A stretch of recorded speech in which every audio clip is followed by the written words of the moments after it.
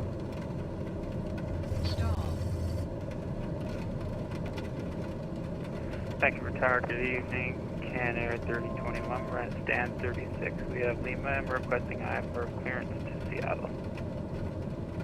Can Air 3021, Roger, stand by 1 second. Roger.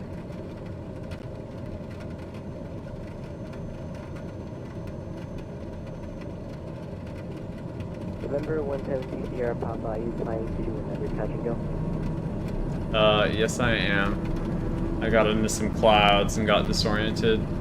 November 172 Sierra Papa. 172 Sierra Papa, Roger. November 172 Sierra Papa, wind 050 at 9er, for touch and go, runway 08 right. Cleared for touch and go, runway 08 right. November 172 Sierra Papa.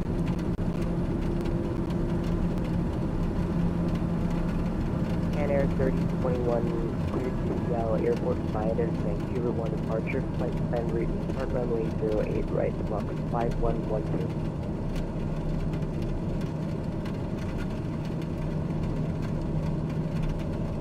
Cleared to Seattle via the Vancouver 1 departure, flight plan route, depart runway 08 right, squawk 5112, Can Air 3021.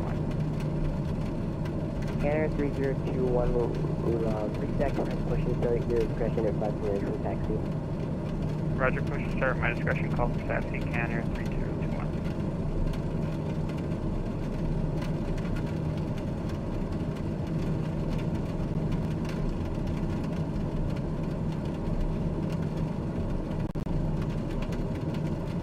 Oof. ILS flying November is... 172 Sierra Papa, do you have a field site?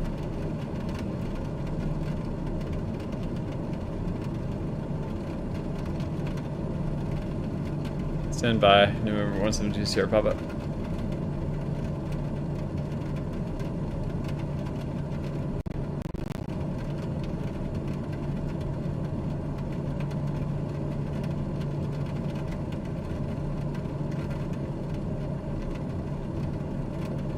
Turn down the sounds from the game so I can hear a little bit.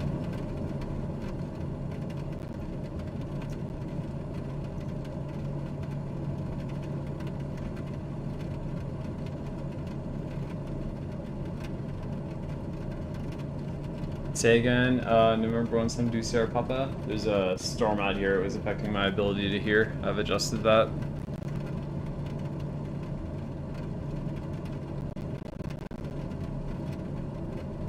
November 172 Sierra Papa, Roger, do you have a field in sight? I do not have the field in sight. I have it on my radar, however.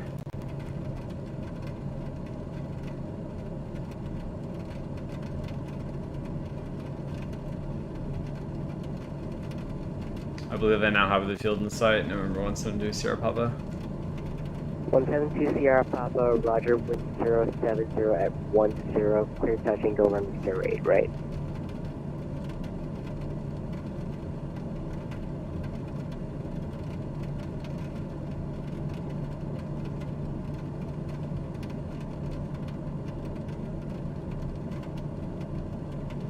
Clear for touch and go, runway 08 right.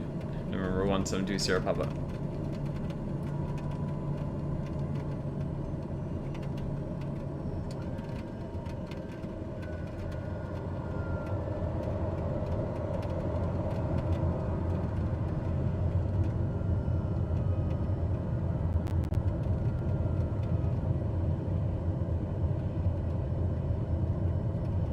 Vancouver Tower, Can Air 3021, ready for taxi, runway 08 right.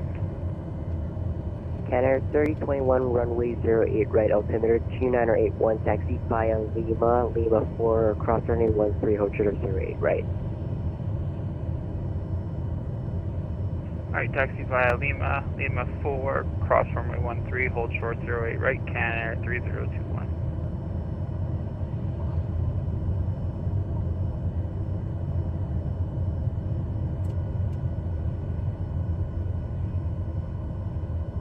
Tower, good day. WestJet 1089, full stop, shade right.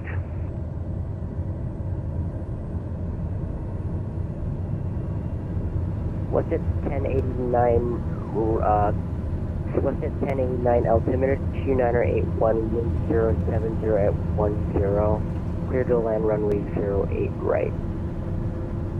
Clear to land, 8 right, 15H 2981, southwest 1089, correction, WestJet 1089. Yaw damper enabled. Looks like we're getting some ILS training today, boys.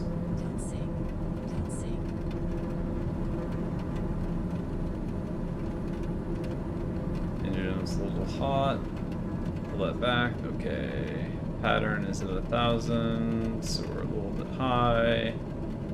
Alright, we'll start upwind turn.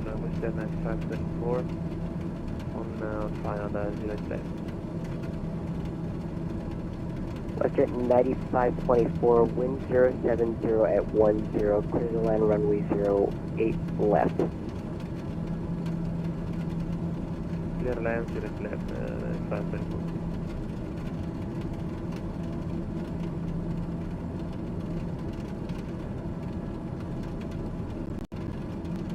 I have my lights on here. I don't. Oh, I don't have my... Must have turned off my cabin lights on my Bravo. Nope, that's parking brake.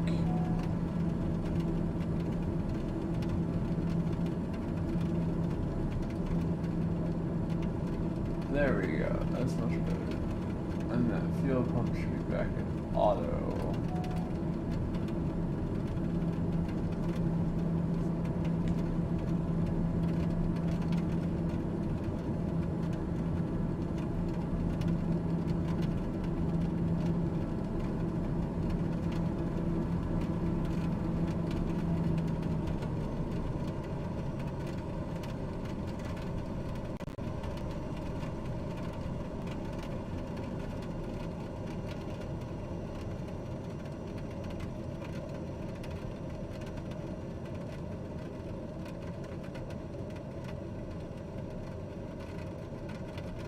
Canner 3021, line up and wait runway 08 right. Line up and wait 08 right, Canner 3021. Pass to beam of runway 08 right, November Sierra Papa. 172 Sierra Papa, roger. Touch and go. Touch and go, correct, November 172 Sierra Papa. November 172 Sierra Papa, roger, extend downwind. Extend downwind, tower will call my base. Number 172 Sierra Papa. Canner 3021, wind 070 at 101, contact Vancouver, approach 128.6, clear for takeoff, runway 08 right. Alright, contact Vancouver approach 128.6, clear for takeoff, 08 right, Canner 3021, thanks.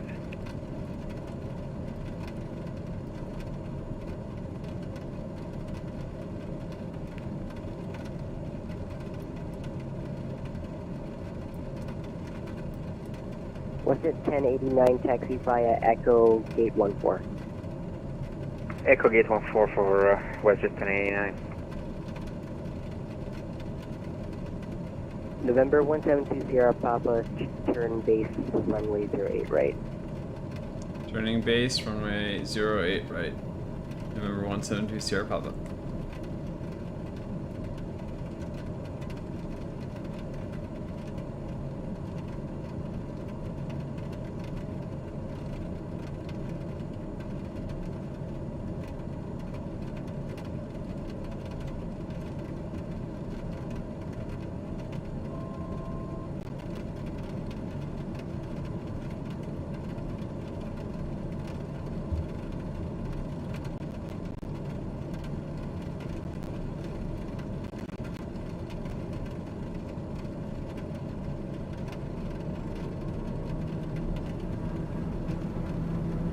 November 172 Sierra Papa, do you have the fuel in sight?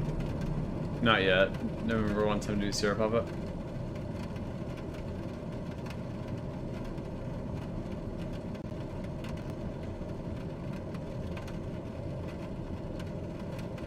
Getting pretty stormy out here. November 172 Sierra Papa.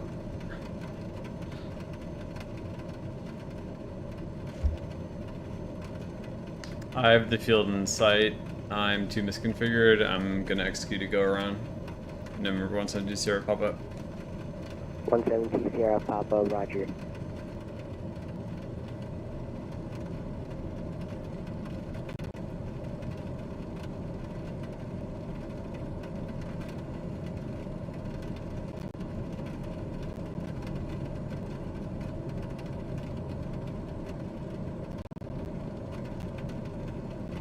I said 1089 on blocks, thanks for the GC. Good day, Western 1089.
The autopilot can help me out here. What am I doing wrong?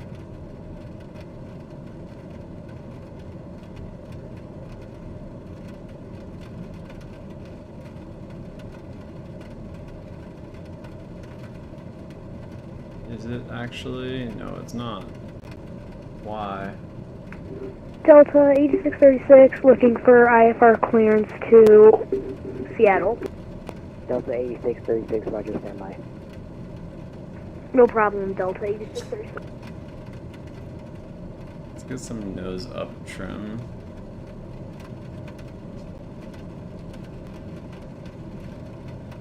Do I still have flaps up or something? What is going on here?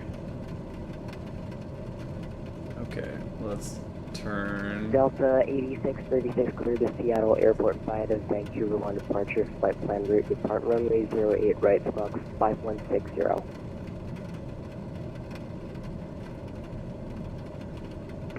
Can you repeat that for me, please? I wasn't ready. Sorry, Delta 8636. Delta 8636, clear to Seattle Airport via the Vancouver 1 departure, flight plan route, depart runway 08 right, Fox 5160.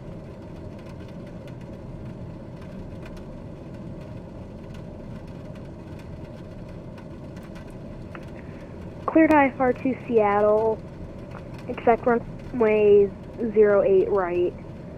Squawk 5160, Delta 8636.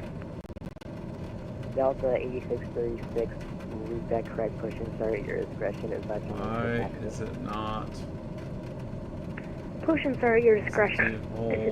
Sorry. Push and start at your discretion. Advisory It's taxi. on. Delta 8636. I don't understand why. I don't understand. Does it need more power?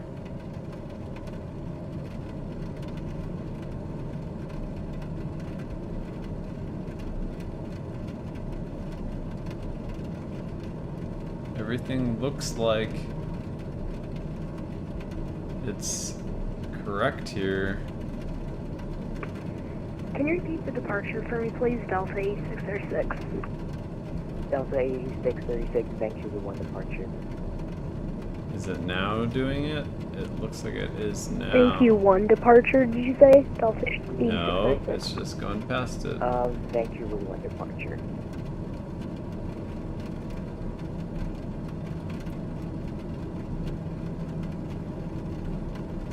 Sorry, my thing keeps cutting off. Can you just message it to me, please? Tell 8636. 8636. No. Why? What am I doing wrong?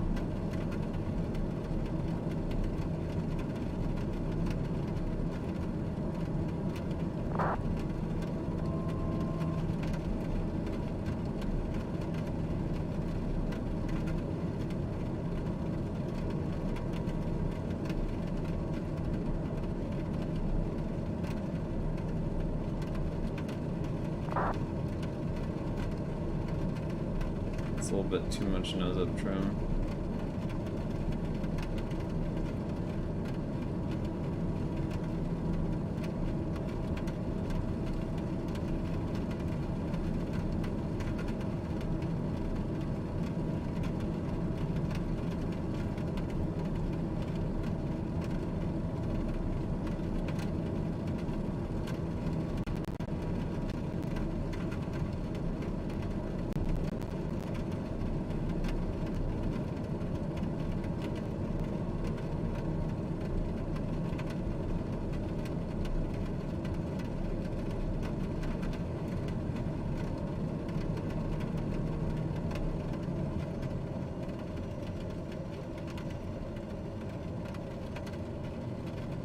Good afternoon, Vancouver Tower. This is Pasco Flight 214. Request IFR clearance to Cranbrook as filed.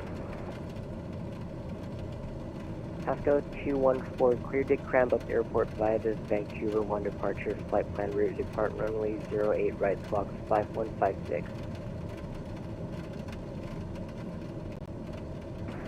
Cleared to Cranbrook via the Y01 departure. Depart off of 08 right and squawk 5156. Pasco 214, read that correct. Push and start your discretion and advise when ready for taxi. Push and start, my discretion, and advise when ready taxi Pasco 214.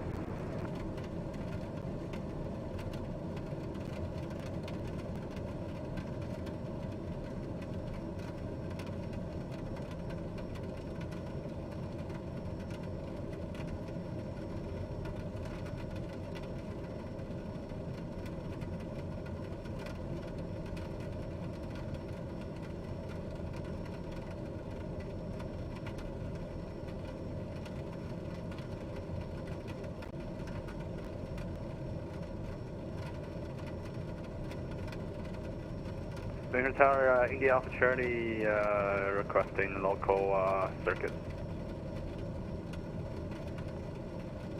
India Alpha Charlie, are you VFR?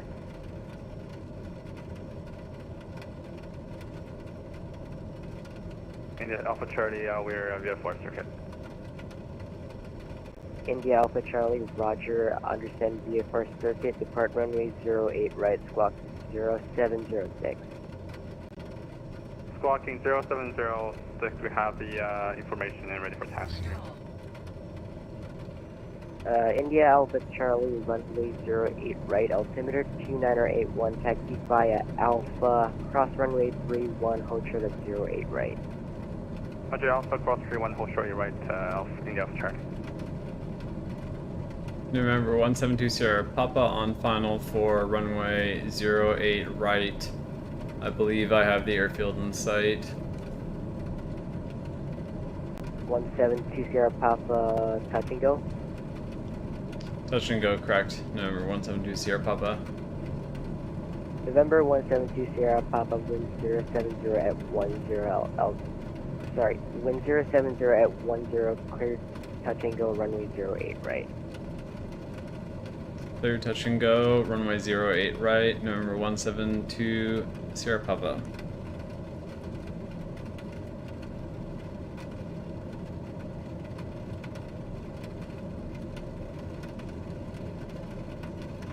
And Tower, India Alpha Charlie, can we depart Alpha 2? India Alpha Charlie, roger, hold short at Alpha 2. Roger, hold Alpha 2, India Alpha Charlie.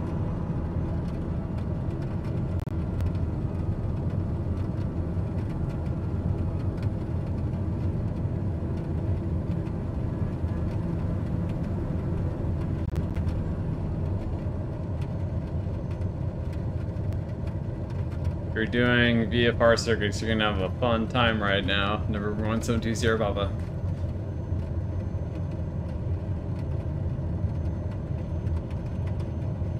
If you're using live weather, that is.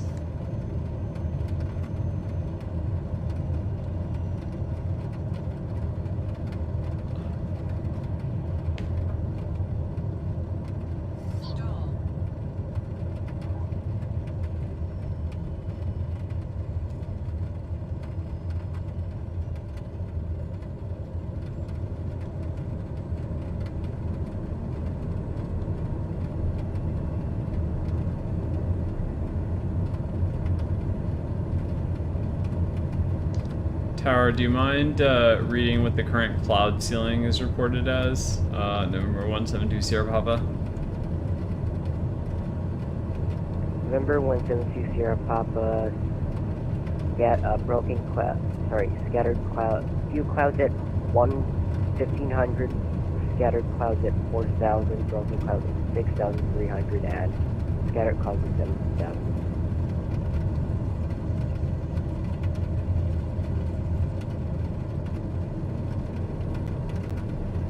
Tower, India Alpha Charlie holding short with Alpha 2, ready to go. India Alpha Charlie, Roger, standby.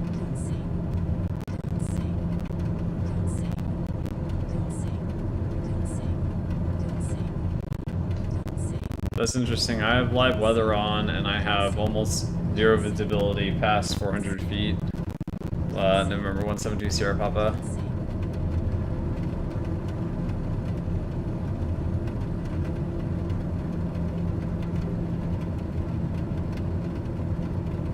India Alpha Charlie, winds 070 at 10 from Alpha 2, clear for takeoff, runway 08 right. Roger, covered wings, clear for takeoff from Alpha 2.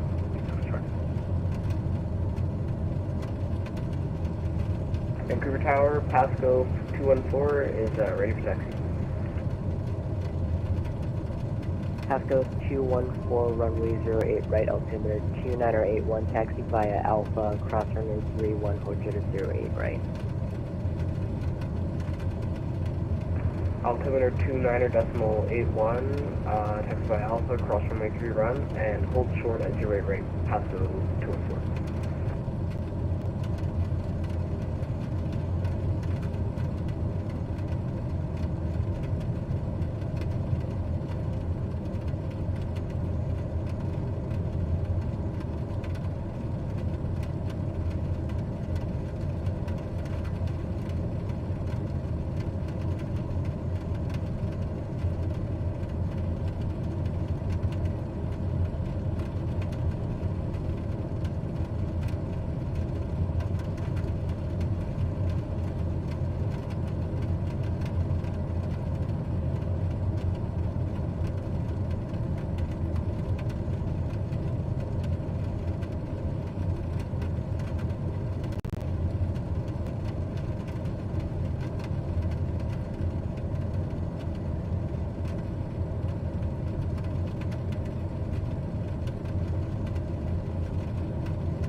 Tower, requesting a brief pause of about 2 minutes or so. I can move further out if needed. November 1720 Papa.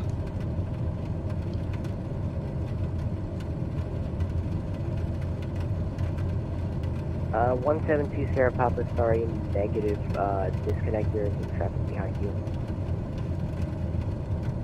Okay, I'll stay connected for now. November 1720 Papa.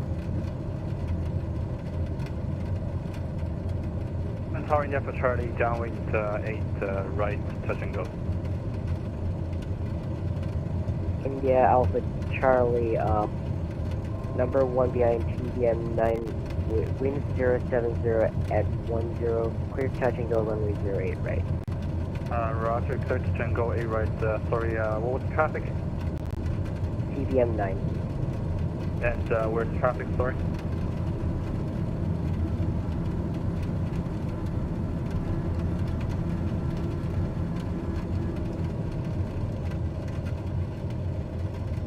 India Alpha Charlie, sorry, Roger, you're number 2 behind the TBM9. Okay, we're number 2 behind the TBM9. We'll have traffic in sight.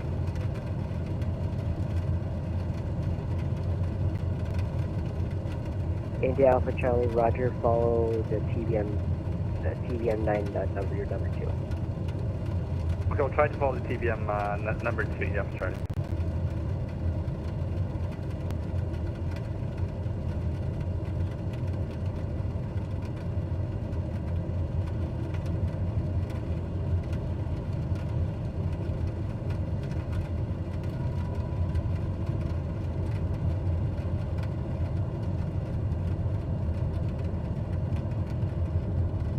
India Alpha Charlie, turn on your spotter.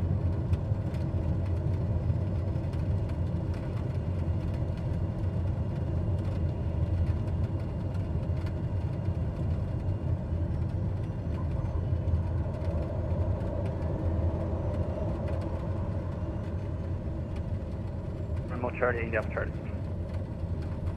And India Alpha Charlie, are you squawking 0706? Affirmative for India Alpha Charlie.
Sure, flaps are up.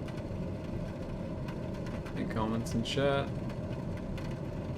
I'm gonna pause for just a split second so I can switch windows here. Oh, is it even laggy when I'm in the game?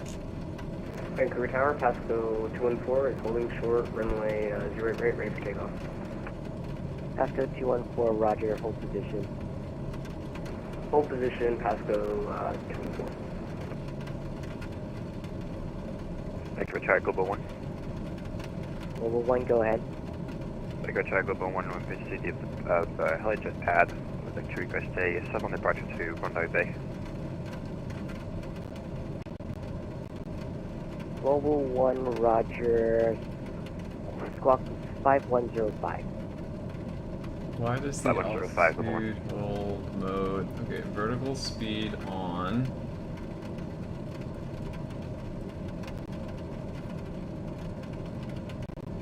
Is it actually going to hold my speed? Or hold my altitude this time?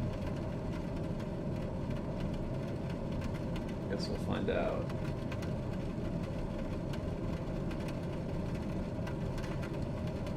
Nearest airport, Vancouver, direct to activate.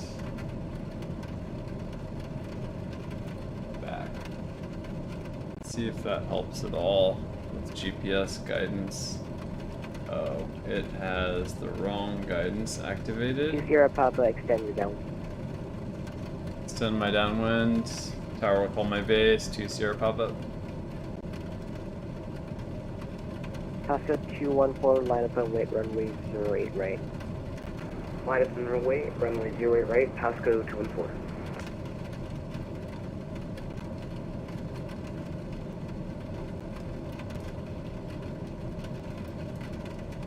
Vancouver Chocobo 1 would like to air taxi to the pad.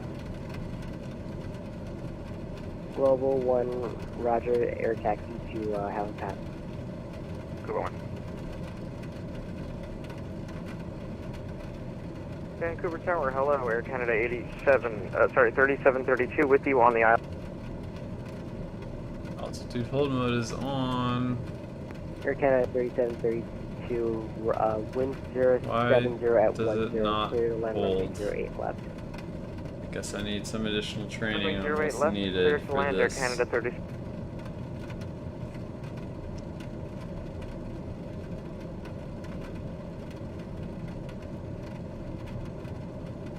November 172 Sierra Papa, turn base runway 08 right. There is a 777 on final for 08 right. Turning base for 08 right, November Sierra Papa.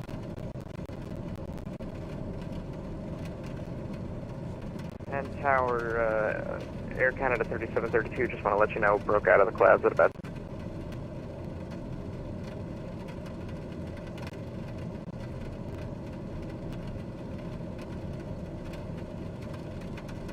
Pasco 214, Tower, Canada 3732, wind 070 at 10, clear for takeoff runway 08 right. Clear for takeoff, runway 08 right, Pasco 214. And Pasco 214, sorry, 1 airborne contact Vancouver approach 128.6, have a good flight. Contact Vancouver approach on 128.6, and have a great rest of your day. Tower, Canada 3732, just wanted to let you know that there was an aircraft that just came within about 300 feet of me on my approach through about 300. 3732, roger. Also, just a pyre up for you, broke out of the clouds at 2. 3732, roger. November 172 Sierra Papa, wind 070 at 10, clear to land runway 08 right. Clear to land runway 08 right, November Sierra Papa. Vector Chocobo 1 is ready for left. Global 1, wind 070 at 10, there's a BE350 taking off at runway 08 right. Depart to the east, take up at your discretion.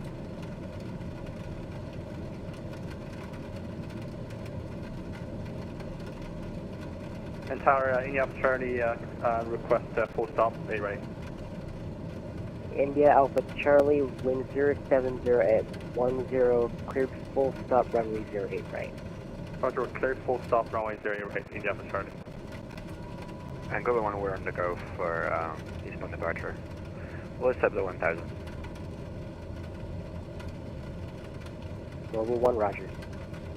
Airfield in sight at about 100 feet, November Sierra Papa.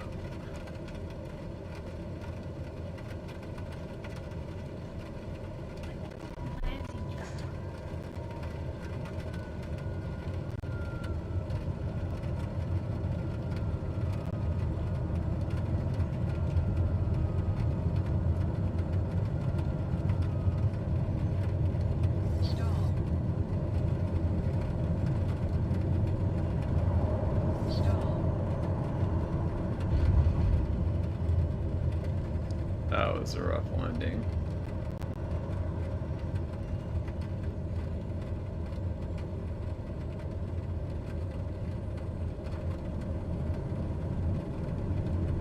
Vancouver Tower, good afternoon.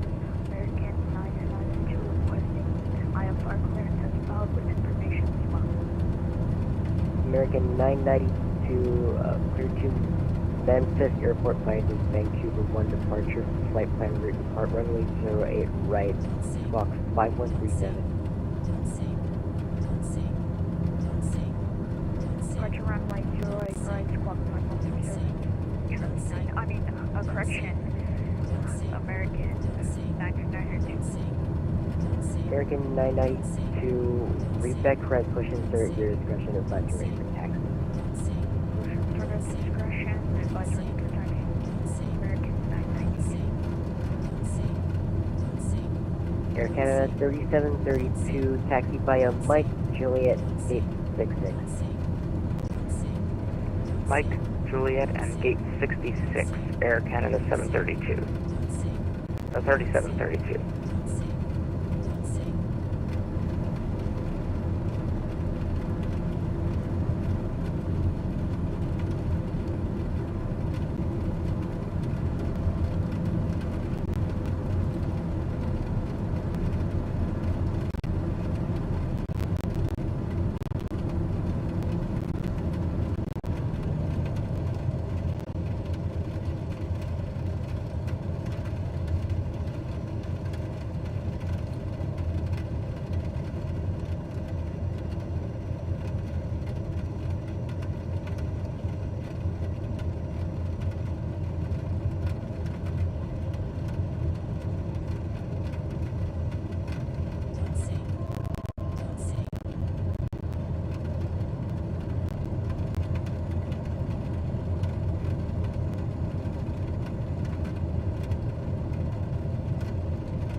And November 172 Sierra Papa, I think I cleared you for a landing, not a touch and go.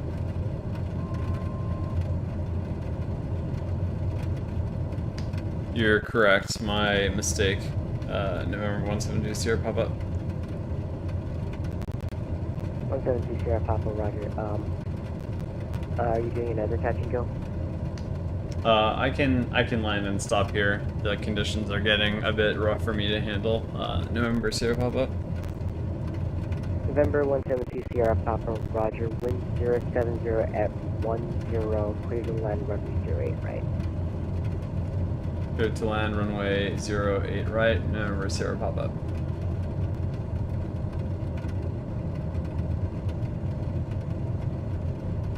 India Alpha Charlie, taxi via Alpha, cross runway 31, get at your apron at your discretion, sorry. Roger, Alpha 31, apron my discretion, India Alpha Charlie.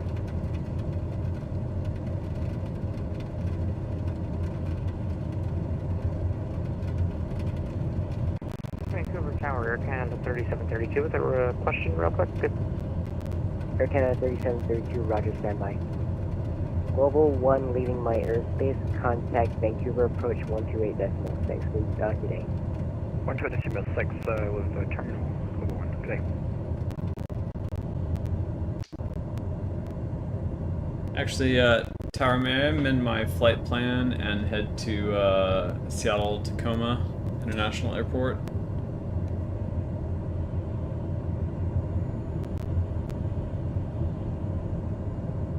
Number 172 Sierra Papa.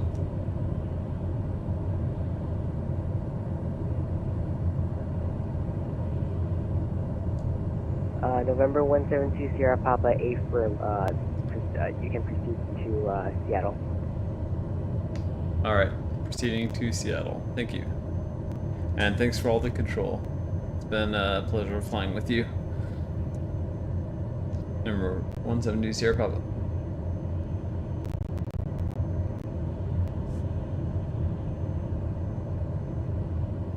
Alright, let's get above And this. Tower, India Alpha Charlie shutting down here, thanks for controlling.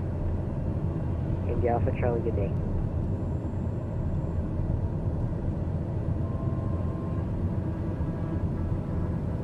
When I leave your airspace, am I on 1246 November Sierra Papa?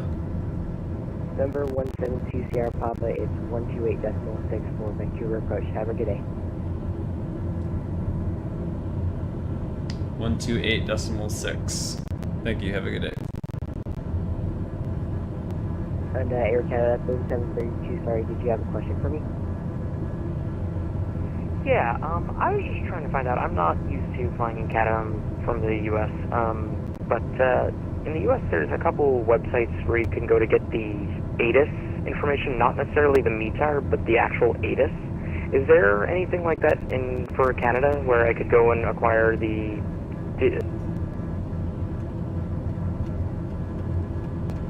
Air Canada 3732, sorry, I'm not entirely sure about that.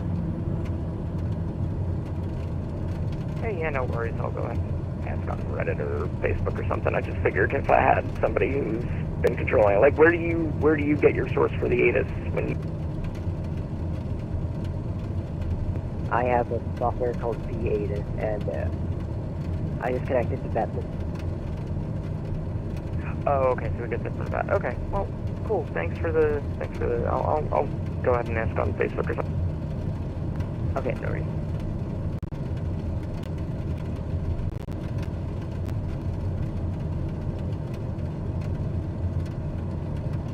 Vancouver approach, TBM, November 172 Sierra Papa with you. Philippine 247, okay, we're good now. Continue descent to 3000. We'll continue descent to 3000, Philippine 247.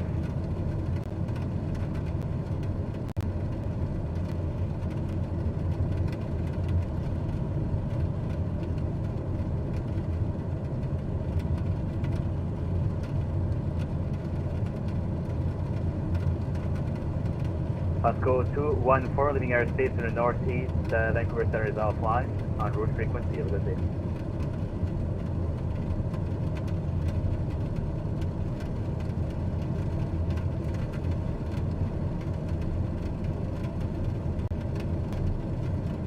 Pasco 214, Vancouver.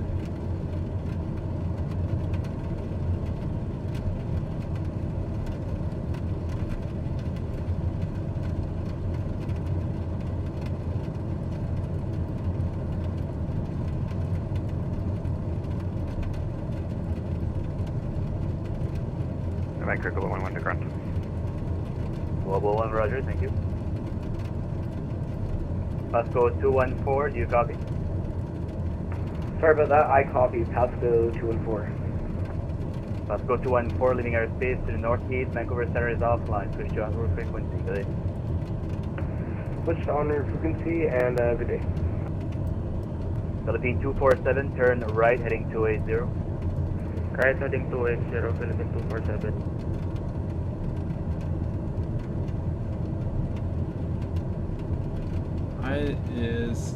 Why is none of my autopilot working?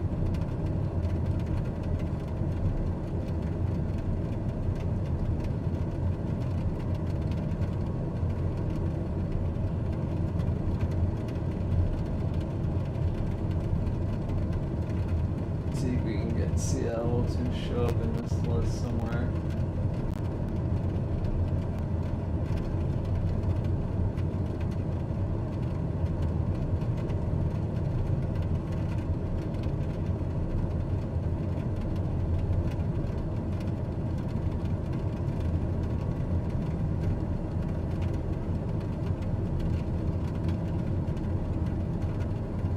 Okay.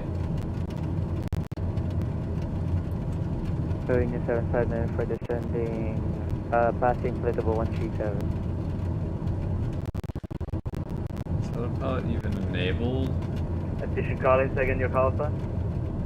Bohemia 7594.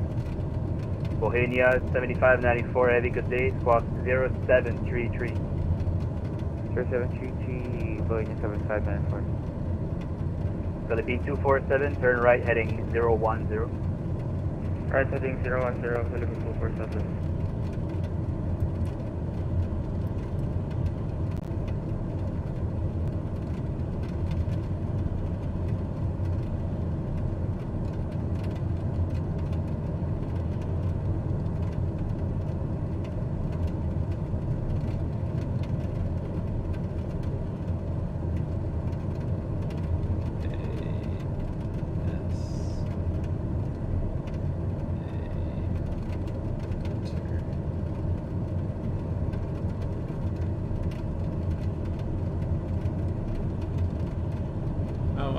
too far away.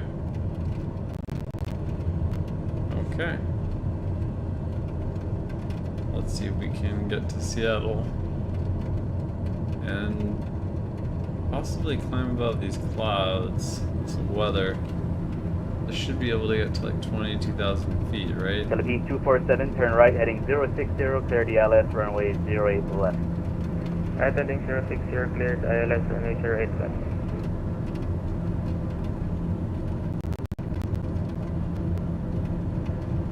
Vancouver approach, good evening, Ryanair 69, check.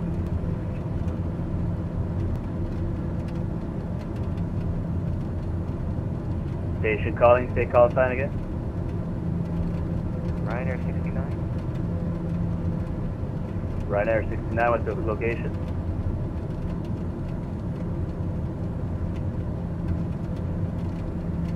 Stand by.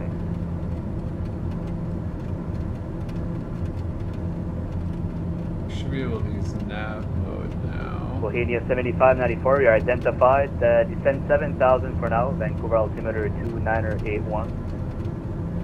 7,000, Vancouver, altimeter 2981, Boeing 7594. Bohemia 7594, roger, runway 08 left is the active, information. 08 left. PIT. Boeing 7594.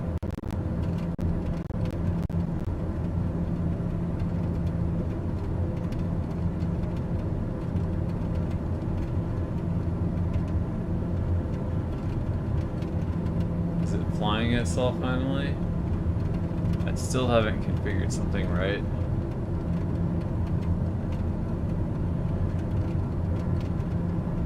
I mean, it is climbing, but I think that's just because of the pitch that I've put in.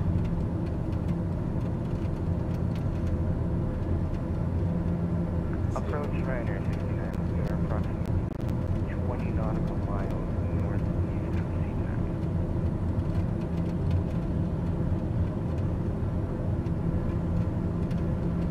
Okay, so you're in Seattle Center airspace on Vancouver approach. You can switch to Unicom 1228. Bye-bye. 128, bye.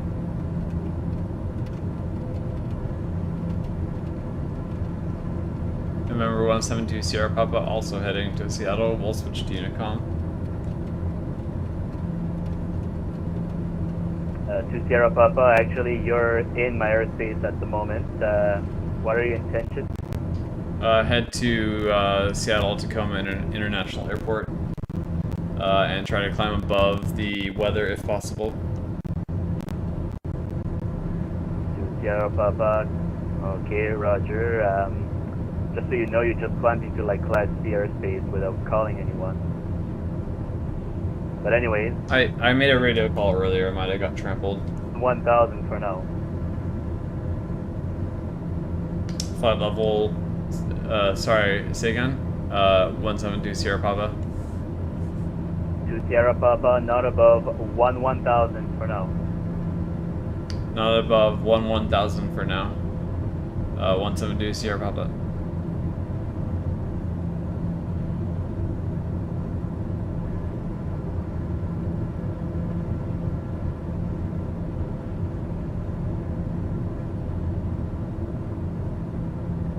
Bohemia 7594, fly heading at 070, descend 4,000. Heading 070, descend 4,000, Boeing 77. Philippine 247, contact Vancouver Tower 1187. 1187, Philippine 247, thank you, sir.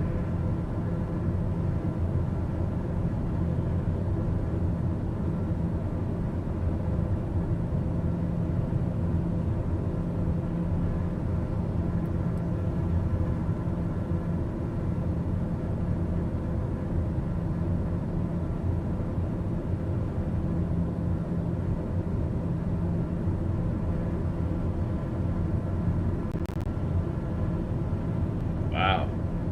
This is beautiful in virtual reality. Look at that.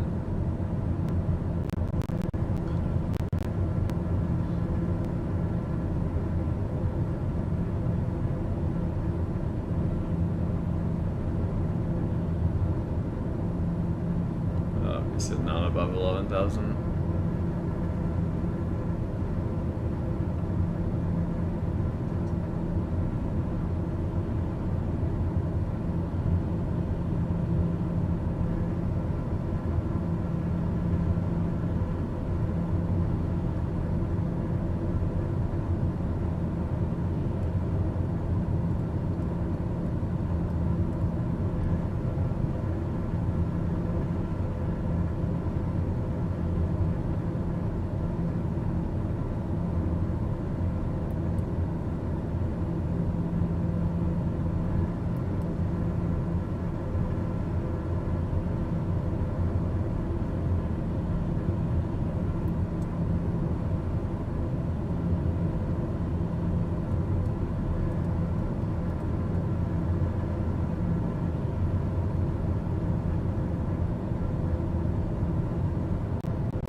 Hi.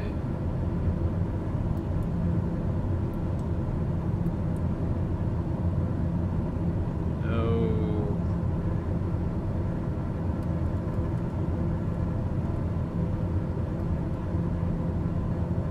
It's like it's bugged.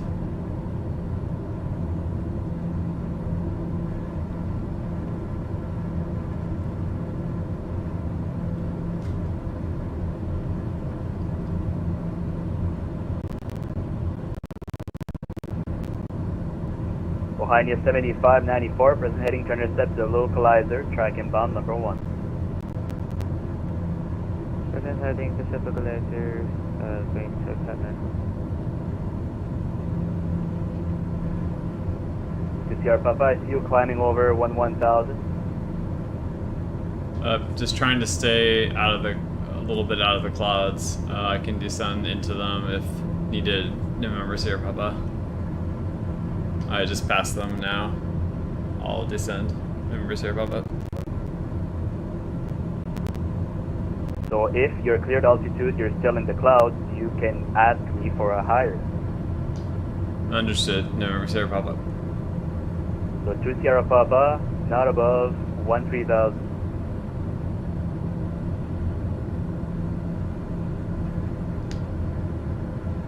I think at this point, I can do your original request of 1100 now. Sierra Papa, Roger. So your new clearance is not above 13,000. If you want to stay at 11,000, that's fine. Thank you. Appreciate it. And November Sierra Papa.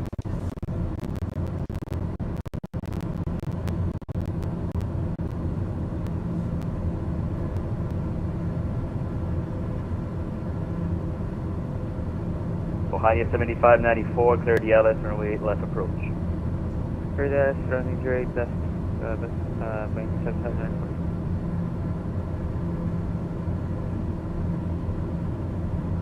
Okay, we gotta trim here a little bit.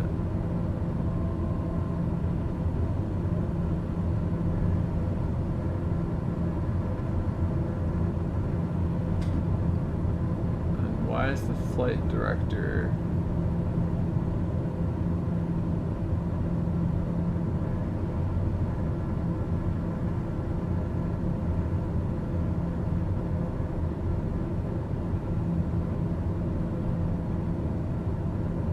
navigation mode on this? We do, and it says that it's enabled, but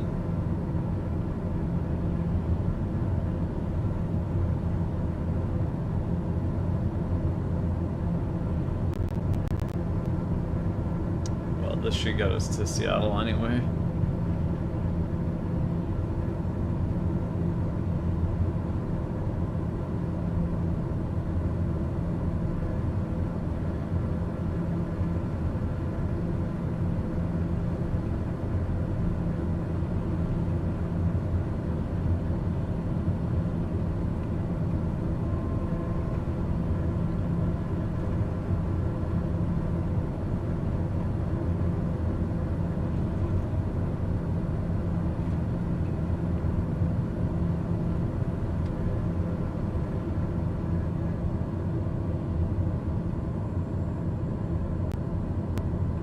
Sierra Papa leaving airspace to the southeast. Seattle Center is offline at the moment. Unicom 1228. Unicom 1228, November Sierra Papa, thank you for the control. Have a good day. You too.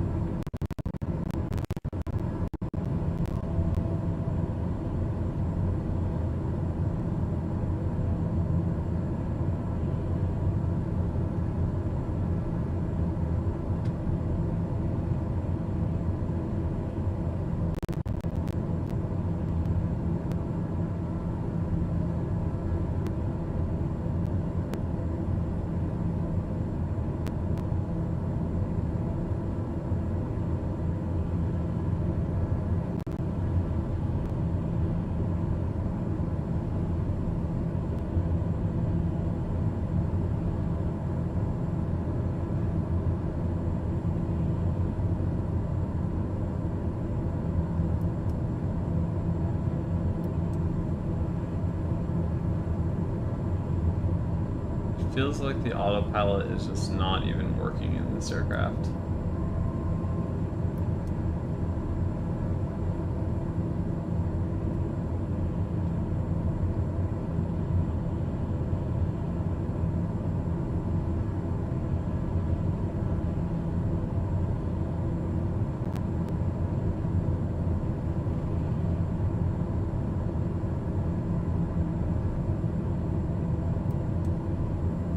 Look at that, pressing it doesn't even do anything.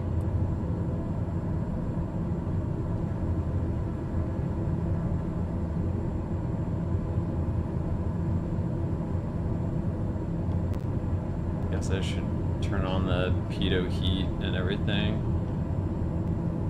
Engine de-icing and all that.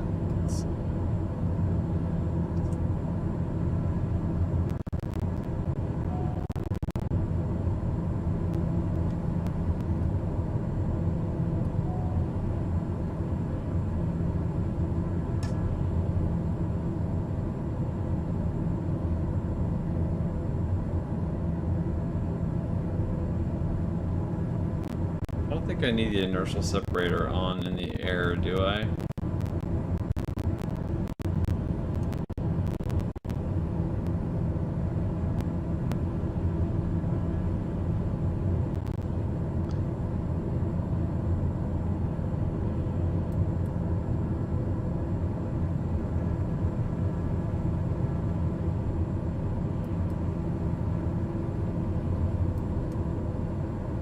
Something with this aircraft, like the autopilot will just not turn on. I think there's got to be a game bug or something.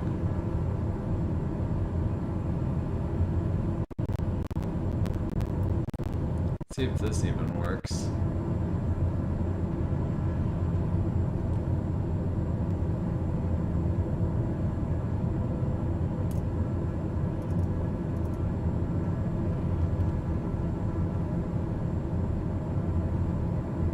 This works at least.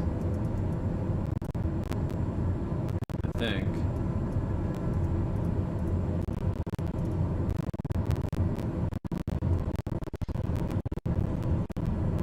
It's lagging trying to display all these. Let's get back closer to a heading that's aligned with Seattle here.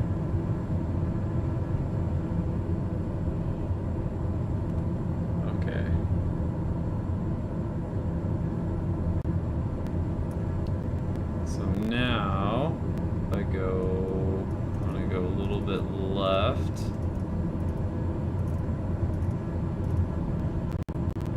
Is it turning me? Nope. Looks like the autopilot has disabled itself for good. Oh, okay. Maybe because the flight director's on?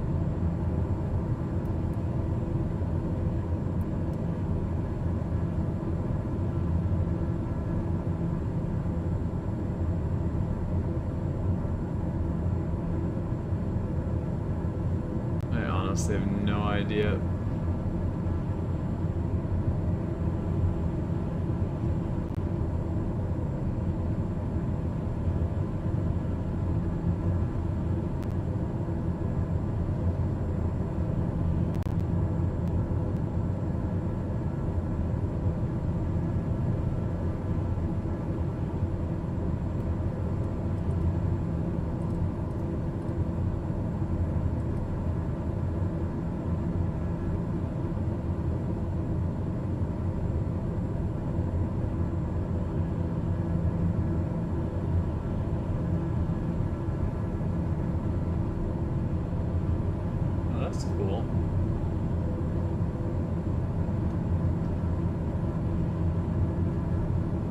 only my aircraft would actually be capable of using.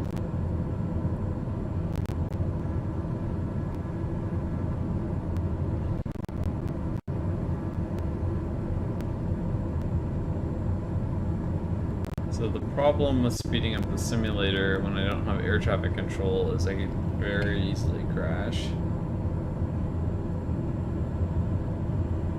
Or not air traffic control, autopilot.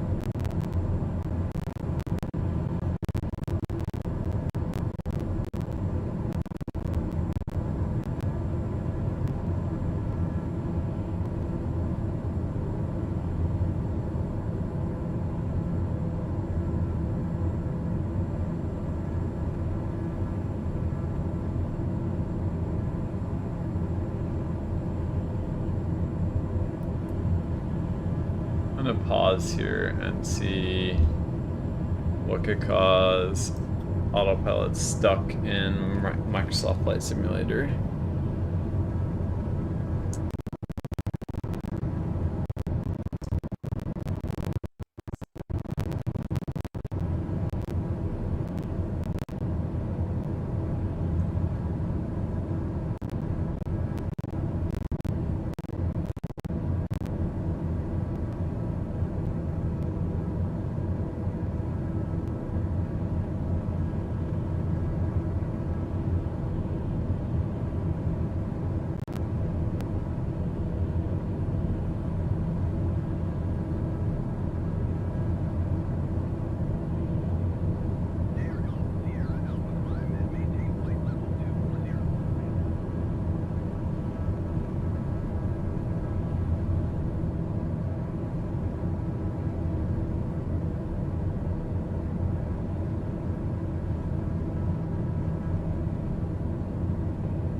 Let's see.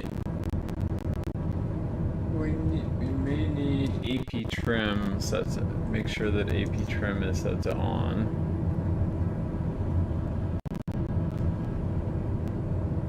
Which I may not have done. Okay.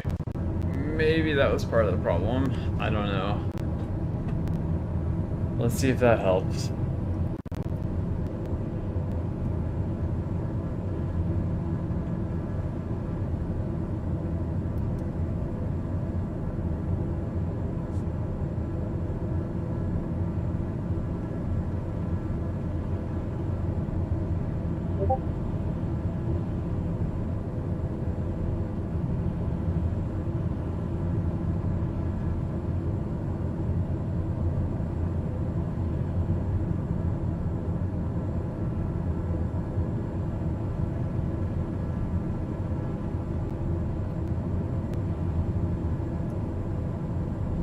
Heading select. If I turn on the flight director, is that gonna...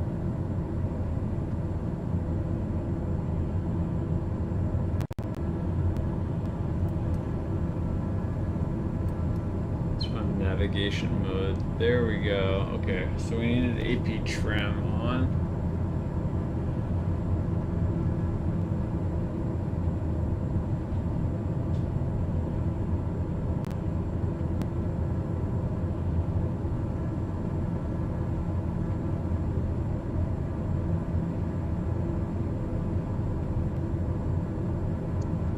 And for our flight plan, we should be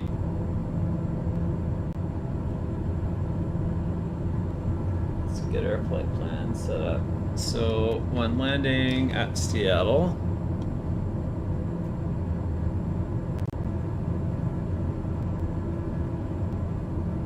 I'm gonna land on the nice big runway.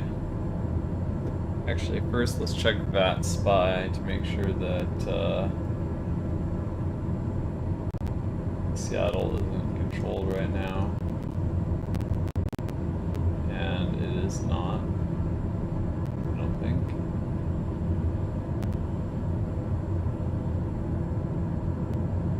Yeah, you have to go all the way down the coast to LAX before you find control.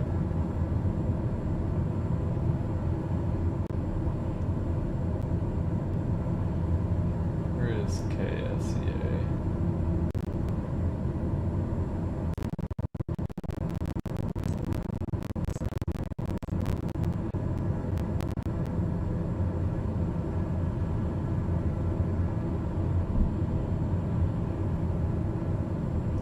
To go there on the map, not.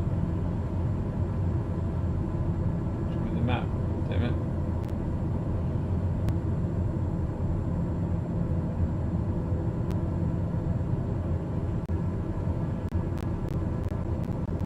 Anyway, it should be right around here somewhere. Right?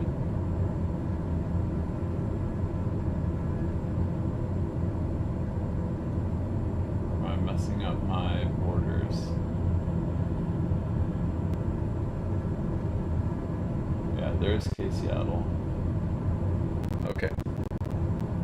So the plates say that the landing for 04 right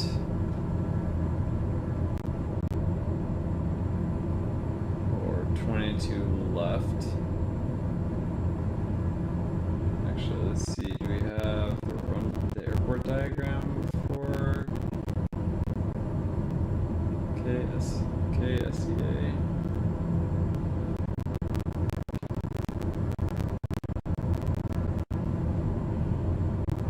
Is that the airport diagram?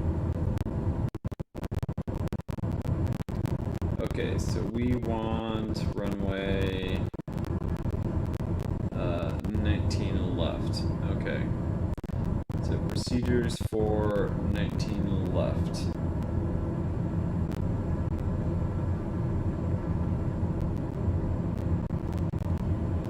Alright, so we want to come in through Noli. Let's see how well I can do this. Let's get out of VR for a second. Oh man, this game is just struggling.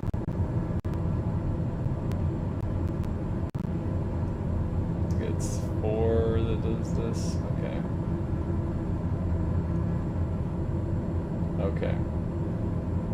So we want to add an en route waypoint to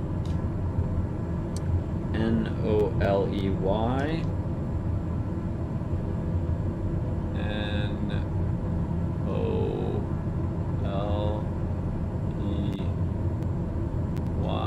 No.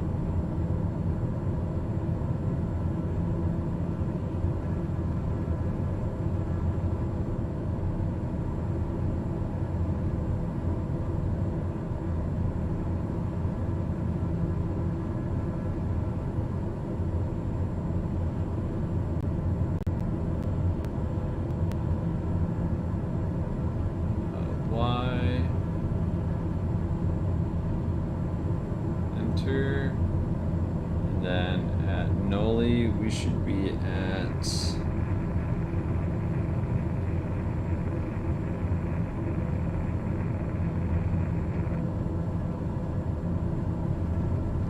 3,000 feet-ish.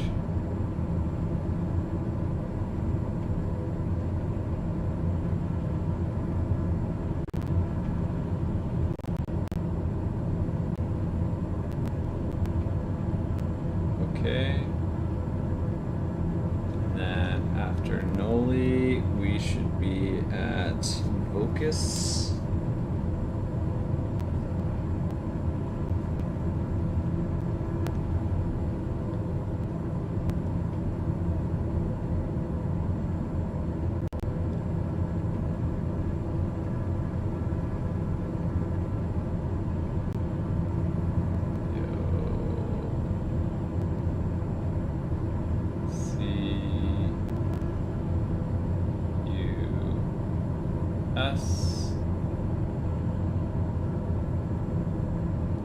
It's probably about...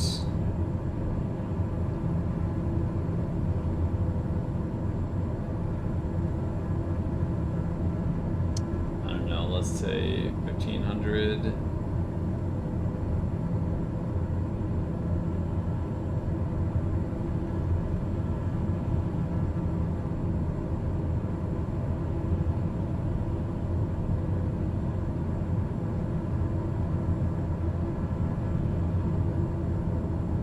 Okay.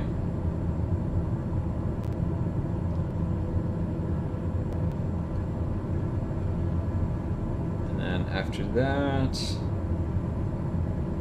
we have zoom all and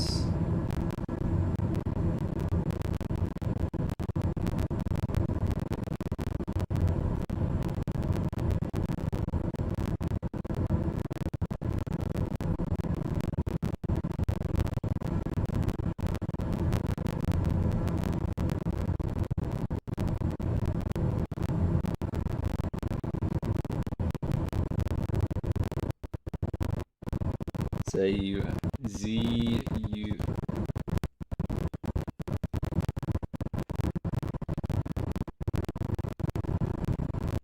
L, enter, and then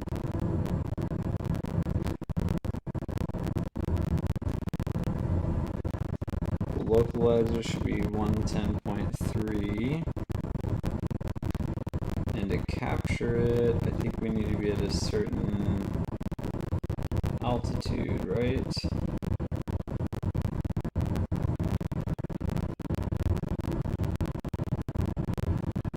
Oh, Vocus, we need to be at 1700, okay.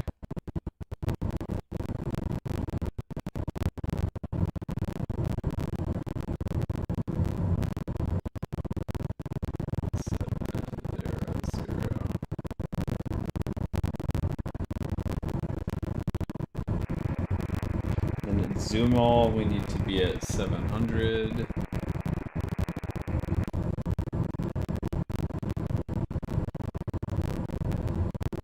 And then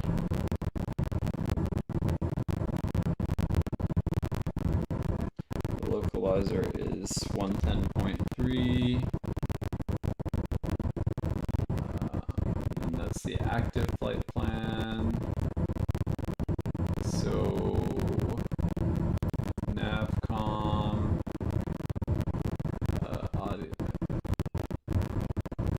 110.3, enter,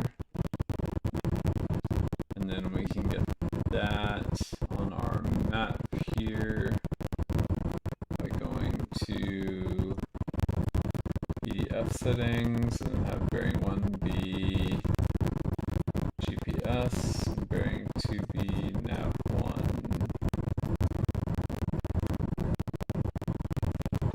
Okay, let's get back into, and then our decision point is, okay, the localizer should line us up, and hopefully we'll capture it.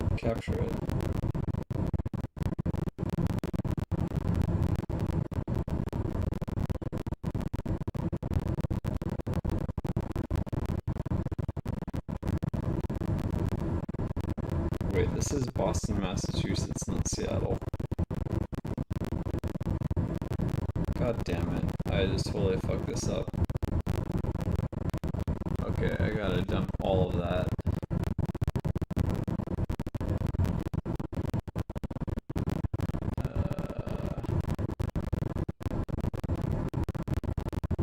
Okay. Remove waypoint. Remove waypoint. Remove waypoint. Okay. Right again for Seattle. Okay.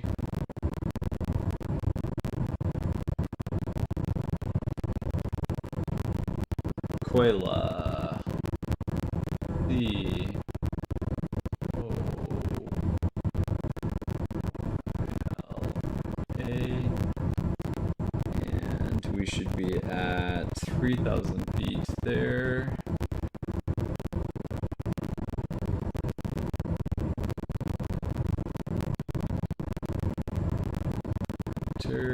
Okay. And then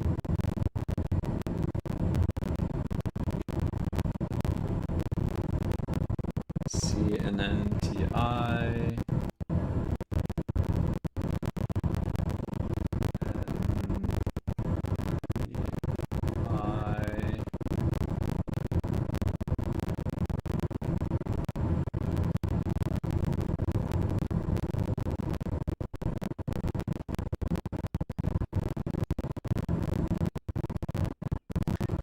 Doesn't list an, oh wait, does it list an altitude?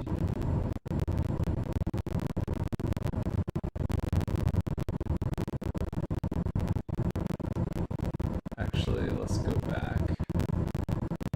Even Quail is in the first add waypoint, so it's a JPOX IEOX. Enter, and then that should be at 7,000 feet. Okay, add en route waypoint, WAG T, W A G T I, and then that should be at 6,000 feet.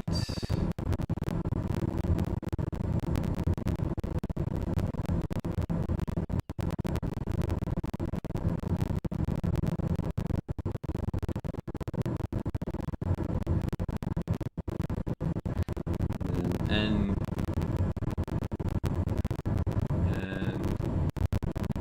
E A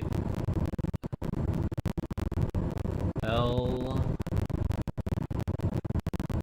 So it looks like we keep proceeding down to 4,000 feet. Oh wait, back. So Wacky is, Neil is 5,000 feet in altitude. Okay. And then waypoint, and then we have KLEWS.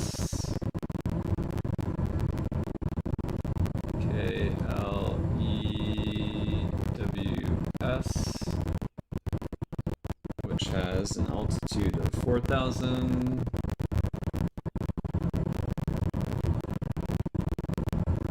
And then finally we have BUCKK,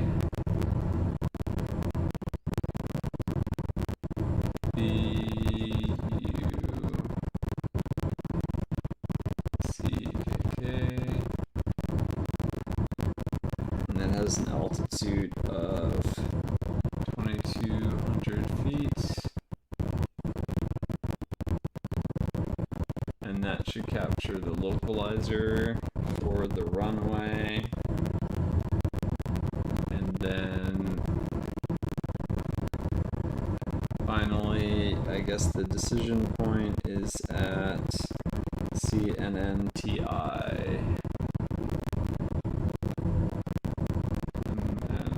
MNTI, which has a height of 1040 feet.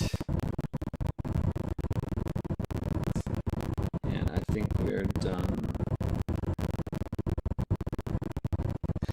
Alright, back into virtual reality, and let's see what the heck is going on with our airplane.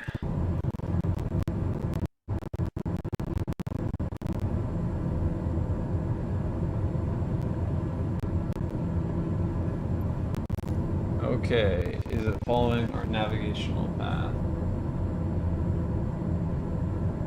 Since I accidentally routed us to Boston briefly, I suspect that it did. It's trying to get back on course.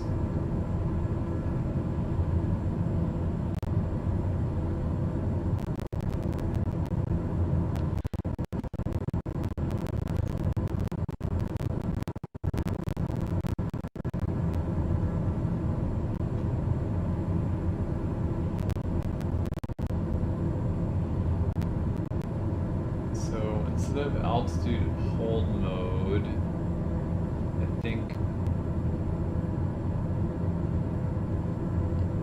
I should approach mode on.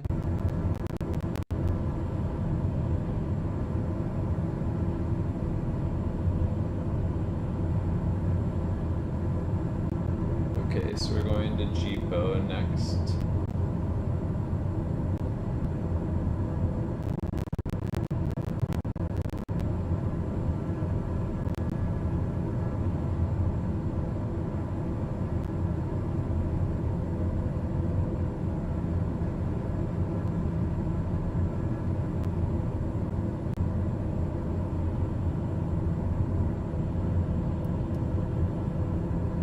I don't think I want altitude hold mode on.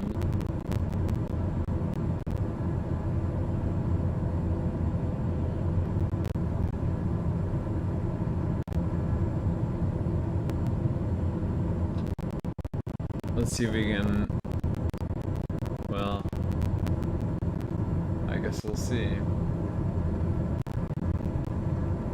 How does it look like that guy is flying higher than I am?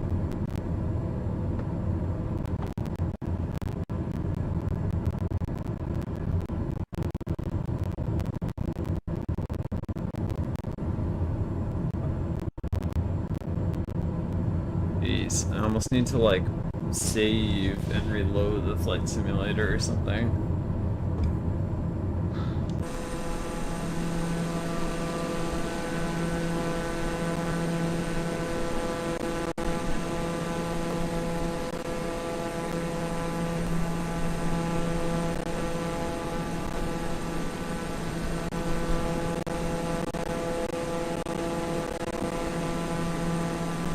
Here, I'm gonna turn down the quality of the volumetric cloud rendering because that is clearly having a material effect on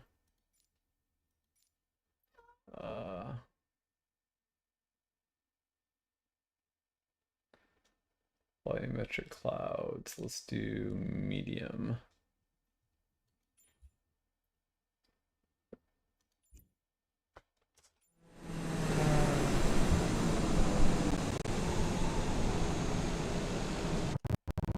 And whenever I enter this menu, for some reason the throttle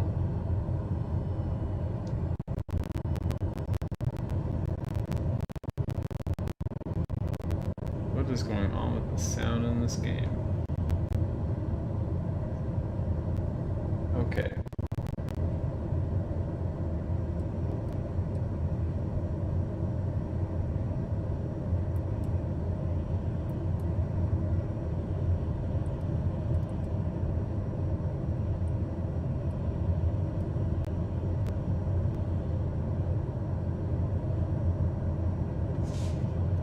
Looks like my cat needs something to eat. I'll be right back.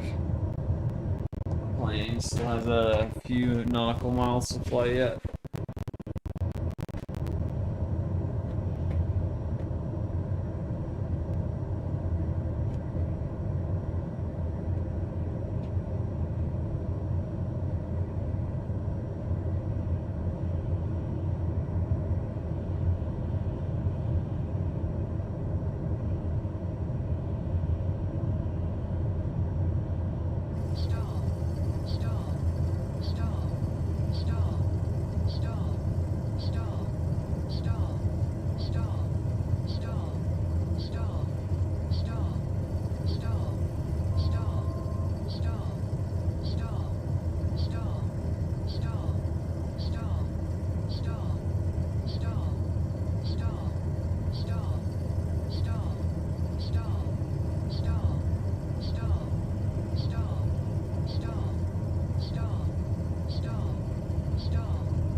You gotta be kidding me.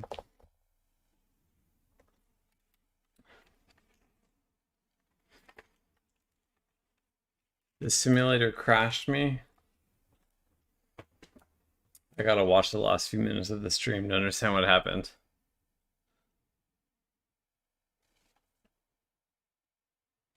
So we are completely off of our navigational markers. We're going a fine speed. The engine indicators all look fine.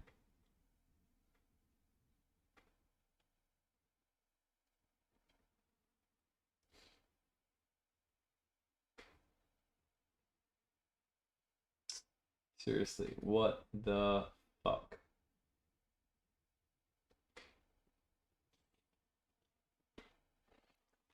I need to rewind my own stream and see what the hell just happened there.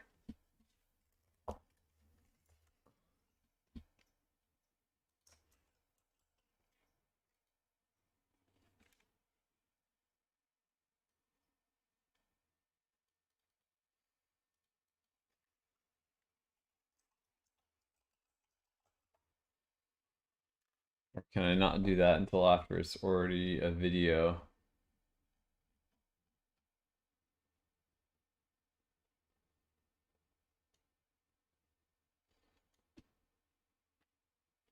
Nope, it looks like I can't. God damn it. Did anybody see what happened? Is there a better view? You're seeing double. There is a better view, but it's laggy. So it looks like this. Also, did you see the crash? I step up for like a second with autopilot on, looking fine. And it crashes on me. But there is a better view that I can display of my VR using Steam VR. You're still here. Amtker.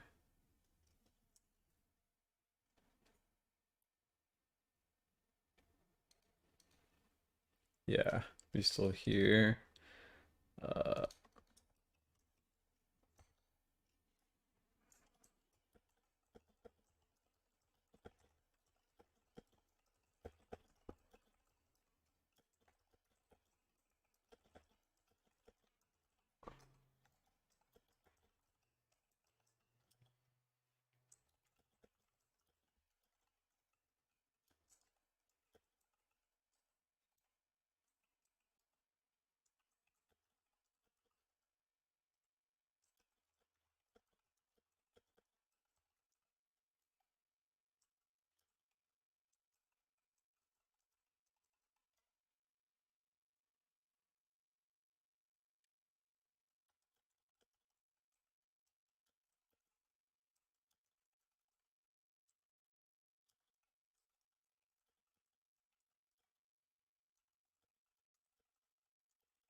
Kidding me?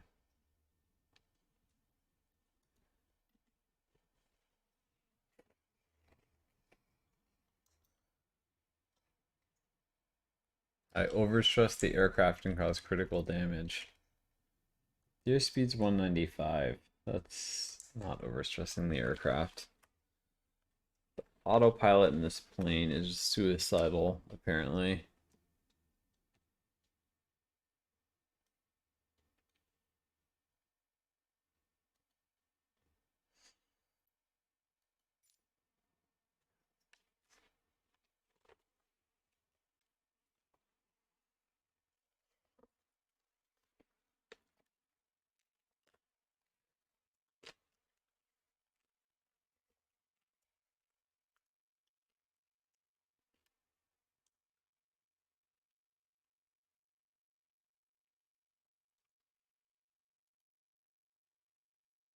It seems to be laggy as it is.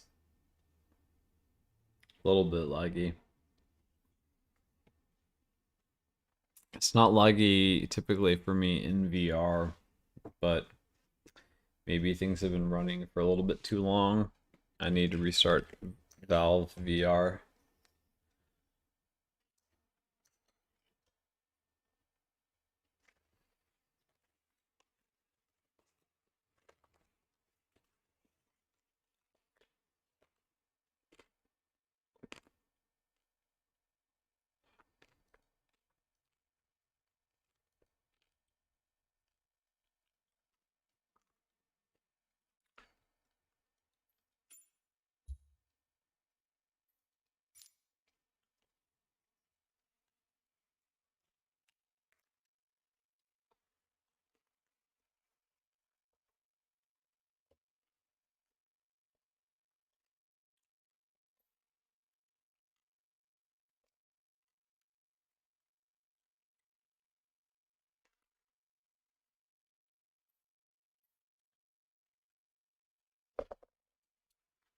So I think we flew for about like 30 minutes in Portland and did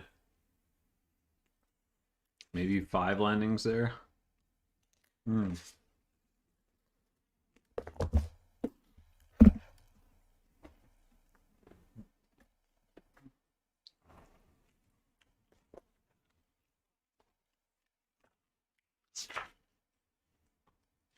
I normally don't log flights if I crash the aircraft, but if I leave an autopilot in control, it seems to be doing fine. And other people are experiencing the same thing on forums here. But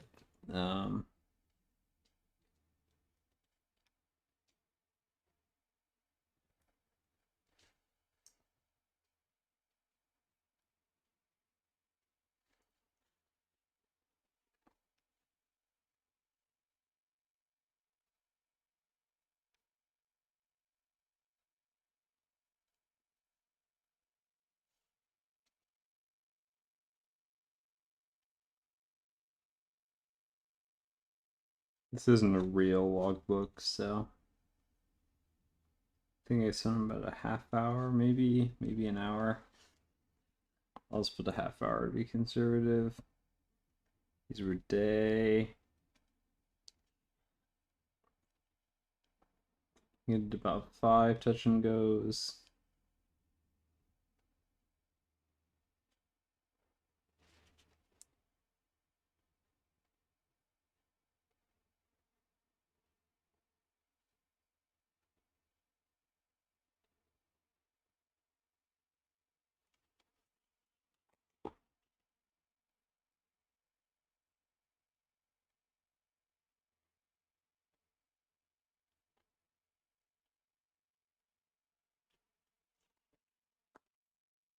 Okay.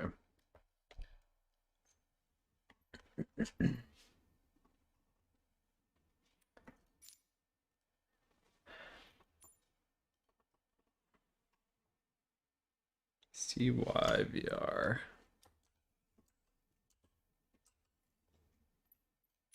2 KSEA.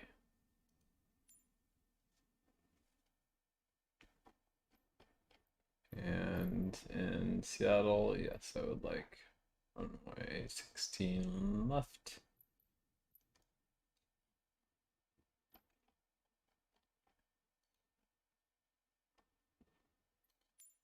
Oh, I said CVVR. CYVR. What am I doing wrong?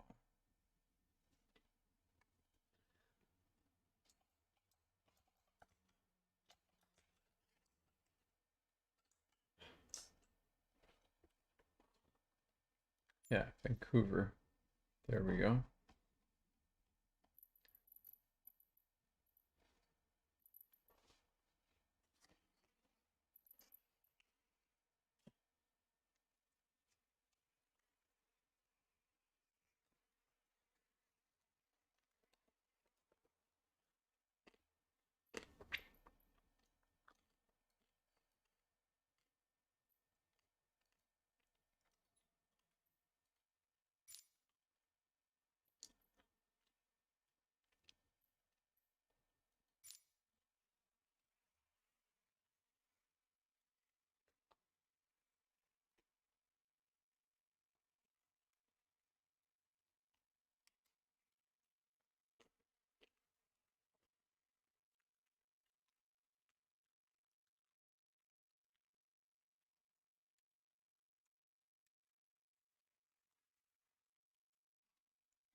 No sound. Oh, probably because on my other headset.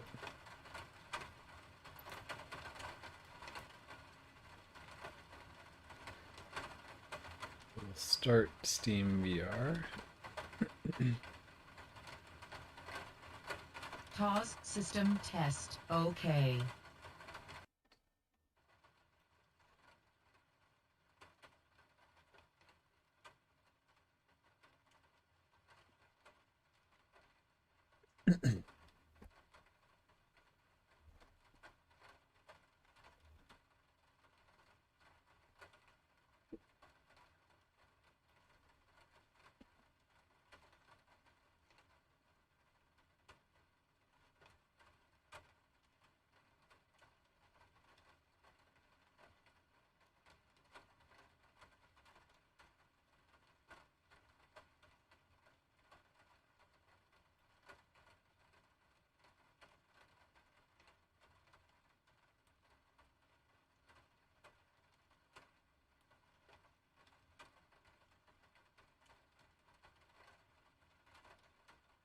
Go ahead and get our engine started up.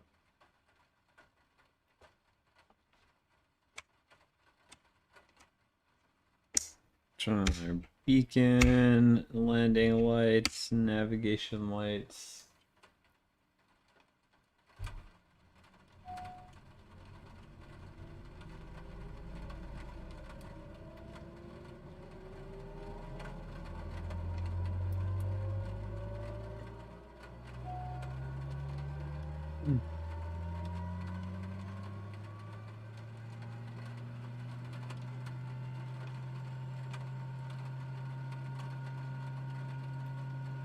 Okay, ITT looks good. NG's at 20%. Needs to be above 15, I believe. So we go low idle. Then NG should be above 50%. Typically it'll get to 55.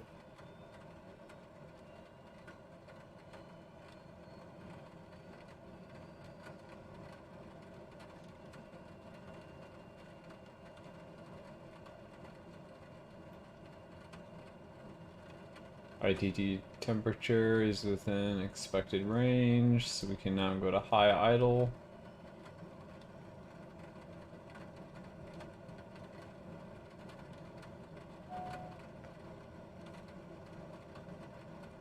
And feather forward and back.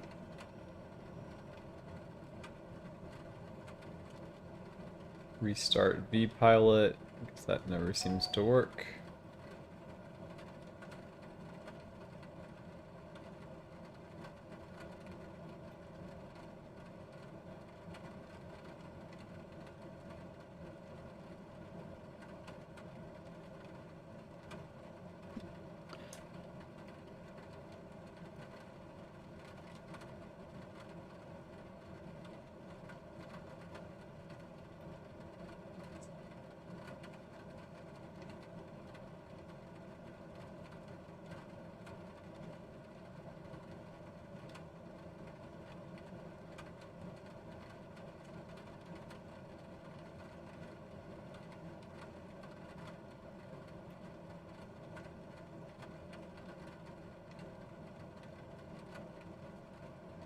Zulu time is 6, 7, 8, 9, 10, 6, 7, 8, 9, 10, 11, 12. So it's 12, 15, we'll say. Cruise altitude is going to be more like 11,000 feet. Oh, I'm not connected.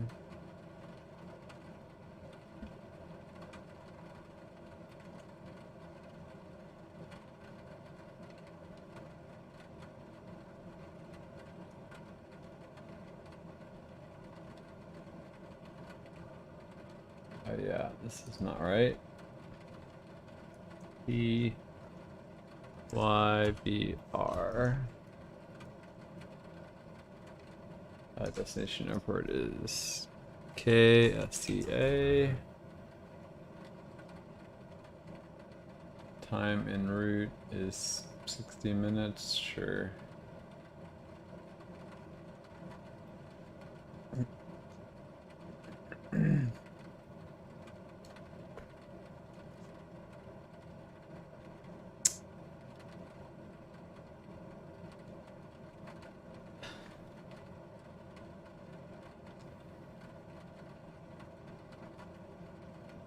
We can go ahead and get the ATIS.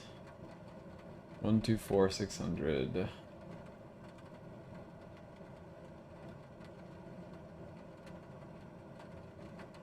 And oh, tower's back online.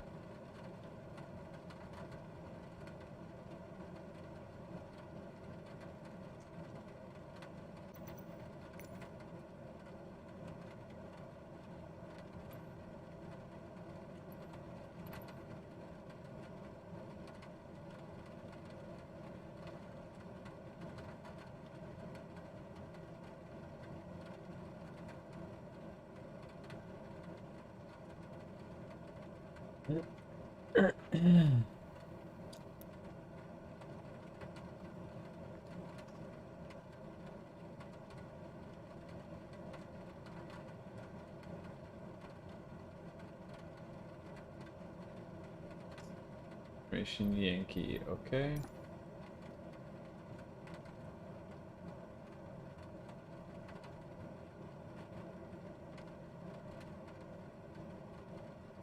Alright, let's get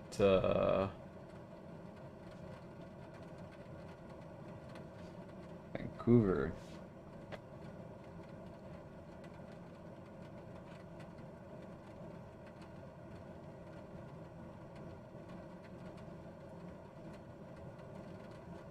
Good evening, Vancouver Tower. TBM 172 Sierra Papa requesting clearance to Seattle Tacoma International Airport. Okay, thanks for the follow, Agent Watts. November 172 Sierra Papa, Roger. Just to confirm, are you IFR to Seattle? I'll be IFR to Seattle, correct. November 172 Sierra Papa.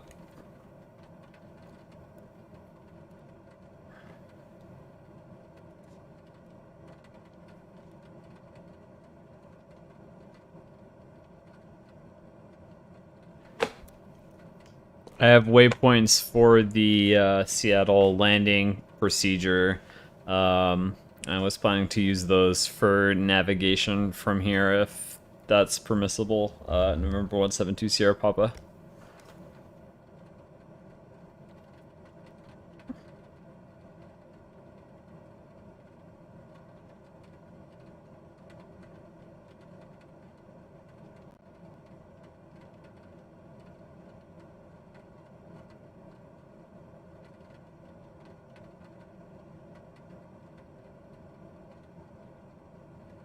One 172 Sierra Papa, standby.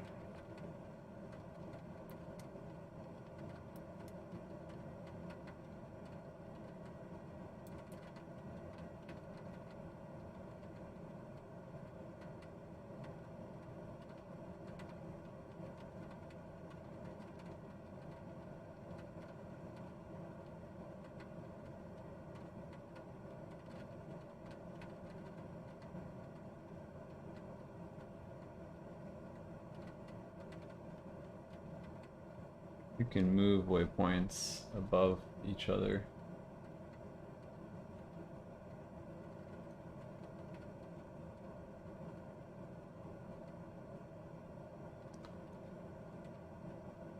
So at JPOX, I need to be at 7,000.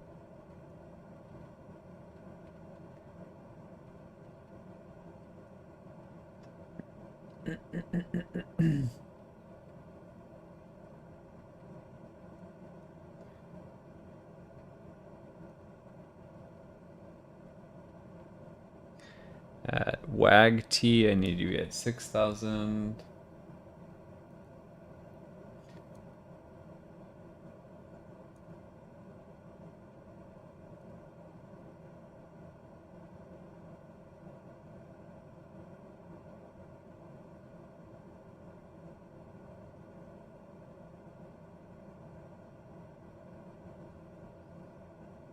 At Neil, I need to be at 5,000.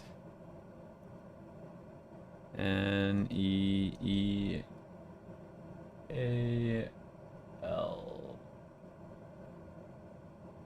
November 172 Sierra Papa, I have a route for you to fly to Seattle. I'll send it to you and let me know if you can accept it. I can copy as well. Either way. 172 Sierra Papa.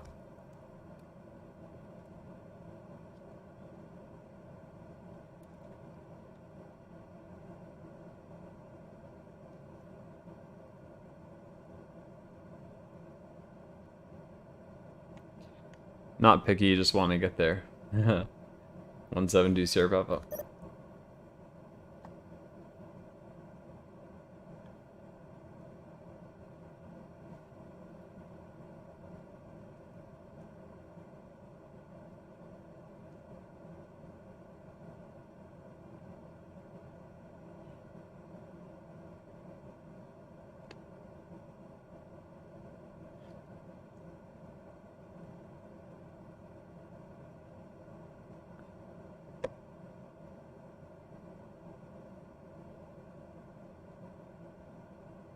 Shit, he wants me to fly a particular departure from Vancouver. Okay.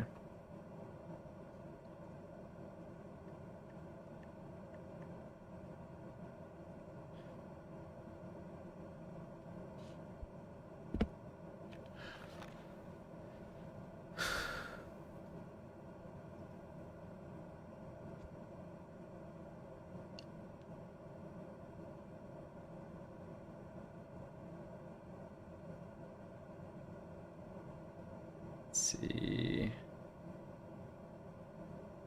Departure. So this is the YVR1.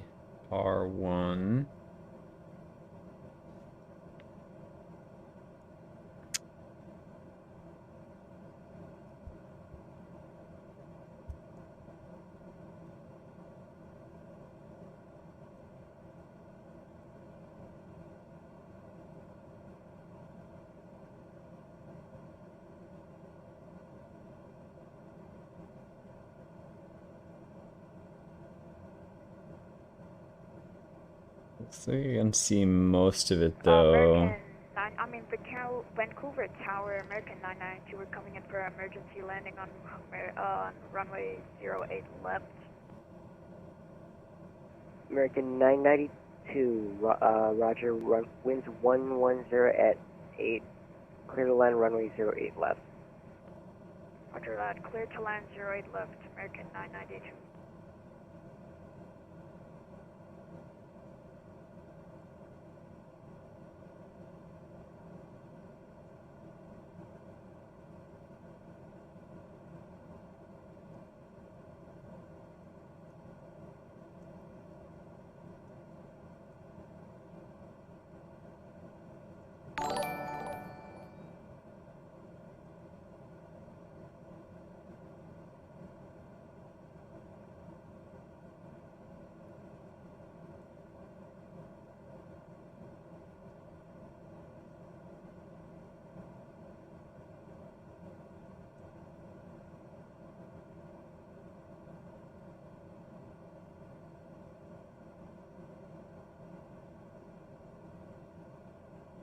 Hey, thanks for the follow, Hubbard Gibbons. So I'm negotiating with the controller right now. Let me go back to the desktop view so you can see. So unfortunately, I can see the departure that he is asking for, but ForeFlight wants a higher subscription level.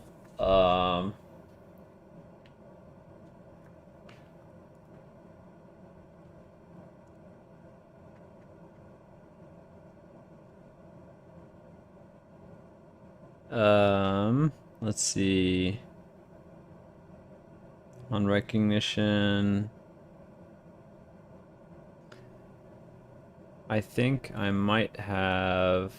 November 172 Sierra Papa, cleared to Seattle Airport via runway heading, climb maintain 7,000, depart runway 08 right, squawk 5104.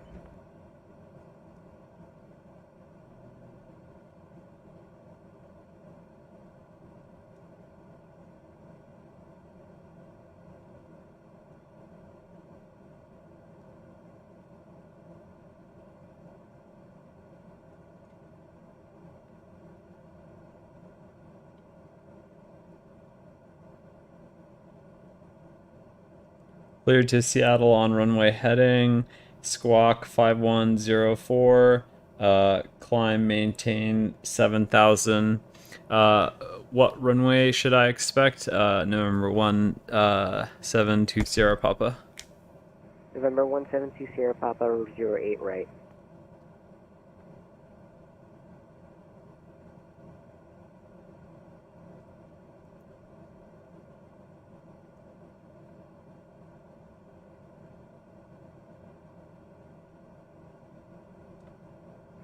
Air Canada 416, are you ready to take off runway 08 right? Affirmative. Air Canada 416. Air Canada 416, winds 110 at 8. Once airborne contact Vancouver approach 128.6, clear for takeoff runway 08 right. Well, contact Vancouver approach on 128.6 and clear for takeoff 08 right. Air Canada 416. Requesting taxi to gate American 930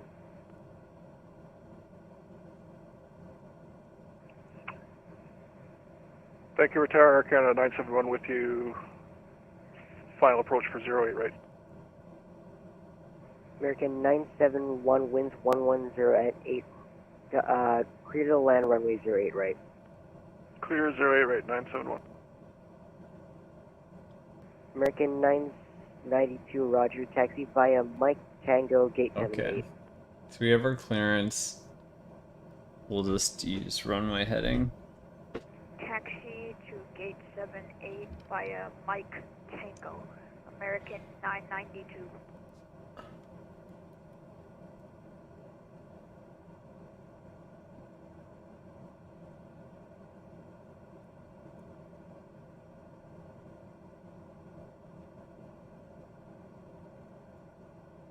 Alright, let's get ourselves going here. And November 172 Sierra Papa, read that correct question, start your discretion, advise I'm ready for taxi.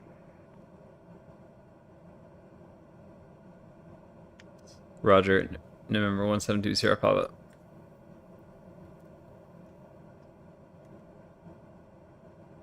Okay, so we'll climb, runway heading, and then transition to IFR sometime. Do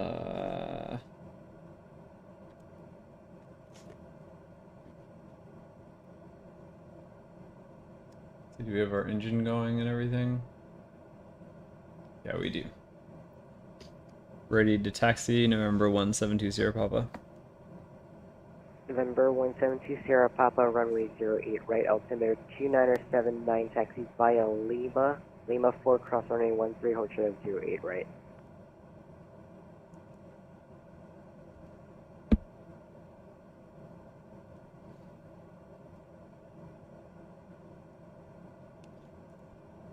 Vancouver Tower, good evening.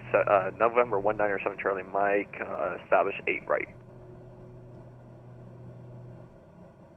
November 197 Charlie Mike, number 2 behind Air Canada 9, Airbus A320, winds 110 at 8, clear to land runway 08 right. Clear land 08 right, number 2 behind A320, 7 Charlie Mike.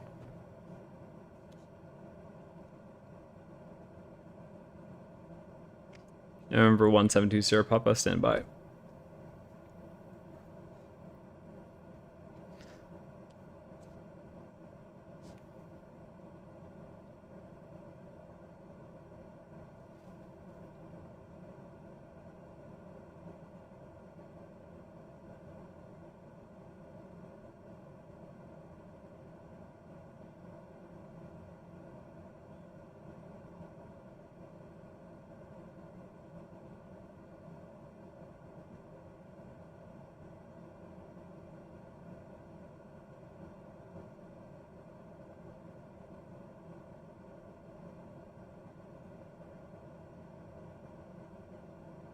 Taxi via Lima to Lima 4, crossing runway 13. Hold short of runway 08 right at Lima 4. November 172 Sierra Papa.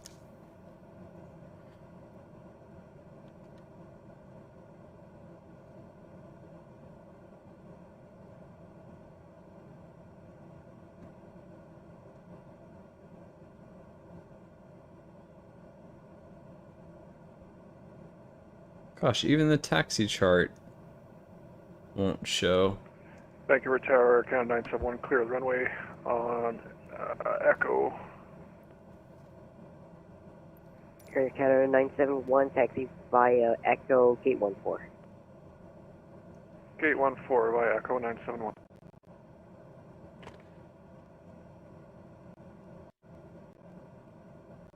Okay. Alright. Let's see. We'll do our best here to get to Lima. So, and where are we currently? We're almost at Lima this time. Vancouver Tower, American 992, have a good one. American 992, good day.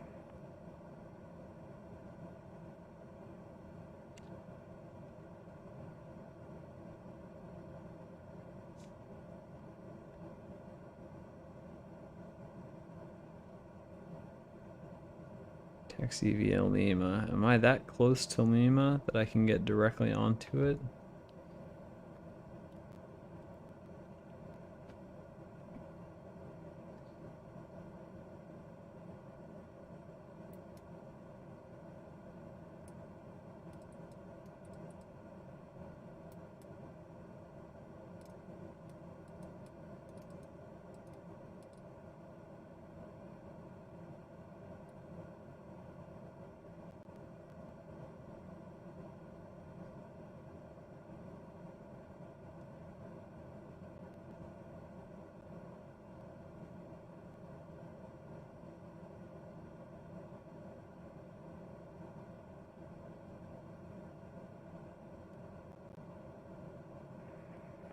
Towers, 7 Charlie Mike's on the ground on runway A. If you don't mind, we're just going to coast down to Bravo and make a right turn and go down to the south parking area. November 197, Charlie Mike, that's fine.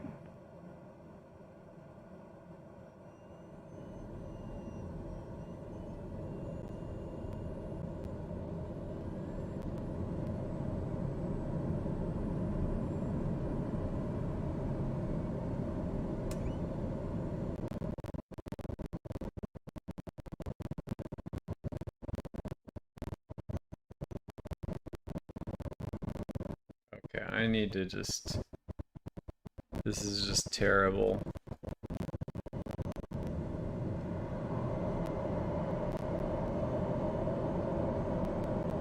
Everything is just bugging out. November 197, Charlie Mike, taxi via Bravo at your discretion. Okay, Bravo to parking. We are clearing runway 8 right now. Thank you, 7 Charlie Mike.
This takes me to Lima.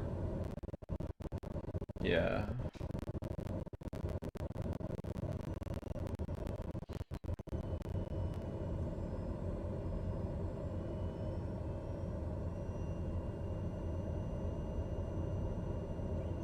Alright, is this where I should be getting off on to Lima? That's golf, okay.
Alright, we made it to Lima without being dumbasses.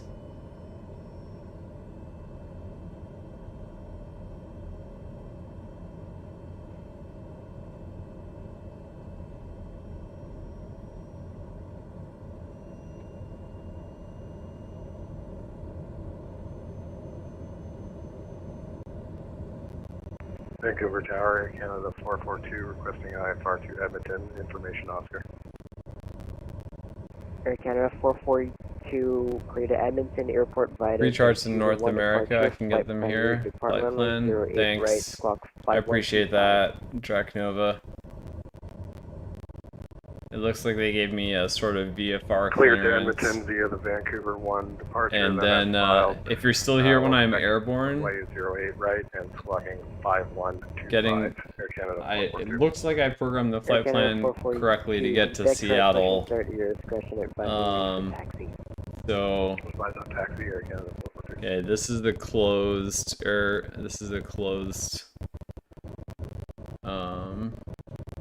see, it's showing as Charlie for me, so I must have outdated terrain for this area or something. I'm gonna restart the sim when I get in the air, because the sound is all screwed up. Everything's all lagged out, so once I just get in the air, I'll restart it.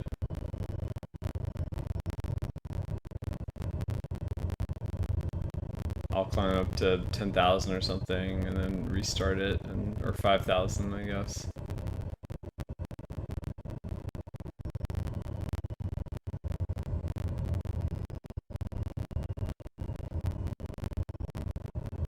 And this is my turn right here, I think. Oh, I missed it.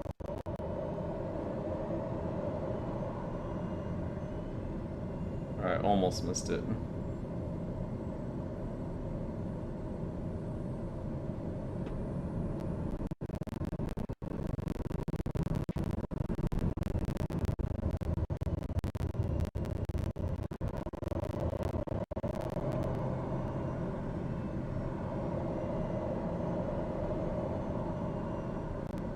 Oh my god. Seriously.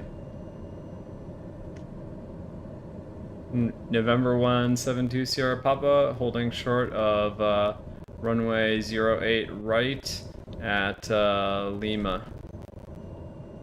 November 172 Sierra Papa, wind 140 at 61 airborne contact Vancouver, approach 128.6, clear for takeoff, runway 08 right. Clear for takeoff, 08 right, contact Vancouver approach. Thank you, have a good evening. November 172 Sierra Papa.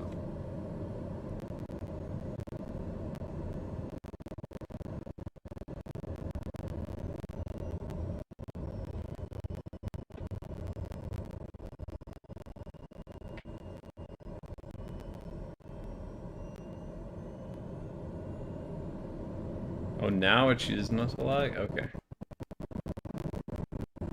Let's see, make sure our yaw damper is not on. Yeah, it was on.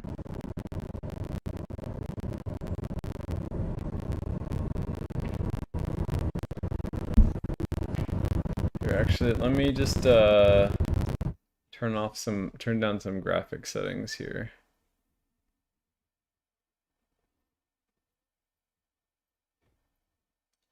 I think those are what's causing this.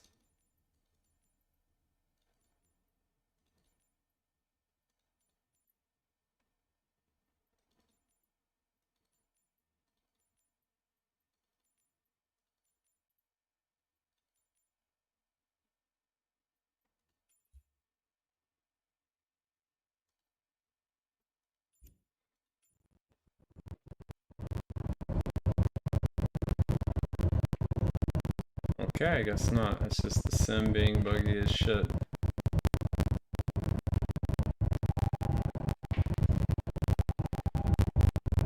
Okay.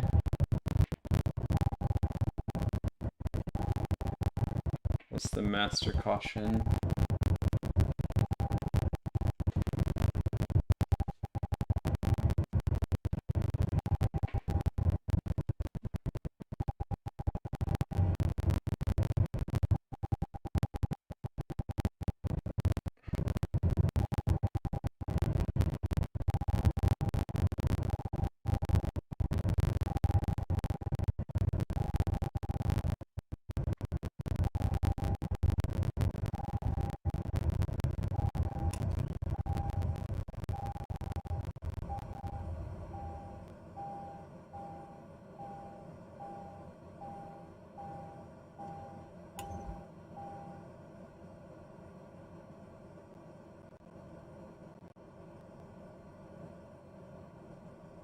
I'm missing a fuel pump here. It's on. What's going on here?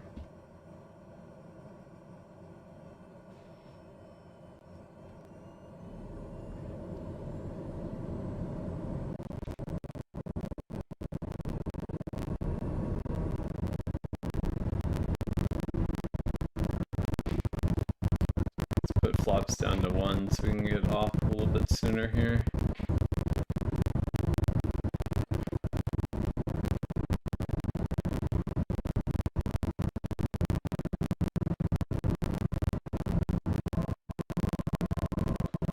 Okay, flap 0, run my gear up.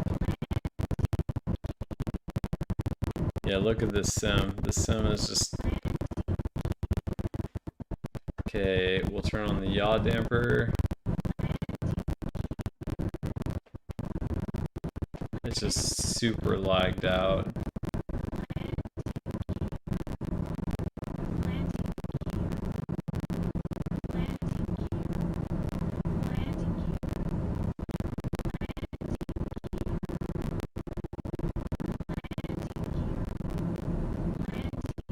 Missed. Ceiling 2,500 broken. 2,800 overcast. Temperature 13. Okay, center 2.12. is Altimeter 2979er. 8.6. IFR approaches ILS or area navigation runway 8 left, and ILS or visual runway 8 right. Simultaneous. Parallel. ILS approaches in use. Departures runway 8 right. PT.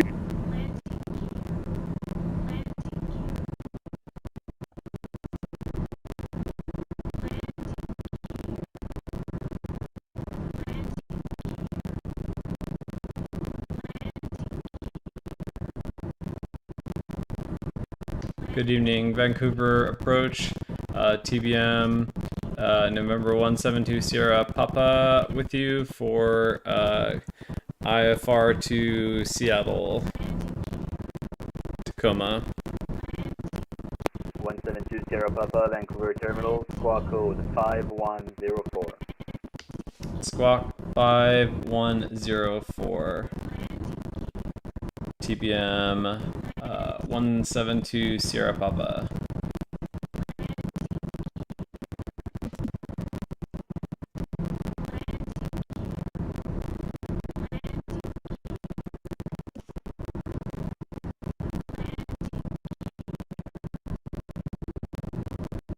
Approach my sim is lagging, so I'm gonna exit and restart. I will re-enter the airspace at approximately the space that I am now, if that's okay, and I'll add the squawk code back in.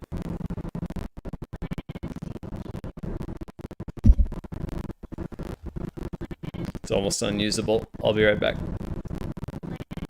172 Sierra Papa.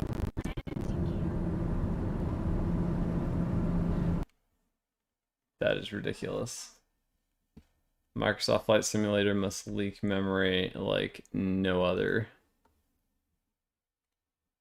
Or the VR system or something. I don't know.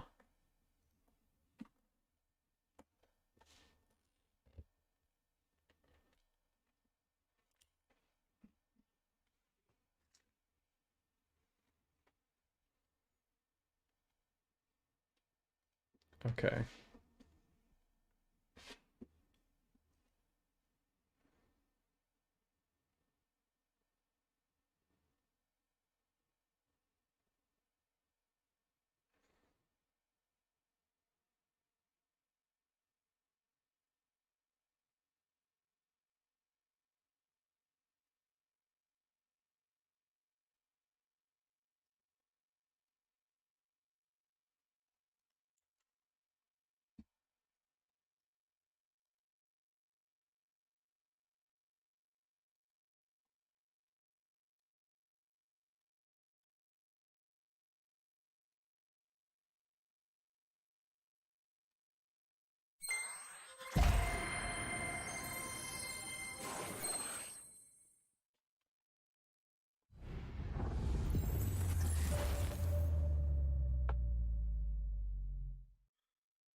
Oh shoot, I'm gonna have to enter that entire flight plan again.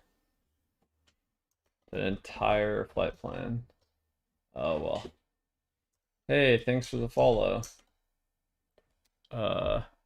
Eric Honia. Appreciate that. We're just getting the flight sim reloaded. I can go back into desktop, show you what I'm doing. So flight sim is reloading. We have vPilot reloading. Let's just check with VATSPI that we don't have any controlled airspace down in Seattle that we'll have to deal with. Yep, we don't.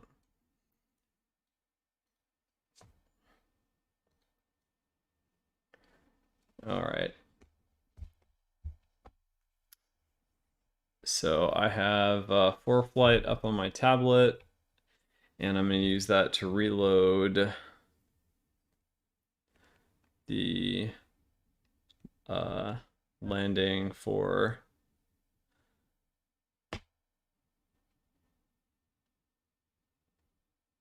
let's see. How do I close this plate? Airports, okay.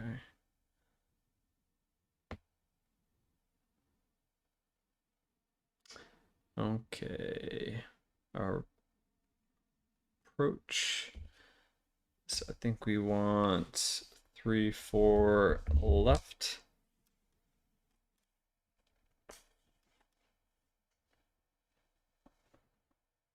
Or is it 3-4 right? Yeah, 3-4 left. We'll do 3-4 left. That's the big long one. Isn't it? Oh no, we want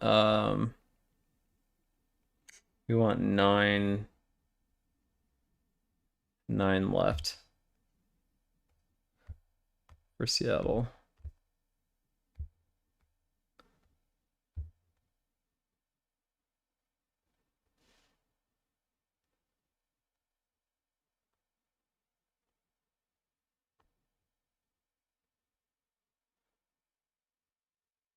Or am I misunderstanding? Is it 16 left?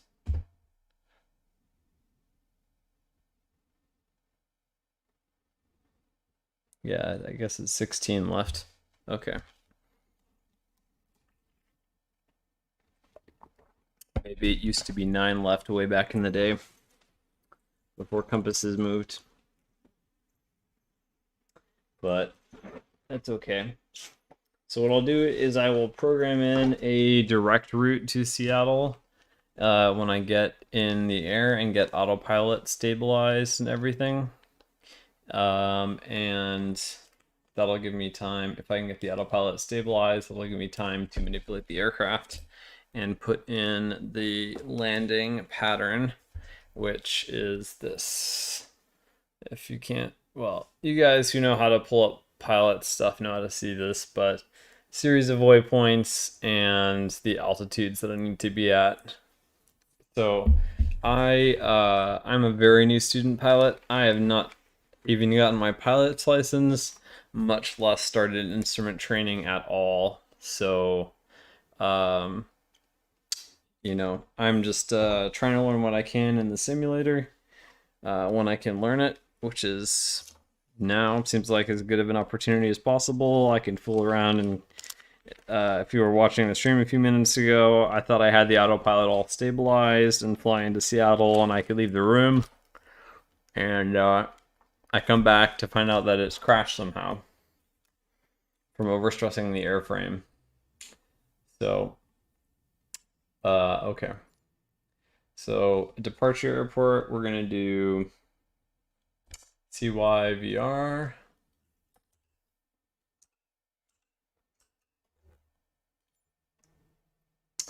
And we're going to just pick somewhere in the airspace that's like not annoyingly close to,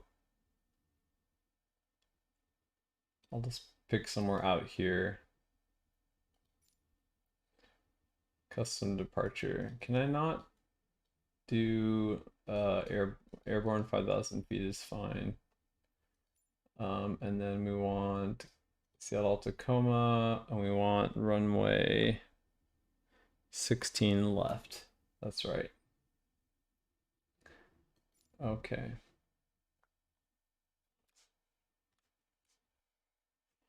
All right, let's see if I can figure out how to use my autopilot this time.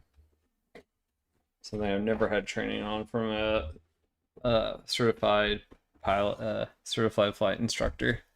I've just been trying to figure it out as I go.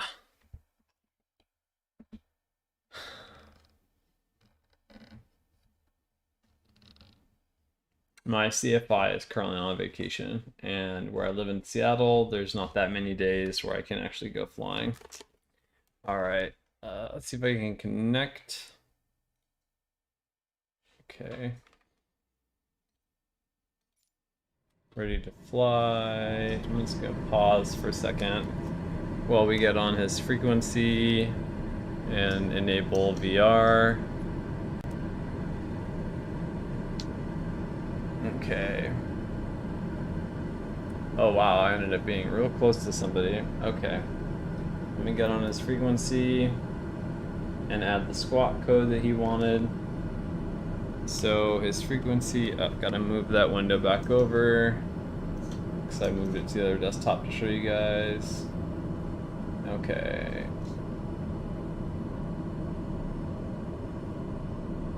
So I'm using active pause, so the simulator's paused right now.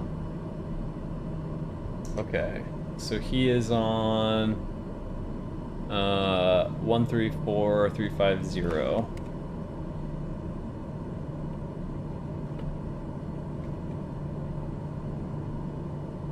Okay.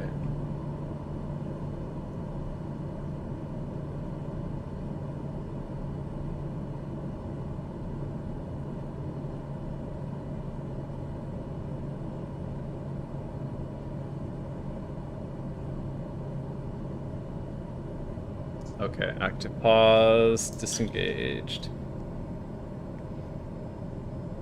Let's make sure, okay. Yeah, we have some throttle. Vancouver approach, TBM930 Sierra Papa back with you.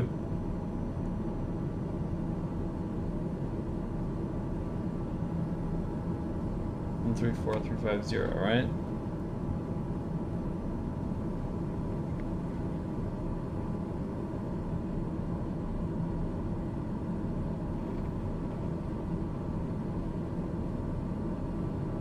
Oh, it's 128,600. Okay.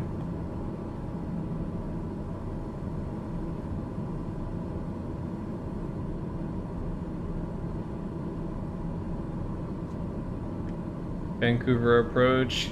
TBM930 Sierra Papa back with you.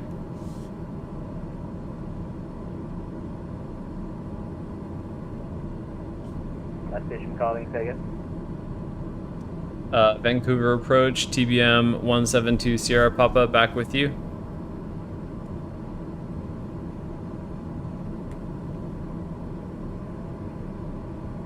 Sierra Papa, roger. I don't see you anywhere on the radar. What's the location? I moved a couple miles east of the airport where I had taken off from Vancouver. Here, I will enter my squawk that you gave me previously and ident.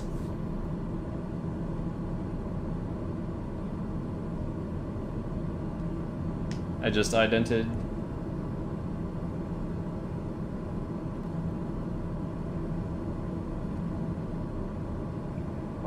Sierra Papa, roger. I don't know. I don't see you anywhere. Okay, I'm squawking 5104. Did I possibly leave your airspace by mistake? Let me zoom out my map a bit. 172 Sierra Papa. Level 300, that's way outside my airspace. I only go to 16,000.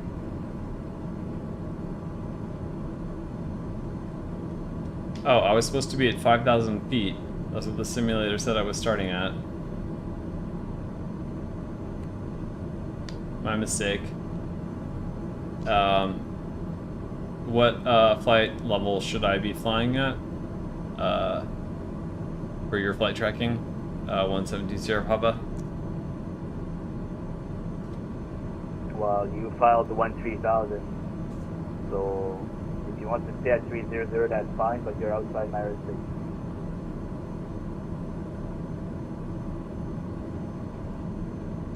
There's clouds up here. I'll descend to 13,000. 172 Sierra Papa. Canada 442, proceed direct V3 on code. Okay, let's figure out the autopilot this time. Sierra Papa, roger, but clouds shouldn't be a problem, your IFR anyway. That's true. Just trying to avoid the turbulence and limit lag in my simulator. 172 Sierra Papa. Vancouver, I'm looking after you. There, Canada 345 on the Connect 5, level 220. Maybe I should stay up here. I don't know. What do you guys think? 345, Vancouver arrival today, identified runway 8 left, information Oscar, descend 7,000. Okay, so let's see. We have all of our lights. Let's make sure that we... Canada 442 leading to the northeast, Vancouver center is offline at the moment, switch to onward frequency, have a good day. I will go over to get a comm, thanks for the ATC, Canada 442. No worries today.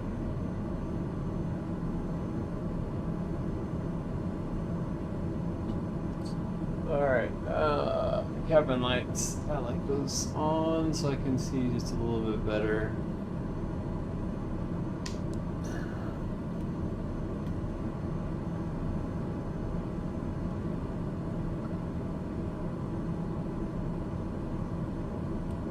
Okay, so I can show you guys what it looks like not to have... Oh my gosh, it's lagging already. Oh wait, no, because I'm in desktop mode. But it still lags even if I... So let me show you what it looks like if I do a combined view. I can do a combined view. Actually, here, let me get the autopilot set up so that it's at least maintaining my altitude and stuff. I don't... Or is it already set up to do that? Let's see. Autopilot is on. Yaw damper is on. Do we have AP trim on?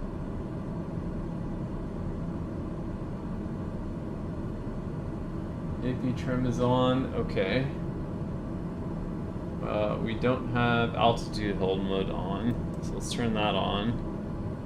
Okay. And let's turn on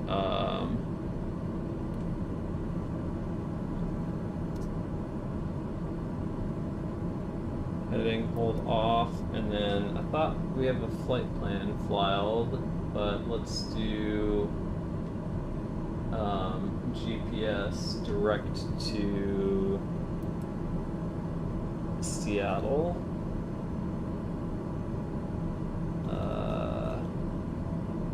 Now I guess I should build a full flight plan here. Let me see, is my wife trying to contact me? Yes, she is.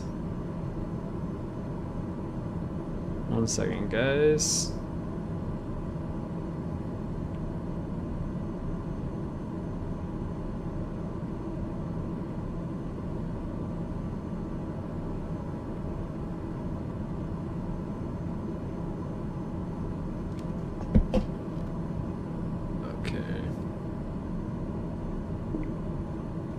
Okay.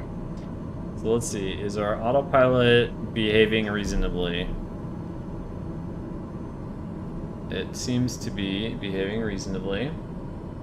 Vancouver, 7 Charlie Mike back with you out of 1,300 feet on the Vancouver 1. Let's turn on nav mode so that it's heading toward... Charlie November, Roger, 10 hour transpond. Shouldn't nav mode... Sorry, it keeps turning off. Yeah, it's turning to follow. Okay, so maybe I just set the throttle a little bit too low when I left before. I assume we want to stay in the green zone here. Charlie Mike, thank you. Identified. You're passing 2,200 current. Affirmed, 2,300 down. Charlie So, Mike, go, Roger, climb 6,000 only, 6,000 for now. I'm in nav mode. Able, Why am I left just heading 0, turning here? And I don't see... 6,000 feet, and I think that was 010 for a left turn. Alright, 010, 7 Charlie Mike. Okay, so it's 372 via bubble, clear to turning... runway 08 right approach. It's turning to get onto the path to Seattle. Okay, so now we have some time to enter, hopefully. We don't go into some downward spiral while I'm in the middle of doing this. Now we have some time to enter the actual waypoints that are needed for a landing in Seattle, according to ILS, which is the mode I am flying in. Okay, so let's make sure I'm looking at the right airport and the right one. Okay, this is Seattle, Washington, runway 16 left. That's what I want. Okay, so we want Z-decky. Actually, shoot, it'd be easier to do this not in the VR. Maybe what I should do is just build like a ring of monitors that surround me to provide the situational awareness. It's just really nice being able to like look left and right and see, you know, like whatever is outside. Charlie Mike, continue climb 16,000 for direct Gary on course. 16,000 and cleared direct to Gary for Okay.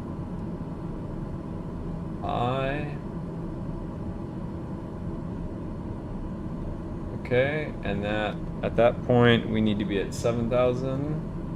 Wow, look how much better the sim is performing. So I just need to restart the whole thing, all of it, periodically when I'm streaming for hours. Then we go to WUMUL.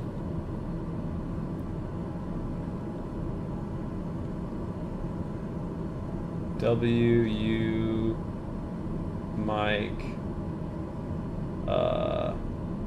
U Lima. What's U? I haven't memorized the entire native alphabet yet.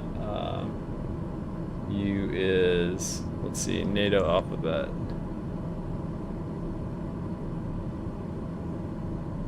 NATO alphabet cheat sheet.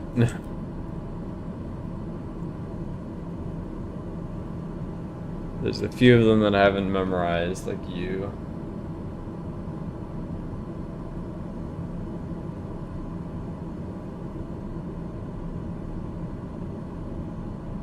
Uniform. Okay. There we go. Got it to 345, altitude restriction of the star cancelled, descend 3000. Hey, thanks for following, Asphalt. We're just entering our, Tower now, 1187, goodbye. let's see, WUMUL.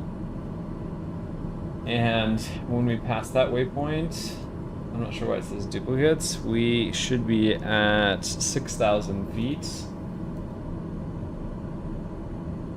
And then next, we should be at Kenmo.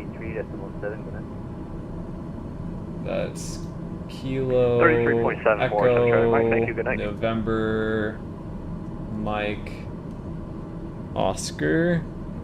And at Kenmo, we should be at 5,000 feet. Yeah, Canada 345,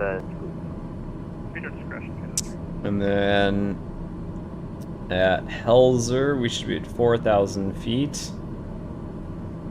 And there's radar frequencies for all of these. I don't think my computer is I don't think my airplane is the kind that can do a flight plan that complicated.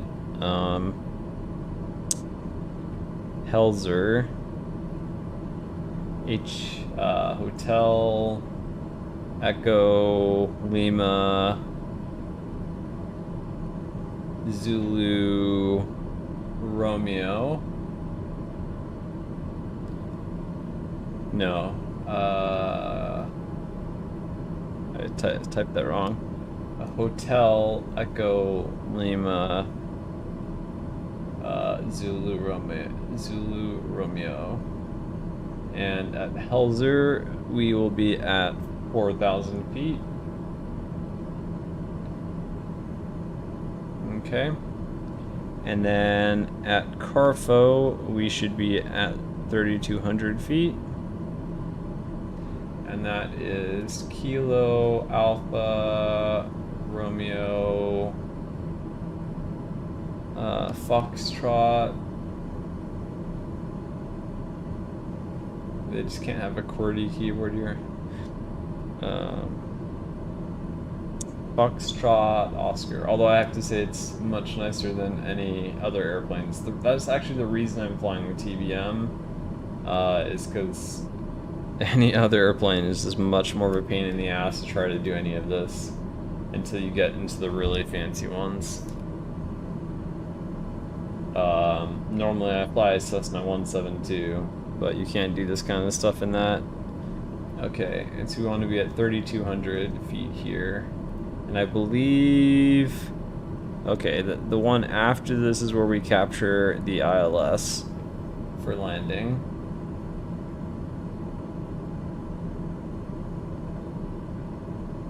Okay, and that is Douglas.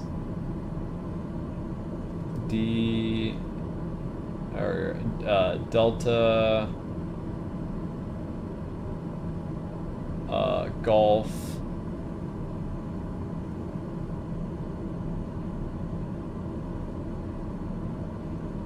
Lima,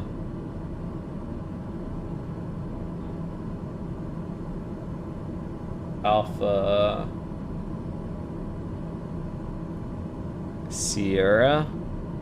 And at this, we need to be at 1,900 feet. And I believe at this point, we capture the ILS for the runway. So we'll go back to Navcom. Oh, I hope I didn't completely lose that flight plan. Okay, I didn't. Yeah, so that's the currently active flight plan. We'll just hit done for now.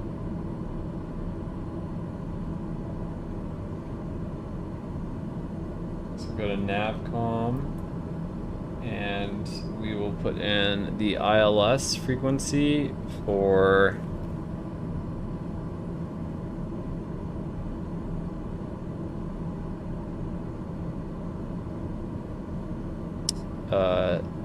110.3. So 11030, enter, okay. And now let's go back to, whoa, no.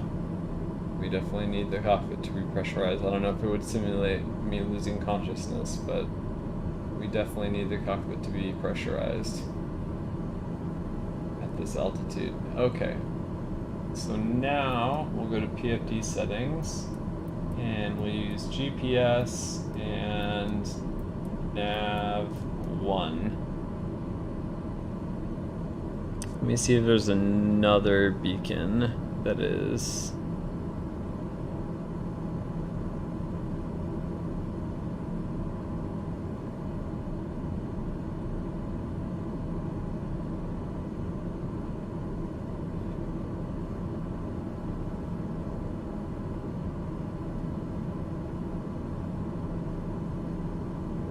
Kilo 345, turn left heading 160.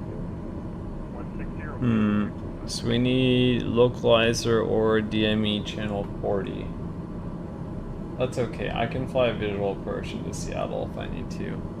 This navigation should get me nicely there. So nav mode is on, and it's getting dark now. We can't see a whole lot.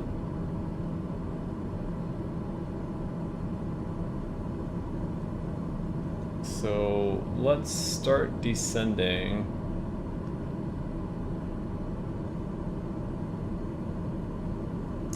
Let me ban that guy.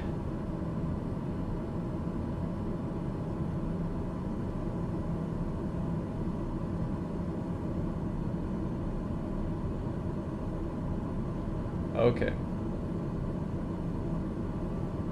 Is anyone still around and want to see what it looks like in... Wait, why does it show me not in my chair? It looks like the camera has been... Oh, okay, now I'm just seeing myself delayed. Okay. When I'm leaning down in my seat, it doesn't show, I guess. There, I'll just make it a little bit lower. Alright, okay.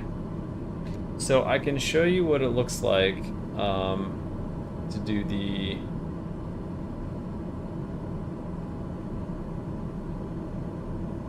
stream with display VR view. Okay. Okay, looks like I've lost voice there for a few seconds. Descend 2,000 feet. Make a left turn heading 040 to rejoin. Okay. The other 08 left approach. Okay, no worries. Left turn 040 descend 2,000. Then Microsoft Flight Simulator. We shrink that down.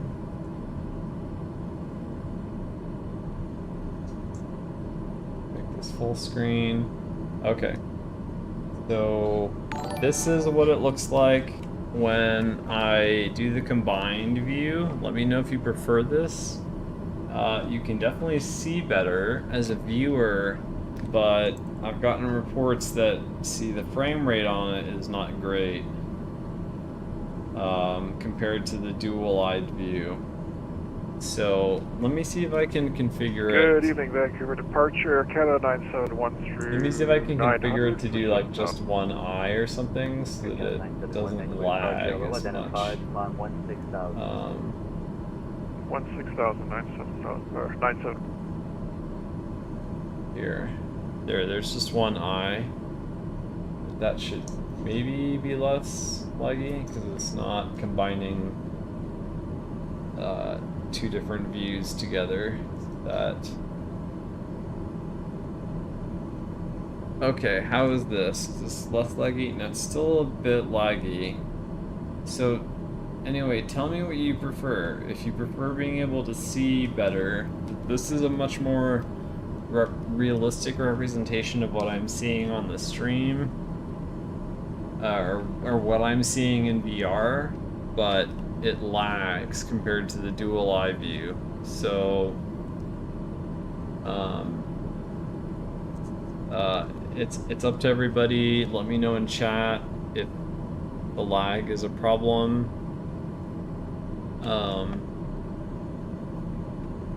Canada 345, the contact tower now, 118.7 minutes. 187, Canada 345, Canada 971, turn right, direct. It's just so nice to be able to do, like, you know, look this way, look that way. Let's turn on, do we have Edo heat on and windshield icing on? Yeah, we do. Okay. I'm going to instruct our altitude to begin descending down to 10,000 feet or 12,000 feet.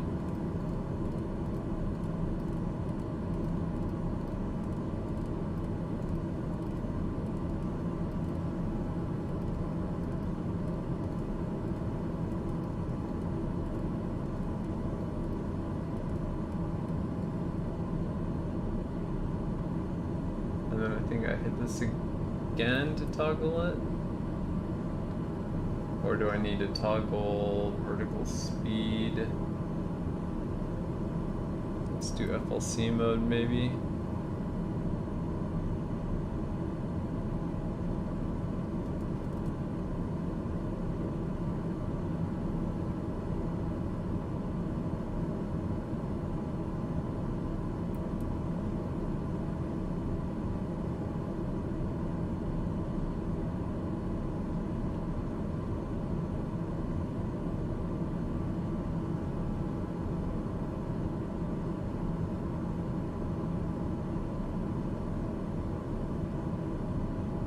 Actually, I'm okay with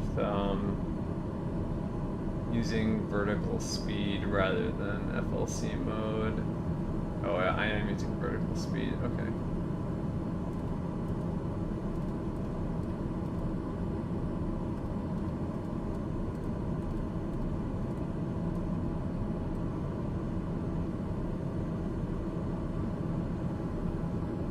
Okay, so we're descending quite rapidly. Oh, we can see a good view of the moon despite. Canada 222, Vancouver, hello, identified, climb 16,000. Climb 16,000, Air Canada 222.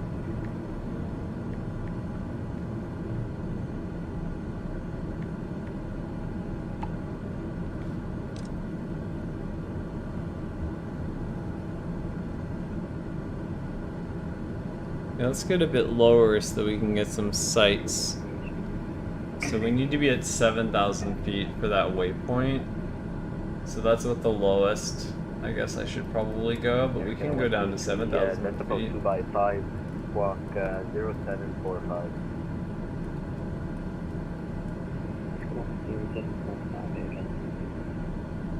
Canada 222, proceed direct Philly on course, that's Charlie, India, Lima, Lima, India.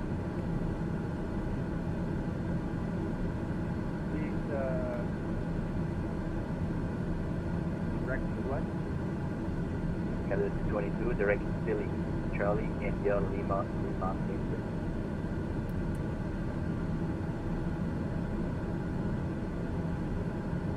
Unable to comply. Air Canada goes direct to City.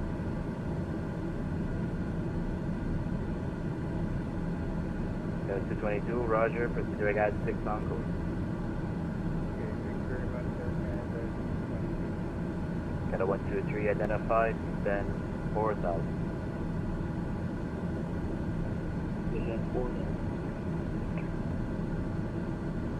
Vancouver approach question, 172 Sierra Papa. Canada 971, contact Vancouver Center, 133.7 today. Going to 133.7, have a good night, 971. Sierra Papa, go ahead. I'm about 165 nautical miles north of Seattle. I'm just wondering if I'm still in your airspace or I'm descending down to 7,000 feet. and was wondering if I will be in your airspace or Center's airspace. 172 Sierra Papa. Nope, you'll be in Seattle approach airspace and he's offline, so you can monitor Unicom once he's doing. Roger. 172 Sierra Papa. Thanks for the information. No problem.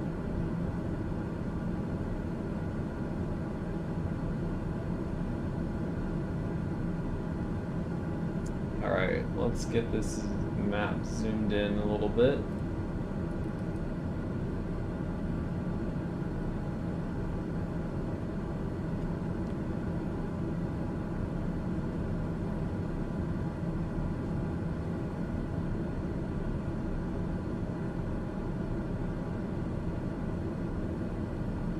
So we're gaining some, yeah, I'm fine with this airspeed. In fact, Vancouver Terminal, very good evening, Air Canada 574, timing actually, to let's see if the 1000, plates show what speed we should Vancouver be going.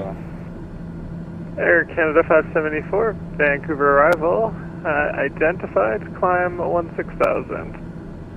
Climb 16,000, They don't. Air Canada 574. Let's see, it's 122.8, right? Is the Unicom for VATSIM?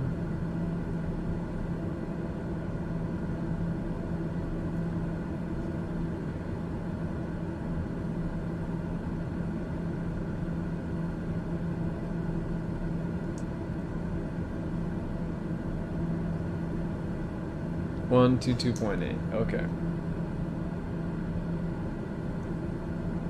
Air Canada 222, contact center 133.7. See you later. Yeah, see, this seems a lot laggier than...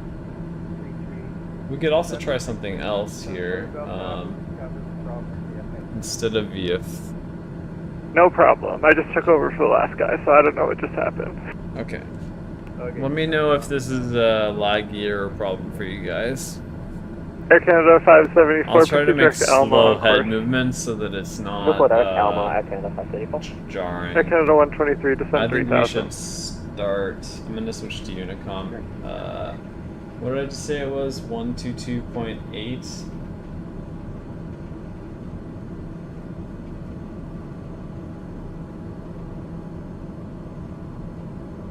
Well, that's nav 1. I want com 1.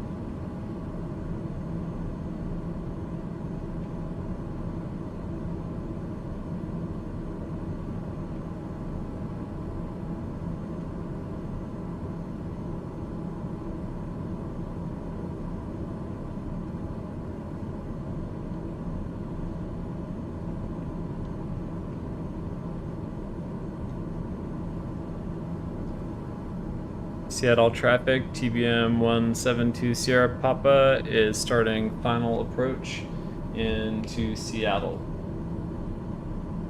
Currently 165 nautical miles north, still some ways away.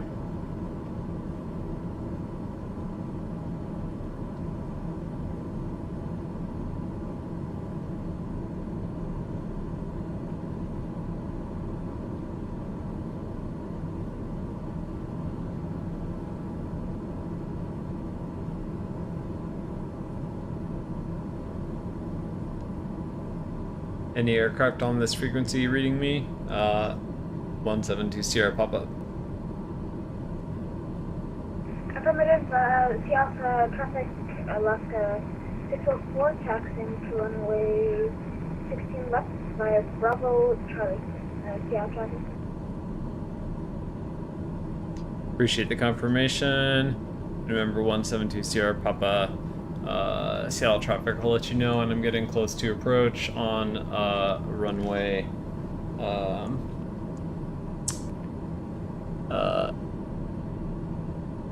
16 left. Okay, thank you.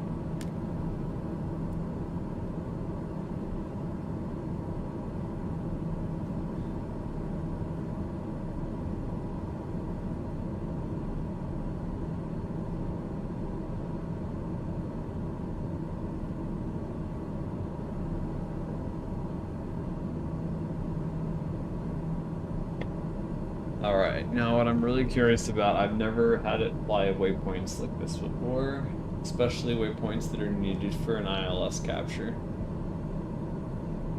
So maybe I should put it into approach mode, I'm not sure.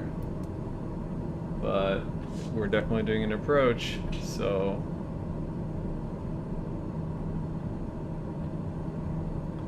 Okay, I feel like we can start slowing it down a little bit here. Because I can already see the runway.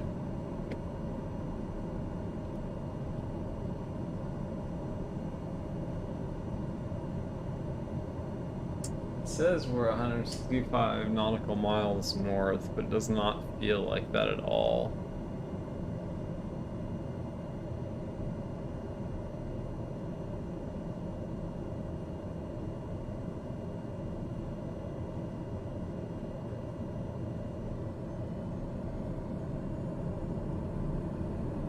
Flight director thinks we should be about 150 knots.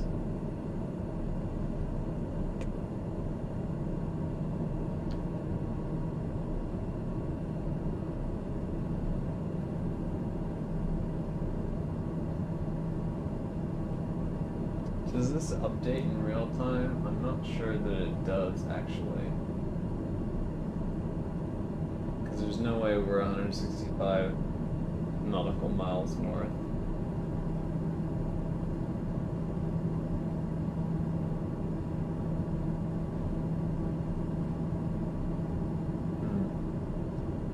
Maybe that was that many nautical miles from the destination, but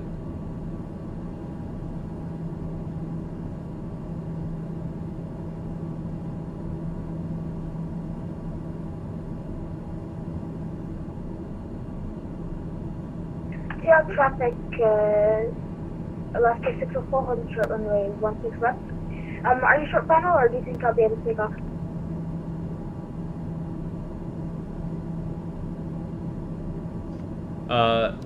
TBM November 172 Sierra Papa is still 8 nautical miles north of 16 left. Okay, that sounds good. I think I could be able to take off. Seattle traffic, Alaska 604, to top runway 16 left, Seattle traffic.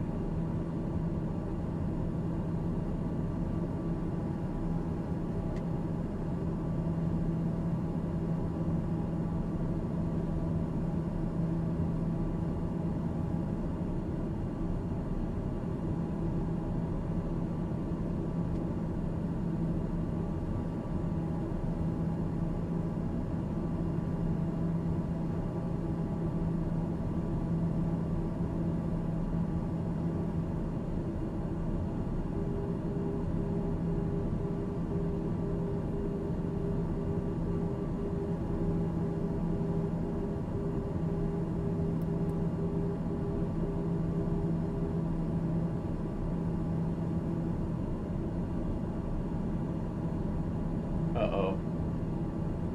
I don't think it does the altitudes for us. I guess not. Okay. Alright. Oops. No, we don't want that. Our autopilot is now off. Okay. Well, let's see if we can land this baby at Seattle.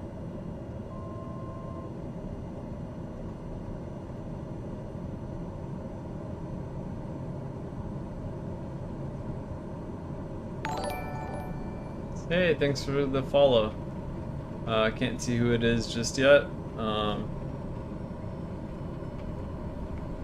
goodness, this is terrible. I was hoping my nav system would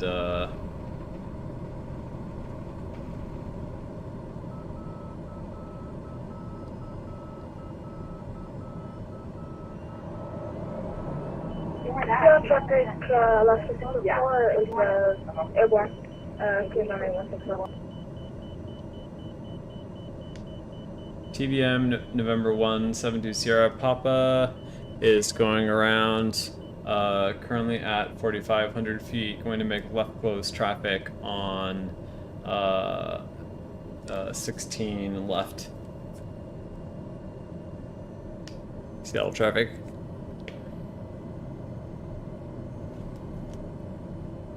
Hey, thanks for the follow.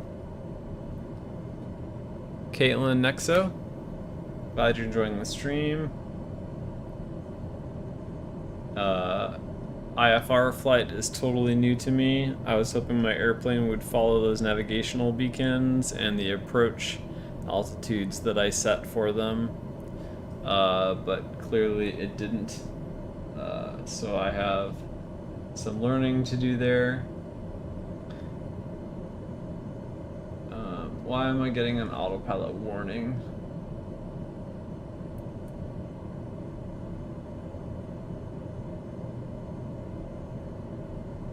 PIT, I forget what that means.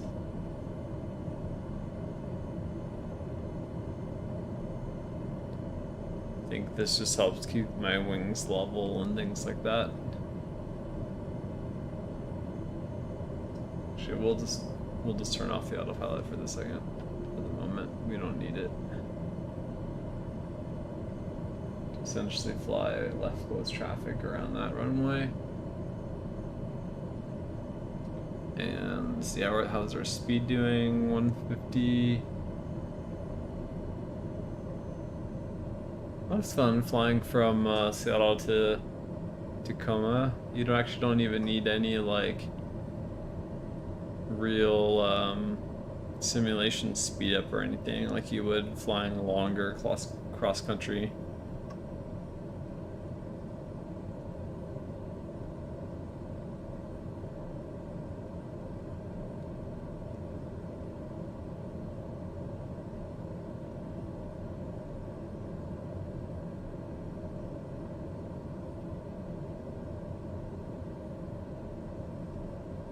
This is runway 16 left.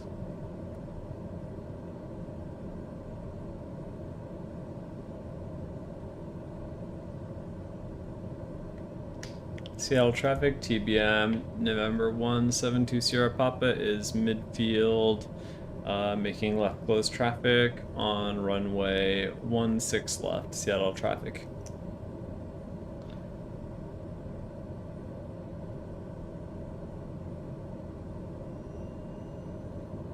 This would not be appropriate procedure for the actual airport, but it's a simulator, you know? And there's no air traffic controller to guide me on the proper procedure. And I don't feel like looking it up. And besides, I don't know instrument. I don't know IFR flying at all. I don't have my PPL license yet.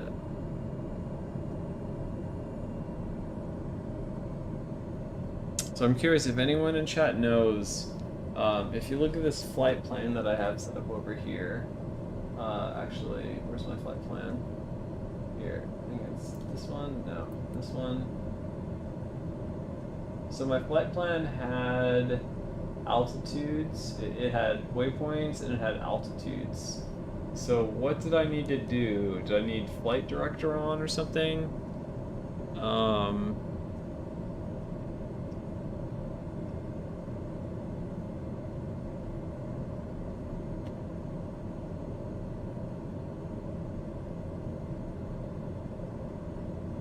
In fact, maybe can I reset to this and like activate leg to the waypoint, and then let's turn on autopilot, and maybe do we need flight director? No, flight director just tells us, why is it making a right turn? That doesn't make any sense. Maybe it needs to, it understands it needs to do like a 360. So what autopilot mode do I need? So I'll have approach mode. I have vertical speed. Oh, I don't have, what is happening right now? This is worrisome.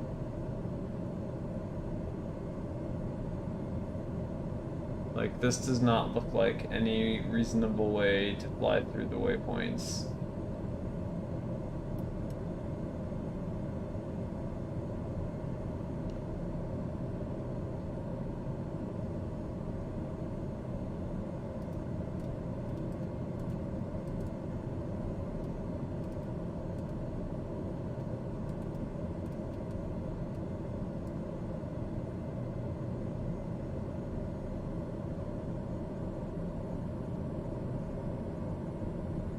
So where is it going now?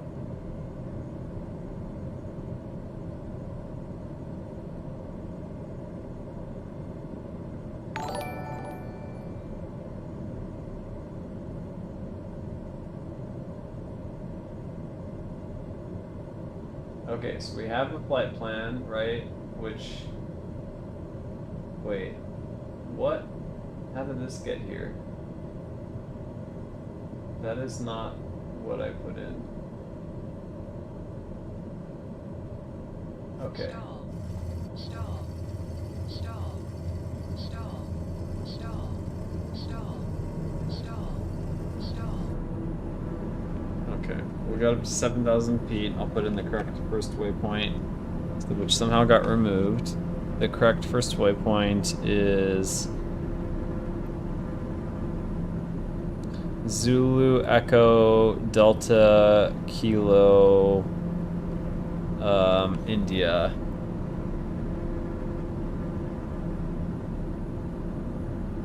Or Zedeki. Z-D-E-K-I.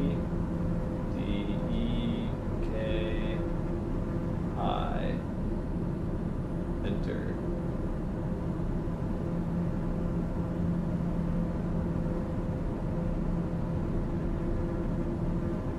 And then Womel is after that? Yeah, Womel is after that. So Zedeki is what we want to be en route to.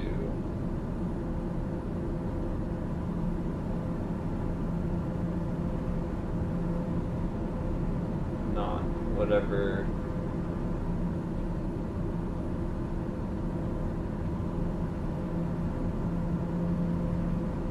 I guess this was 104 nautical miles from my original destination. I'm not sure. It's certainly not 104 nautical miles from here. But I guess it's gonna make, my hope is that it's gonna make a nice big, like, loop kind of around like this, with my engine's overheating. Gotta pull back a little bit on the thrust.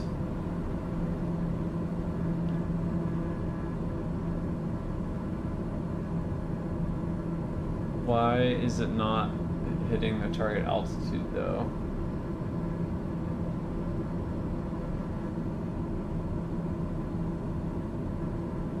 Because the currently active waypoint is 7,000 feet, right? So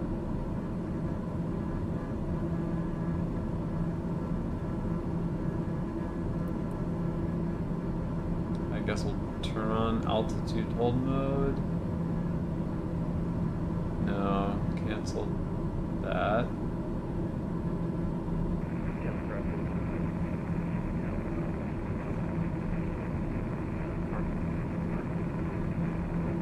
Activate leg to waypoint, okay.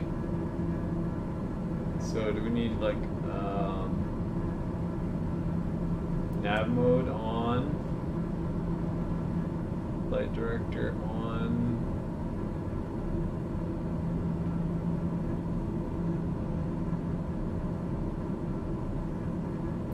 Maybe we'll turn off approach mode. Am I misreading this? Because my plane is just flying off into nowhere now. Yeah, it's definitely Z-E-D-K-I.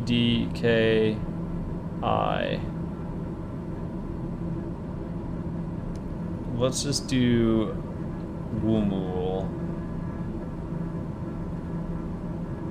instead and do direct to this. That's 22 nautical miles away. That seems more reasonable given where my airplane is.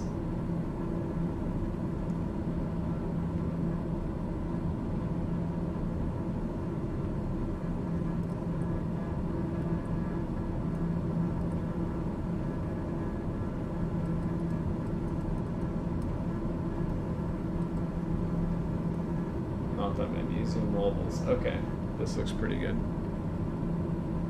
Okay, but the altitude is not right. We need to be at, for that waypoint, we need to be at 6,000 feet.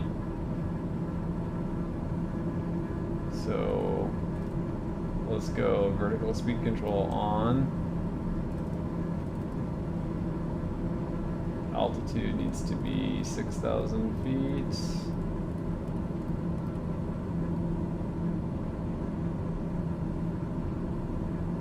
On.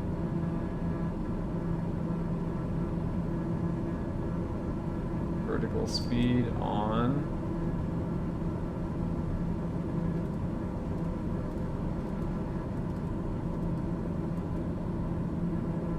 Okay.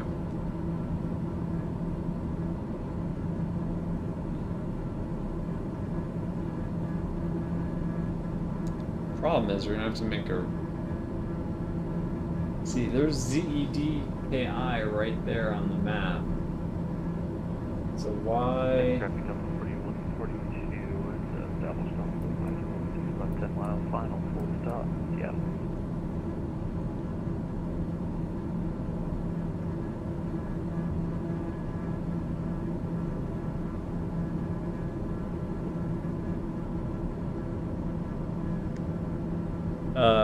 Mind if I ask what runway you're using? November 1720 Sierra Papa, Seattle traffic. Premium 16 left.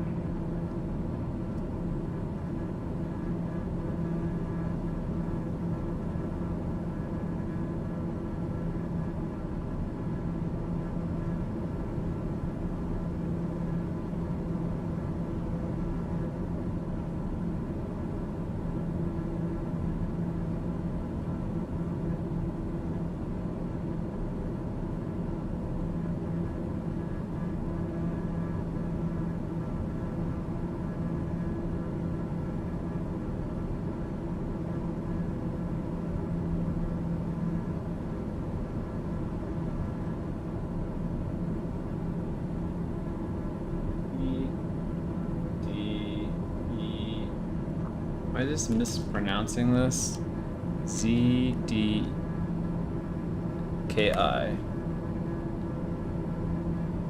Oh wait, ZD.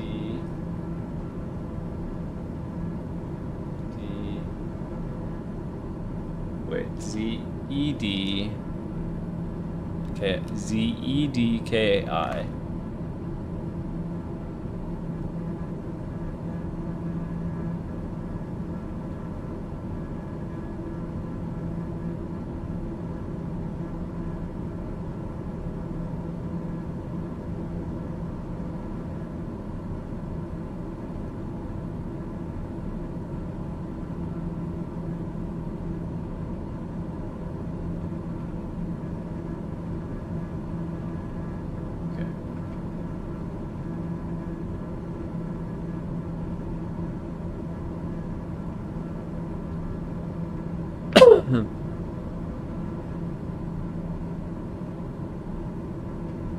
See, now why is it showing 104 nautical miles away?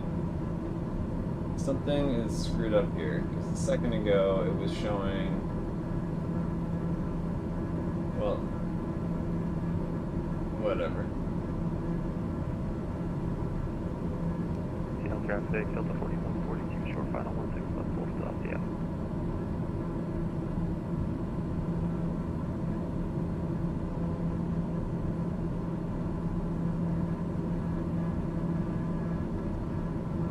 Have a good evening. 172 Sierra Papa, Seattle traffic.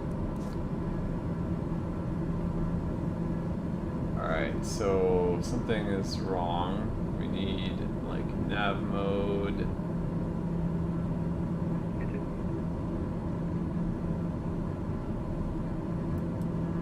was off, now it's on. Right, altitude. I don't know if we want altitude hold mode. But Sadeki activate.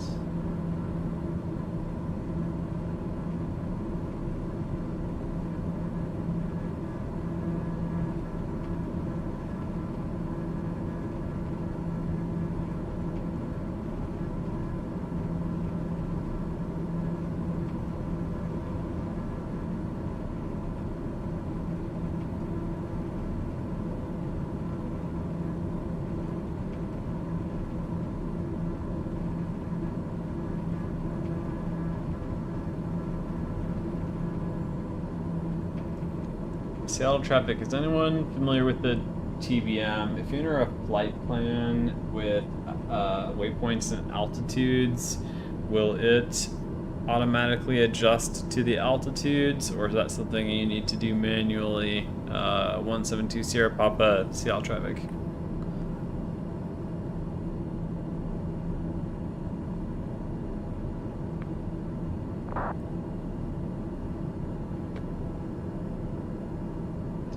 Microsoft Flight Simulator, correct. 172 Sierra Papa, Seattle traffic.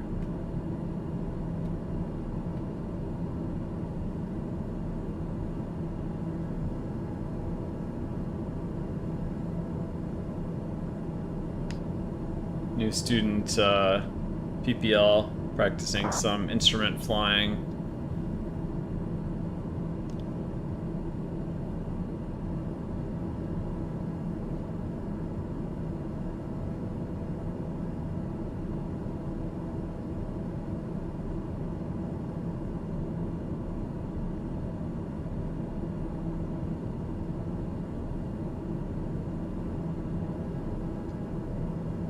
Here you, Alpha Lima.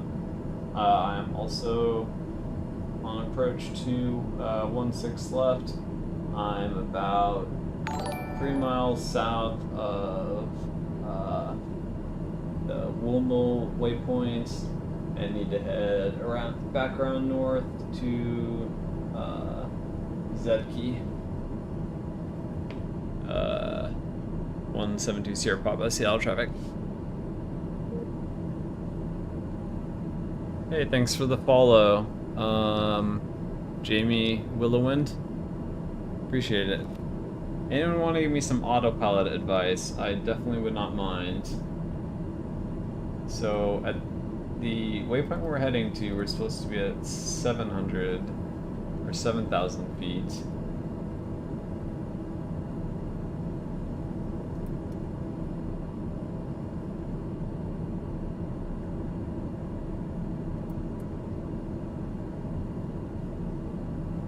Vertical speed.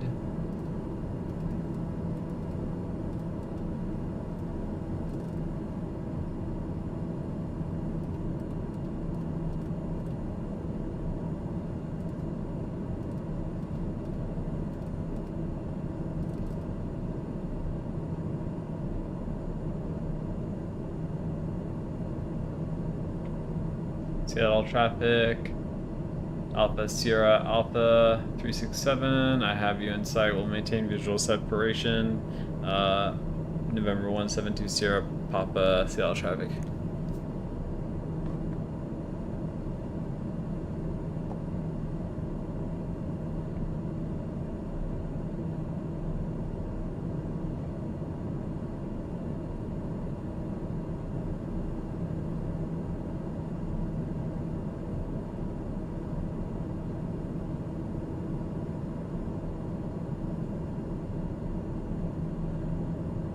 Okay, so this is my active flight plan. Is there something that I need to do? Speed bug, set minimum. Yeah, these are all on. Aircraft systems. Lighting config, master. What does this do?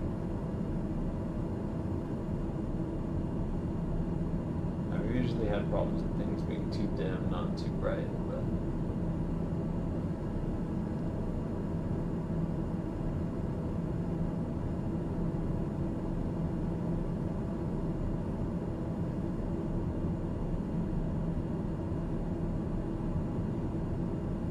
I need to look at weather right now.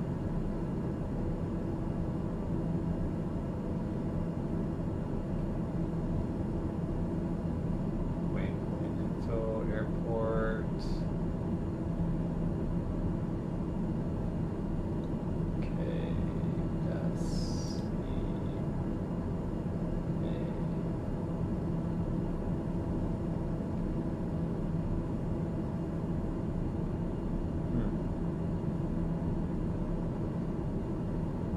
Okay, well, we've hit this waypoint. So maybe I just need to... Okay, so now we're headed to Woolmole, and we need to be at 6,000 feet. So maybe I need to adjust this down to... Oh, it did it for us. But we need vertical speed on. Maybe we need vertical navigation on.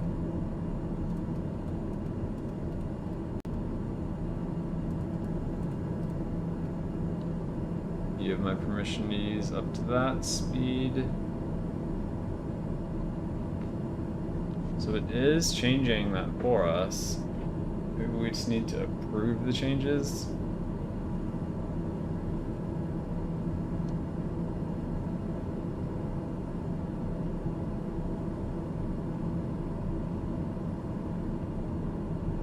November 172 Sierra Papa is passing waypoint Woolmole towards Kenmole on final for runway 16 left.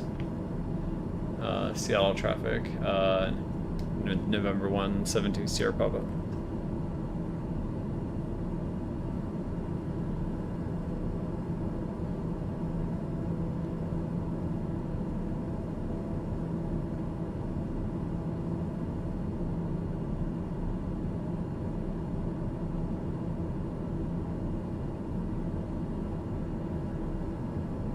Kenmo, we're supposed to be at 5,000 feet. So I should already set altitude to 5,000, or has it?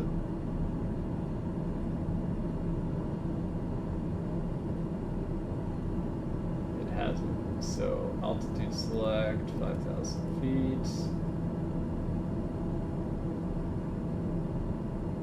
Let's use vertical navigation on.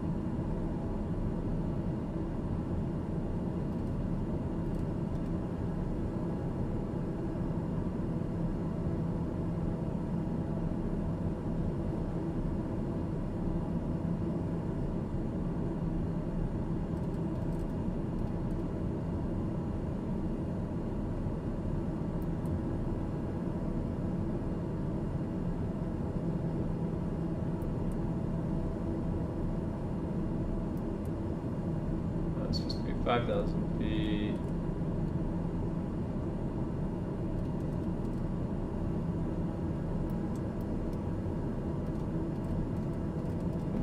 Up and down is not doing anything on this.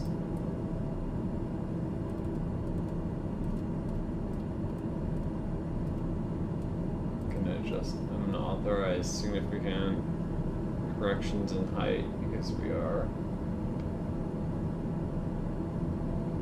So we need to be at the right height, definitely by Douglas.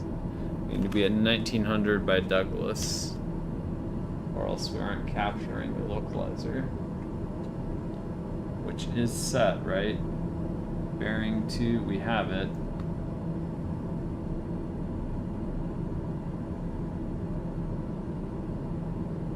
Okay, it is now past that in our flight plan, so we're now at this. We need to be at 3,200 feet.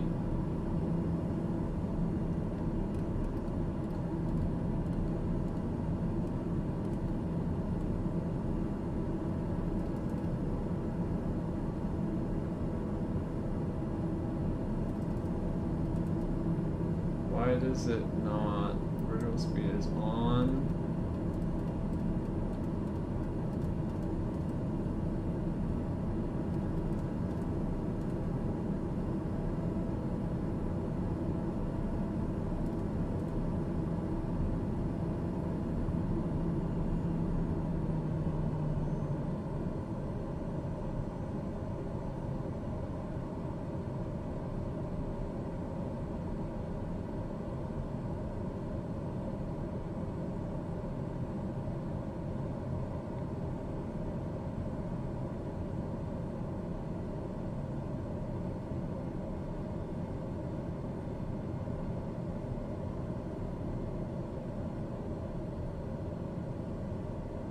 Now we need to be at 1900 feet.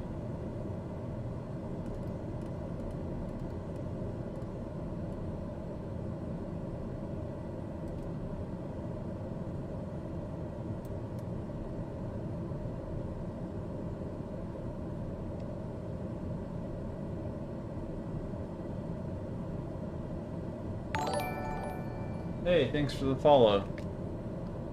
Appreciate that. Baldwin Bowman. We're probably not going to be at 1900 feet when we pass the localizer. That's too bad. We're very close though.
That was it. Stall. Stall. Stall. Stall. Stall. Interesting that we're stalling. Stall. Stall. Stall. Stall. Stall. Stall. Autopilot's off. Stall. Stall. And we can go nose down.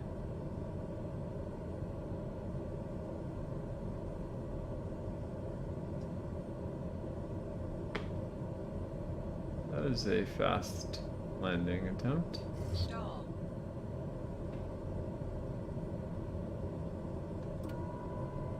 Flaps 1. Not gonna put the gear down until I like get a little bit closer because my airspeed's already a bit low.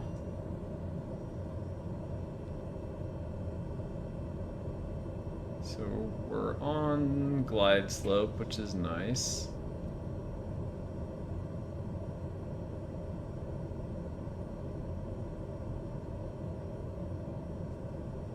Not quite lined up. Stall. Stall. Stall. And we're just above stall threshold, so I'm gonna add a little bit of power. I'm gonna go to flaps 2 now. Landing gear. And we'll put up landing gear, add a little bit more power. We really have a lot of nose up trim, so we need some nose down trim. Correct that.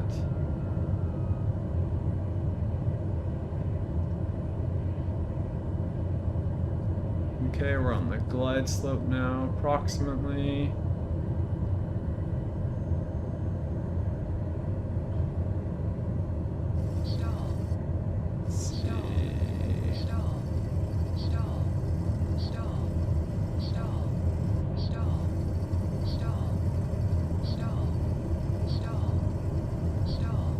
Oh no.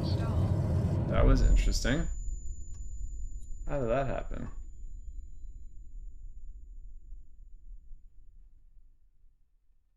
Well, I was stalling, so I shouldn't expect my flight controls to behave like normal. So I need to watch a video on how to use TBM930 ILS in Microsoft Flight Simulator. So let's see, TBM930 MSFS. Let's see if someone has given us a description of how to do this. How to shoot a precision ILS approach in the TBM930 in Microsoft Flight Simulator.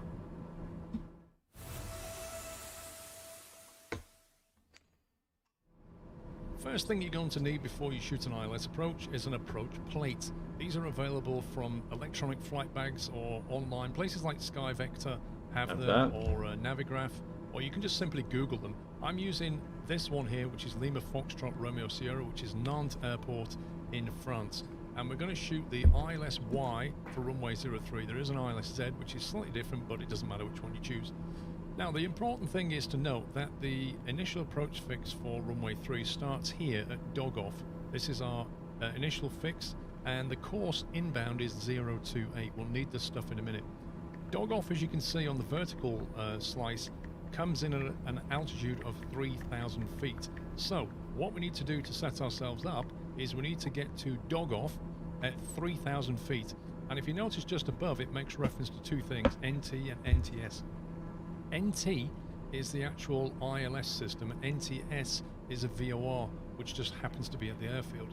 So if you look over here, you can see ILS DME at 109.9, and that is NT.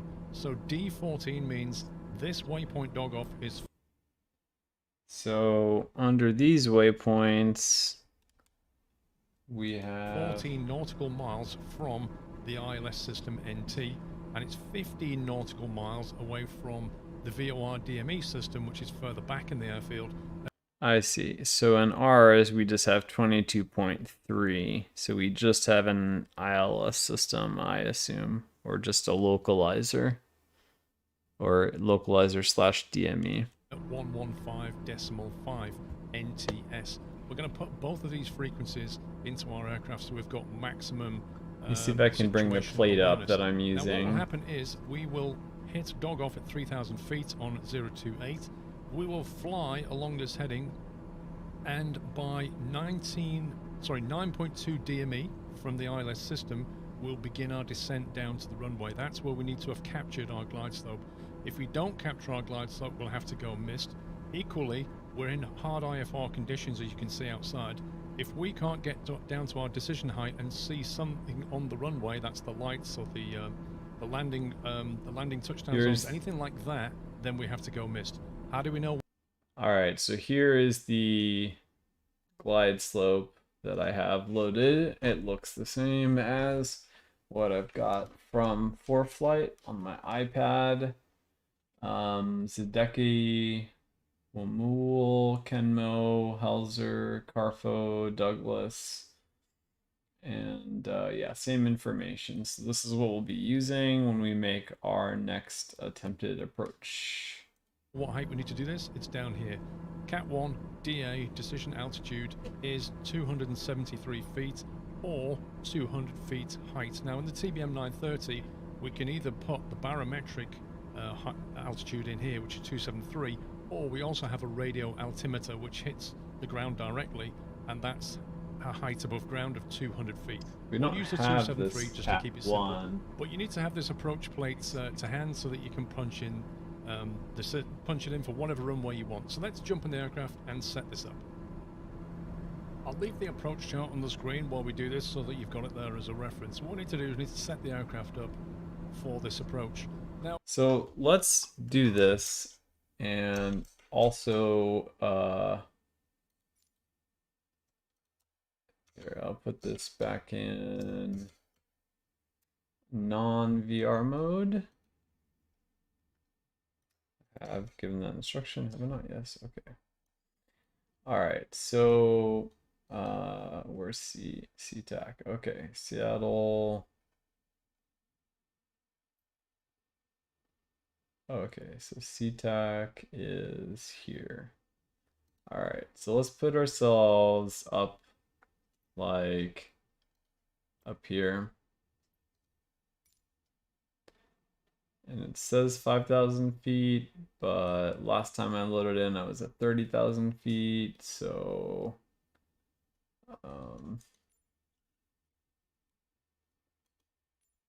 okay. Runway 16 left.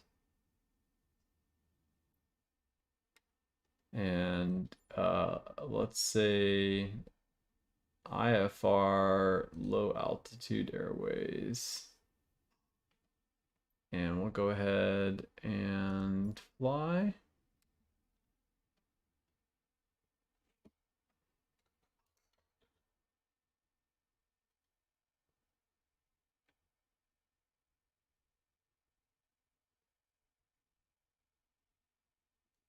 Gonna reload VPilot and reconnect. Just more, even though this isn't controlled airspace at the moment, it's fun just being able to talk to other people.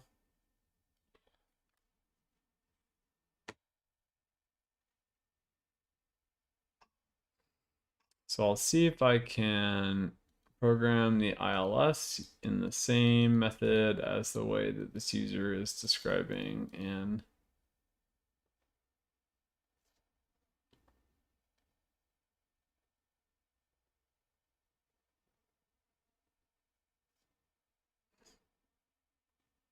their video. Now, at the moment, I've only got the destination in. You might have some waypoints on the way. We know that Dogoff is a place that we need to go to. There's two ways of doing this. If it was on a long flight, then we might just go to MFD, procedures, and then we'll select the approach, and then we'll choose ILS 3 Yankee, which is the approach that we want. We choose the correct transition, which I happen to know is Normie in this one. Otherwise, you have to figure out. Now, Normie's going to be like right over here somewhere. We zoom out. It's going to take us way out over here. What I'll do instead is show you the other way of doing it. So we're not going to load that in. If we wanted to load that in... Well, that seems nice. Let's see what that option is like in the flight sim. Okay. So we're back in the simulator. Ready to fly.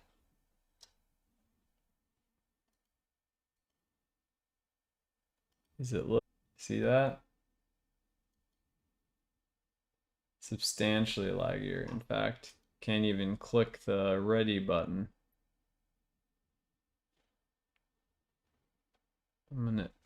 Something is gone screwy here. I don't know if it's the simulator or Steam VR or what. But something is consuming a massive amount of CPU.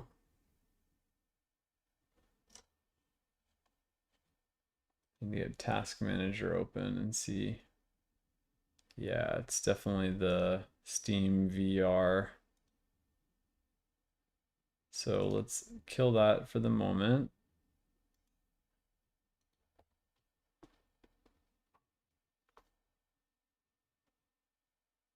All right. There we go. That's delagged Microsoft Flight Simulator. I don't know why it has a yellow border for me. Probably doesn't for you guys. And let's make sure the sound is set. Oh, I guess the sound won't work on the VR headset unless Steam is running. Let's see if we can do this without VR, just because of the problems it's been giving us.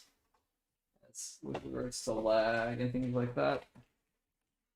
So I'm going to do a quick reconfiguration, and that reconfiguration will be switching monitors.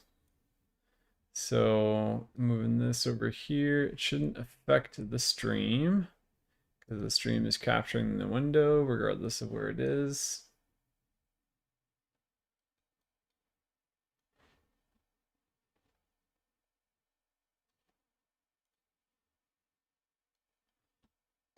Oh, I think it's because I'm capturing the desktop view instead of the game view. That's why we're seeing the yellow box. Okay. Let me get everything configured. Hey, thanks for the follow. Pagma Witch, I appreciate it. I'm glad you're enjoying the stream. Hopefully you're learning something about flying or ILS approaches. So let's see, is this showing the right desktop now? Nope, it's showing the right monitor. Let me add the other monitor. Okay, there we go. So we have our other monitor now. So we can do, so I have a Discord that you can join, and VATSIM has a Discord. Yeah, so if you're in VATSIM, joining the Discord is great. There's chat for pilots and for controllers and for learning to be controllers, and lots of nice helpful people there.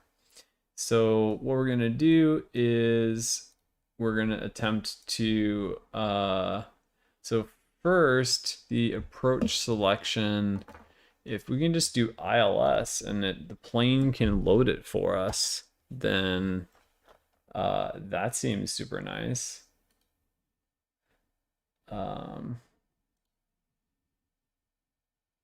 It's 122.8, right? Believe.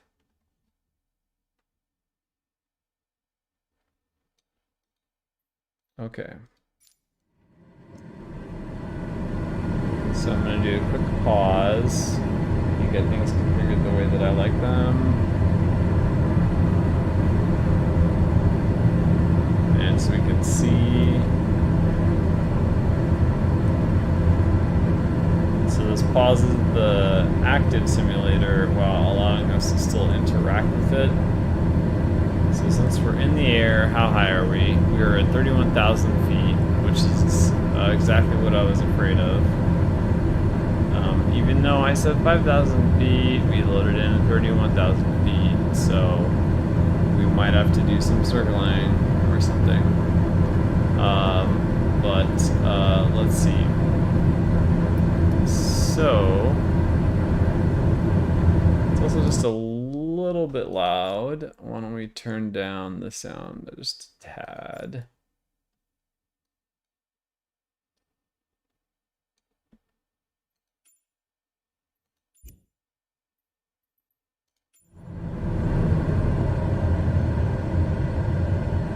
I didn't unpause it. Oh yeah, but every time I go into a menu, I forgot that it unfeathers the engine for some reason.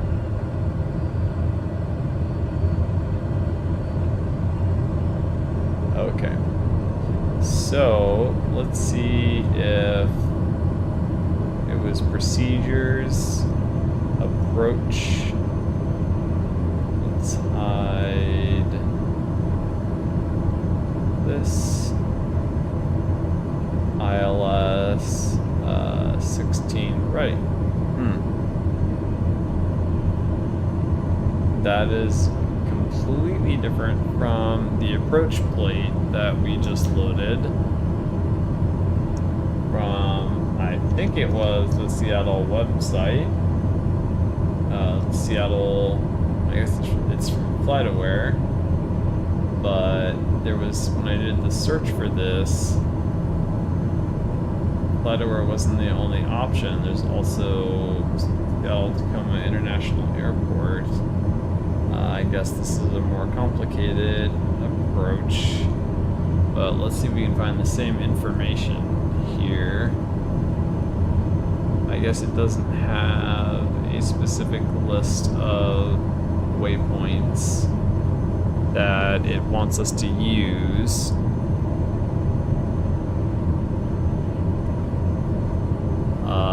But if it thinks, I don't recognize any of those,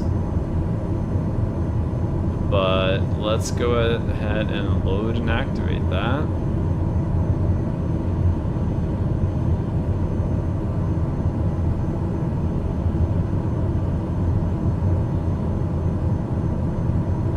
airport arrival is... I don't know what these mean. I guess there are multiple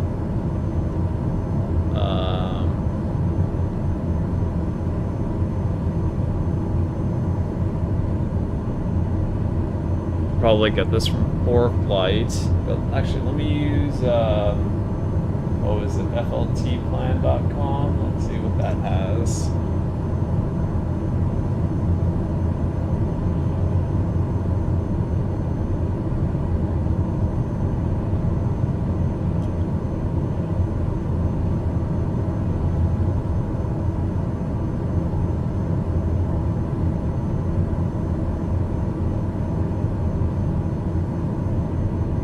Maybe these are GPS waypoints or something like that.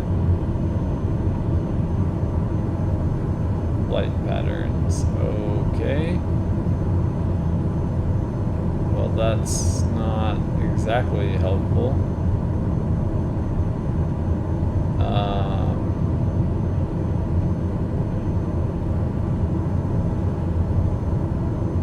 Flight plan. Okay, I can create an account.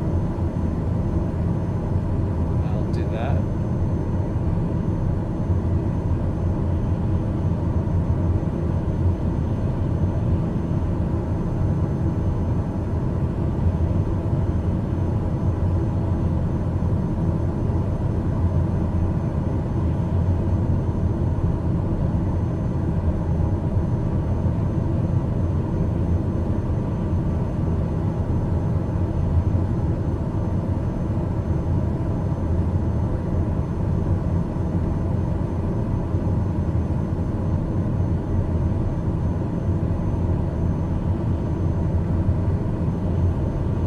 It's asking for my personal information. Oh, this actually files real flight plan. That's cool. Okay.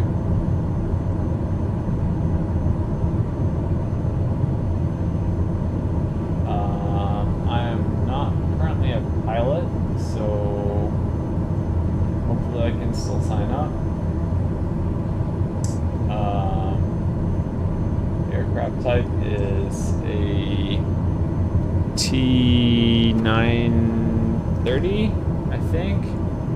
Equipment class is L.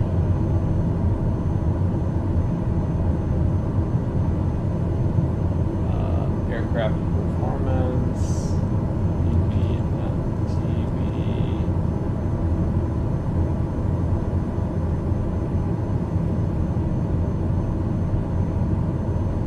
About the TBM930 registration number. Okay, I'm glad it's letting me submit forms without filling out everything. So let's see, display city names, calendar title, aircraft, pilots. I guess I can add myself as a pilot, but I'm not actually a pilot, but create a flight plan. So ATC reg number, what I want is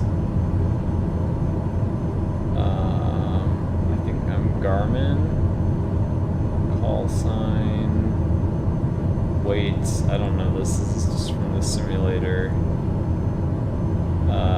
I can look this up before starting in the future.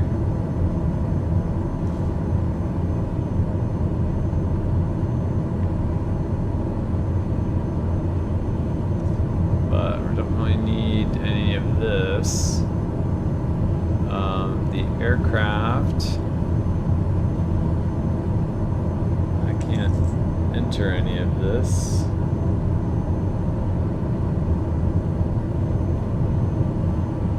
So,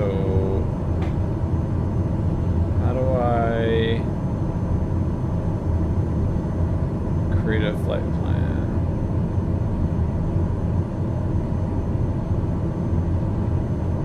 I guess this is really for official, like actually putting in flight plans, huh?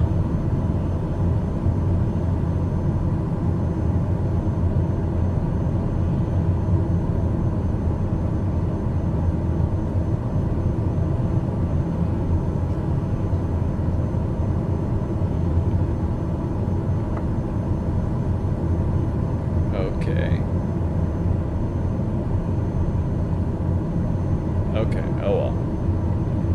So, I don't know what any of this means.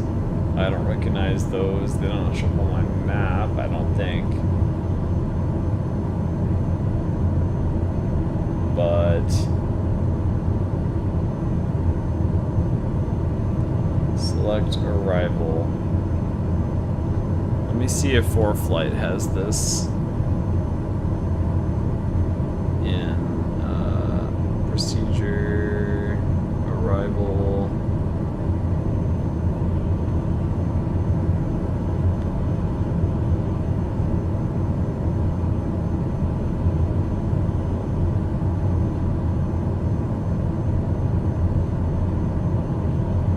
Yeah, it doesn't mention any of this as arrival options, but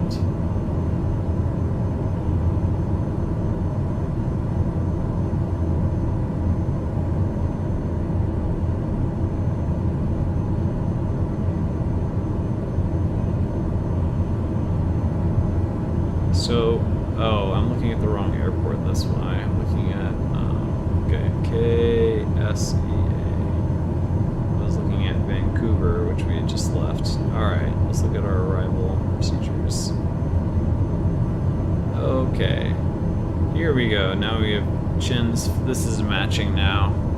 Chins 4, Ephrata 8, Glasser 1, Hawk 27. So, can it visualize them? Okay, it can. So, let's see.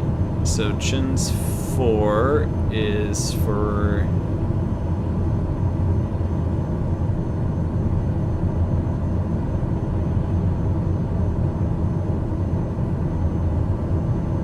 Okay, Chins 4 looks reasonable. How do I close this? Ephrata 8.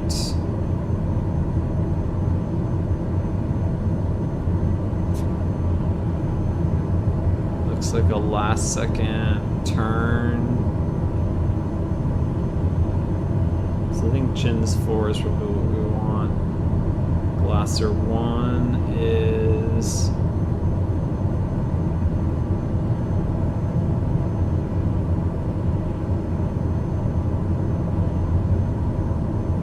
also entering from a weird place.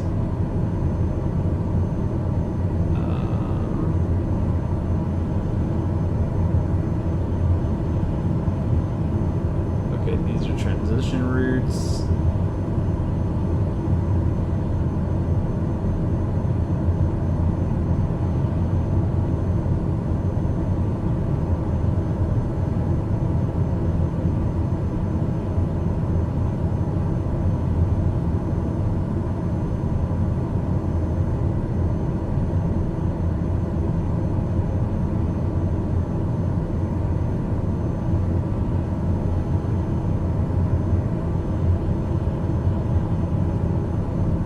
The Jobin 6 arrival seems reasonable, like mentions Vancouver as a destination that would use this.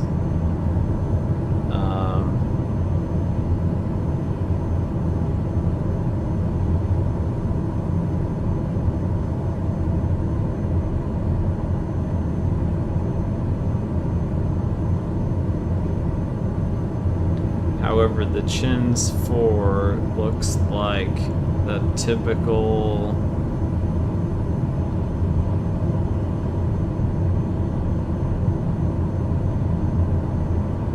$116.8. Yeah, this looks like the typical ILS that I think planes actually fly. So let's do that. Let's get on navcom 122.8. I don't know what that got set to. My last requested squawk was 5104. So I'm gonna squawk that and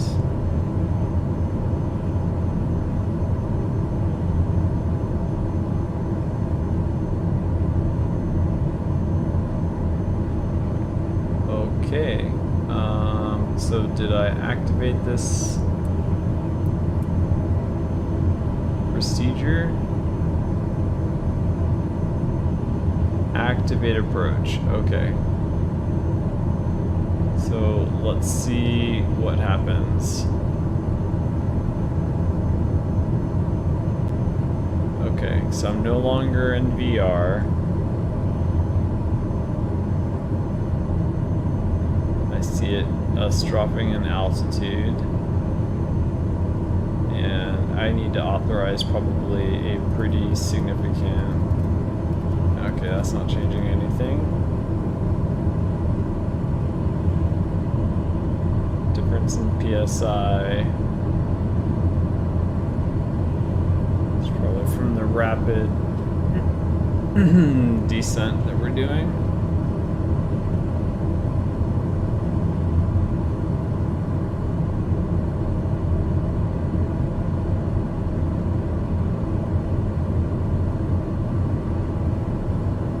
So autopilot is still enabled. Do I need approach mode? Do I need navigation mode?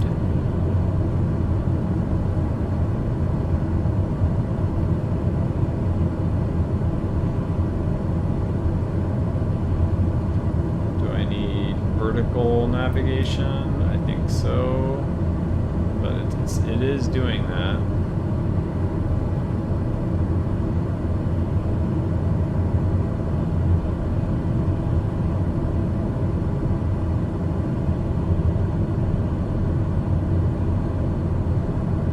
I probably have to manage the thrust lever myself. Let's see.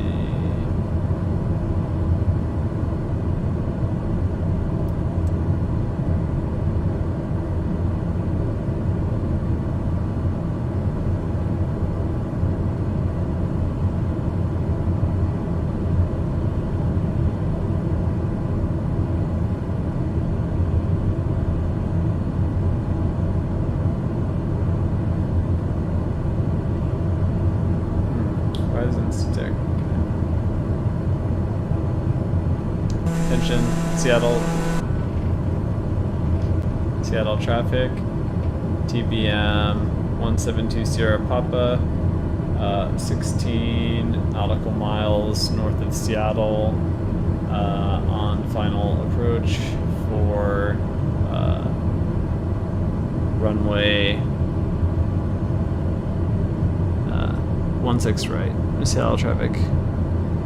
Correction, sorry, 16 left, Seattle traffic.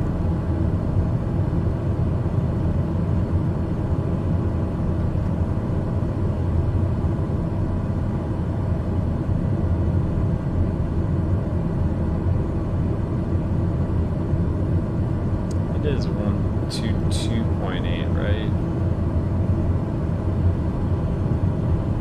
Normally I put my nav comp on this, 122.8. Yeah, I think so. Let's check real quick. I was gonna check on the other screen too.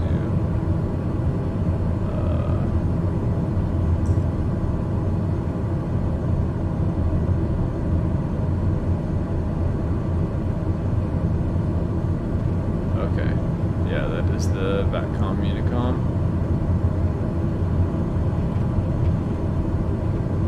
So we're getting a bit fast, I think. We're getting jostled around a bit. Do we have our, yeah, we have our yaw damper enabled.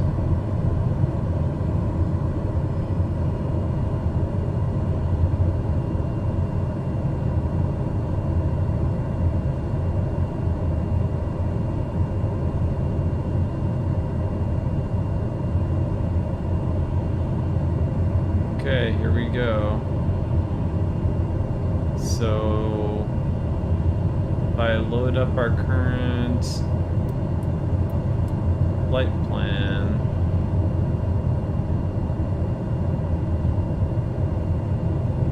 our en route waypoint is just we're way above it in terms of altitude. I feel like we have to abort this, lose our altitude, and then try again. So I'm gonna turn off approach mode. Okay. Maybe turn on heading select and see if that will override. Okay, it won't because it's in way. Okay, it will. Yeah. So I've just overridden that. We'll just head up north.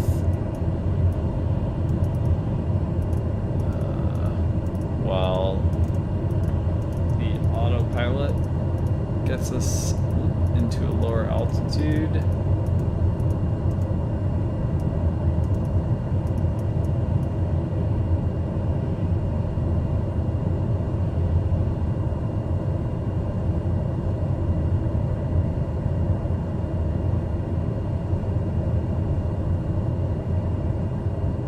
Should get used to using my hats and stuff to look around.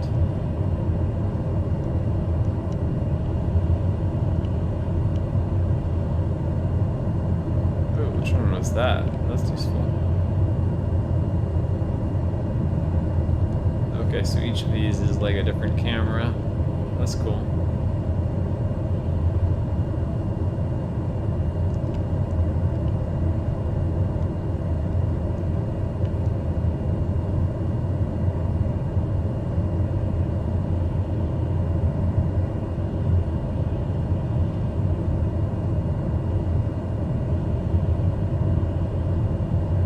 Vertical speed did I authorize? I can authorize more.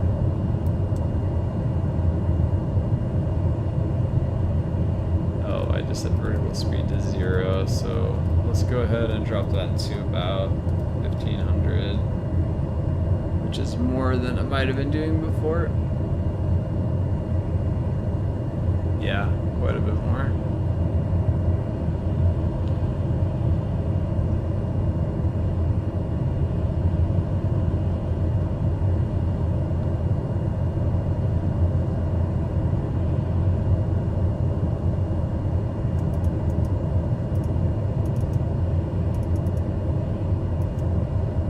As our heading comes down to, do we actually have a selected altitude of, okay, selected altitude is 0 feet. I don't think we need that. Let's set 7,000 feet as our selected altitude.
about there would work, I imagine. Although, to be honest, I don't exactly know where I am. Let's zoom this map out a bit if we can. Okay, that gives us some understanding. Okay, so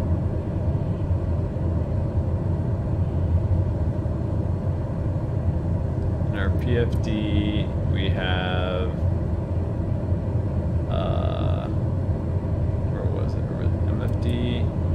We have procedures, approach 16 right, and then we can just activate this.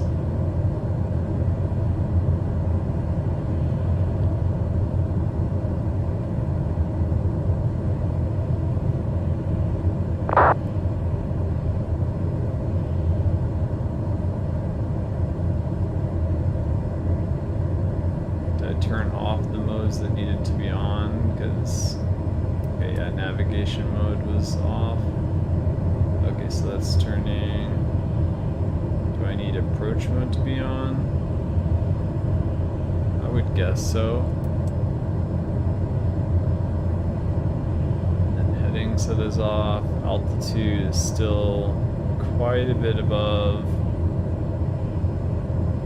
Let me see if I can increase this further to 2,000 feet per minute, or 2,500 actually, to see if the plane can take it.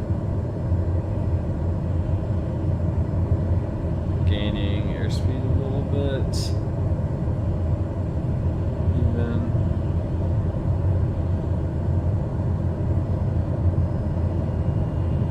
Let's just pull back the throttle to essentially idle. But it doesn't seem to be flying to the expected waypoint. Maybe it just is nav mode still on? Nav mode got turned off. Why?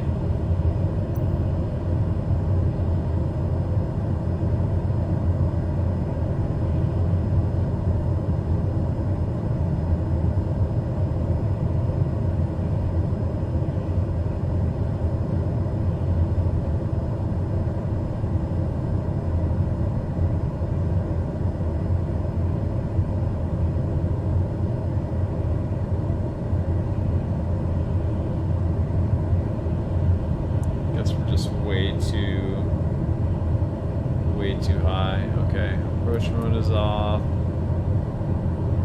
We're gonna change direction and head north until we are at an altitude where we can more reasonably intercept.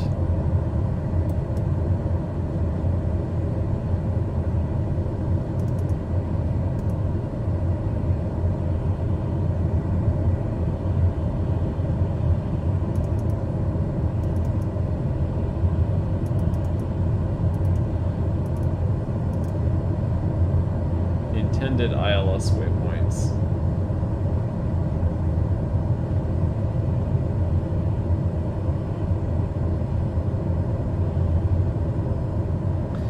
Okay, we're down to 10,000 feet.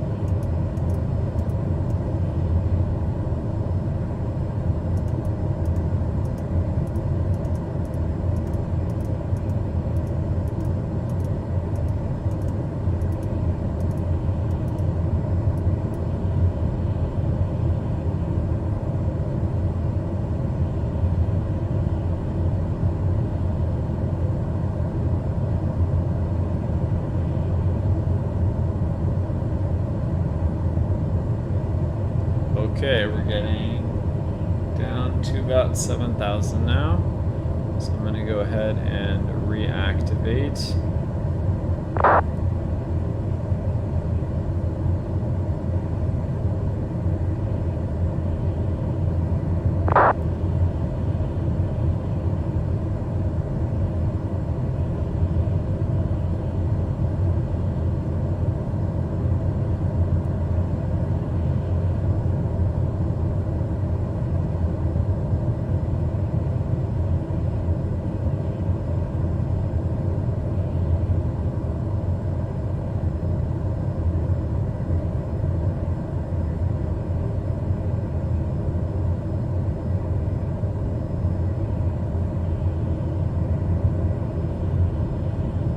Thank you for the information. TBM930 Sierra Papa is about 7 miles northeast of Seattle for final into runway 16 left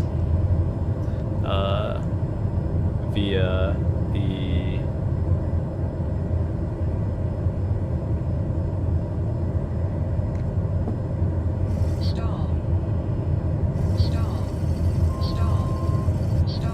Sorry, stand by.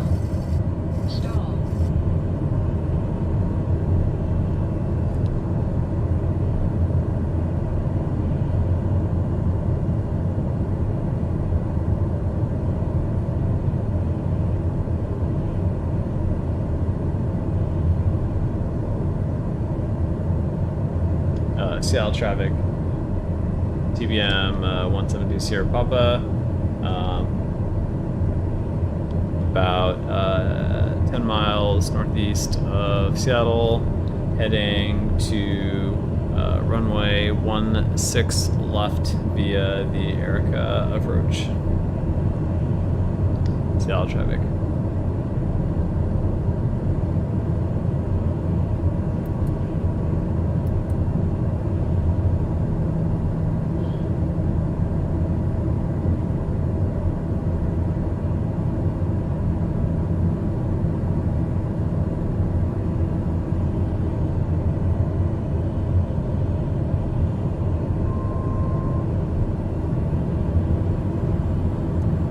To be at 7,000 feet.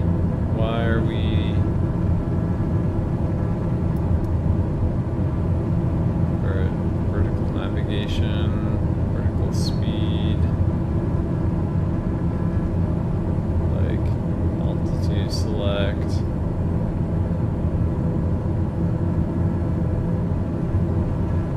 Activate approach.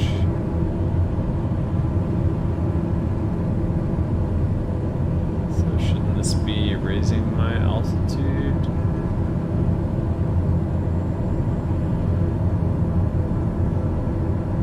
Not lowering it.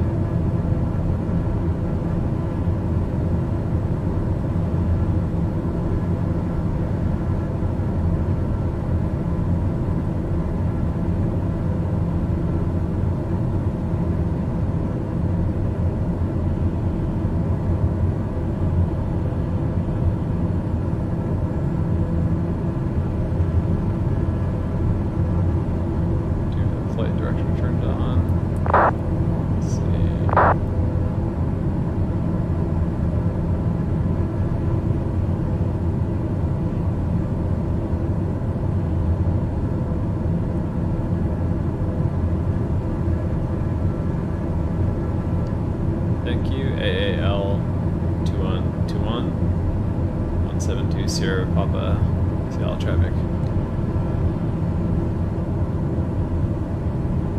Is that the Alaska Airlines call sign? Seattle traffic.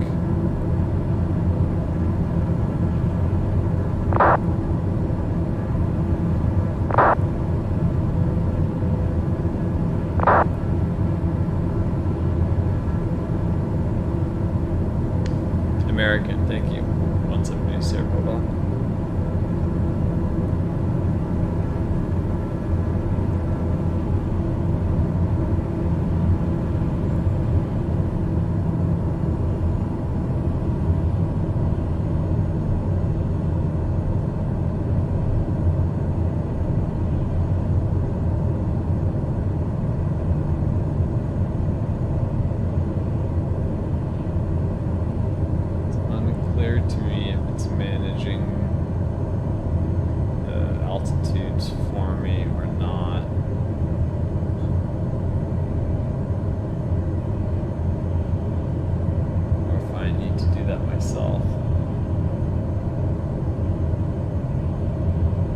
banking but not changing.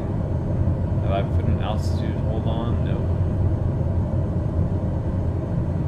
Vertical speed.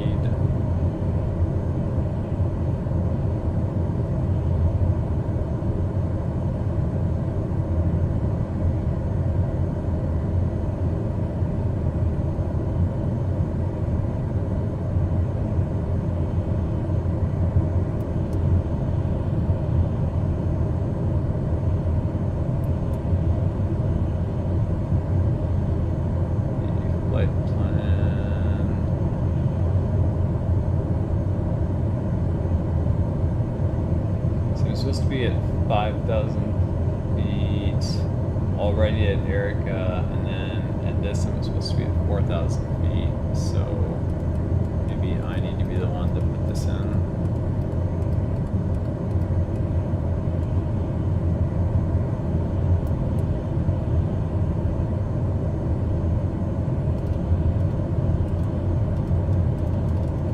I don't understand.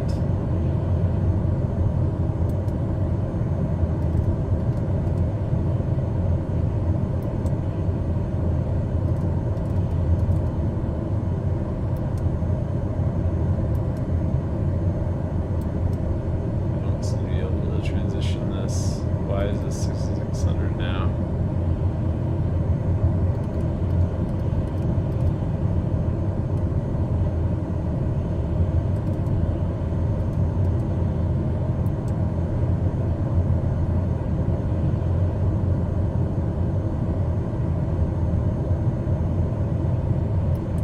Nav mode just got turned completely off.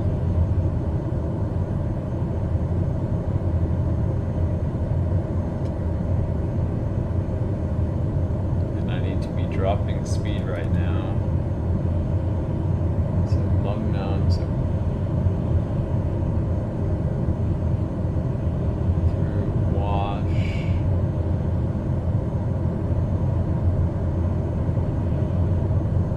It still thinks that I'm going to the Erica transition.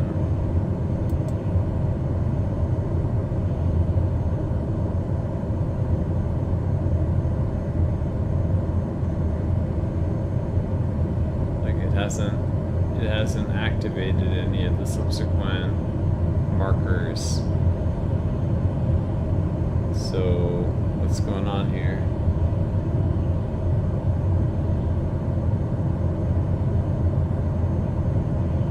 Activate leg to waypoint. Autopilot is on. Navigation mode goes off. Okay, it's back on.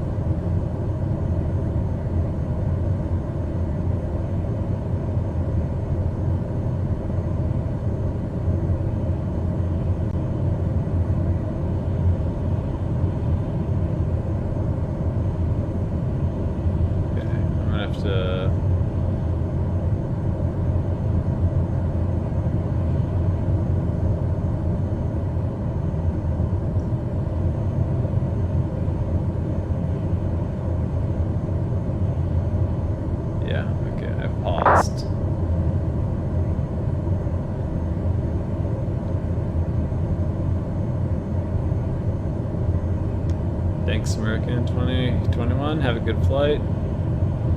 Remember 172 Sierra Papa to Seattle traffic.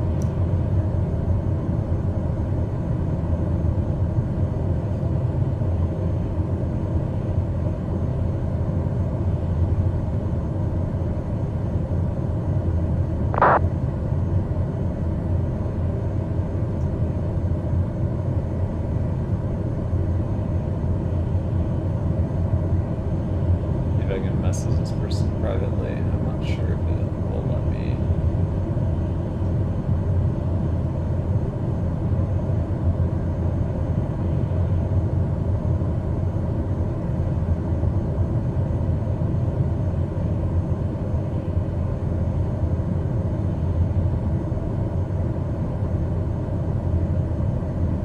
If I can figure out the ILS system, it'll be a safe landing.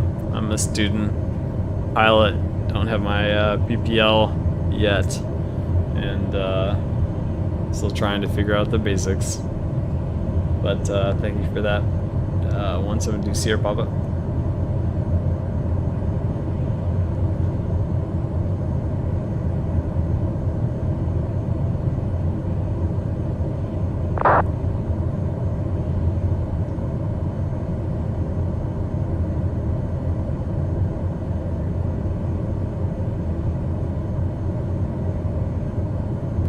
Choose normie and then choose load or load and activate. Load and activate will take us straight to normie, but you can see the waypoints are going to take us to dog off anyway. So what we're going to do instead is we're not going to load that, we're going to do it a different way. So in the flight plan I'm going to add dog off, D-O-G-O-V, as our next waypoint, and now you can see it's routing left towards dog off. It's going to get there very quickly because this plane flies quickly. I'm just going to slow it down a little bit so I can talk to you guys. We'll need to descend fairly soon. We could see that it is currently 51 nautical away, so no immediate rush. We're now heading towards dog off, which was on the chart our initial approach fix. So let's set some other things up. Go to the PFD, and we need to set a couple of things up here. One thing to make a note of is click on speed bugs, and you'll notice the approach speed is 85 knots. So when we're going down on that glide slope, what we're looking to be is fully configured, which means landing gear down, flaps in landing position, 85 knots and stable. That's where we want to be on that glide slope, so keep a record of that. Our minimums we need to punch in now. Now on this plane we have, if you click here, we have the baro and the radio. The baro is the barometric pressure minimum, and the radio altimeter literally measures the distance to our ground.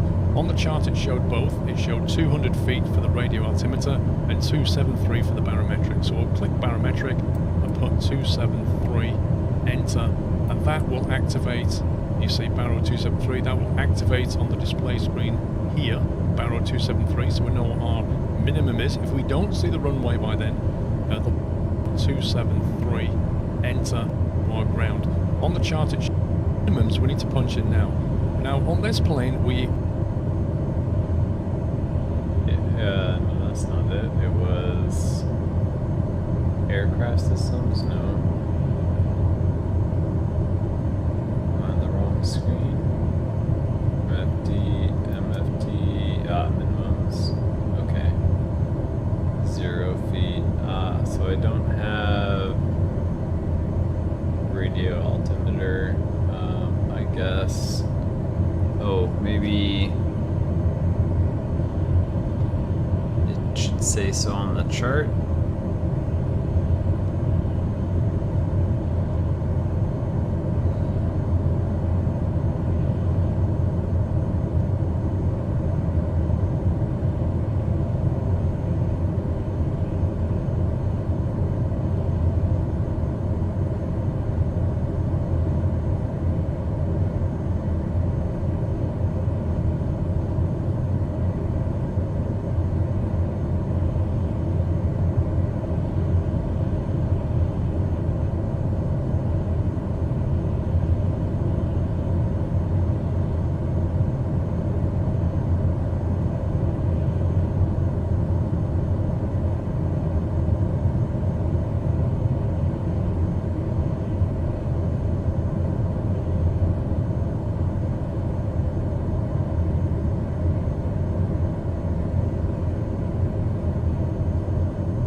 Interesting that this particular route actually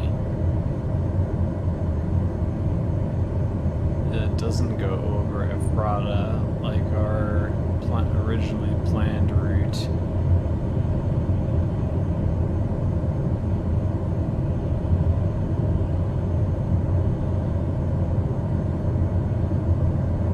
So props and turboprop should maintain 10,000 until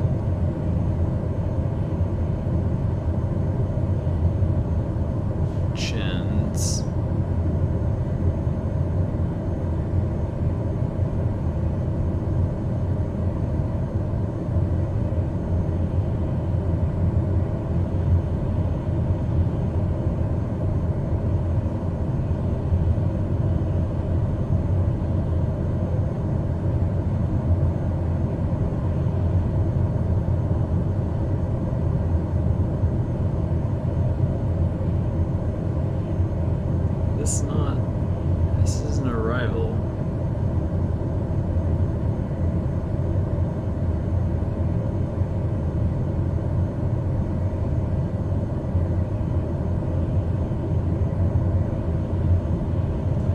explanation of how to read the full sheet. That's more thorough than what I have read previously.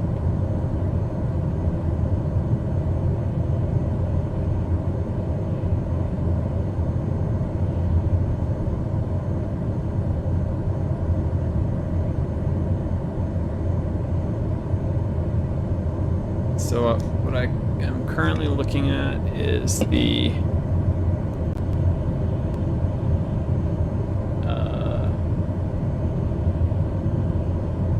I'm actually looking at a different slightly different document, which is the Chins 4 arrival. So let's see if FlightAware has Chins 4 arrival.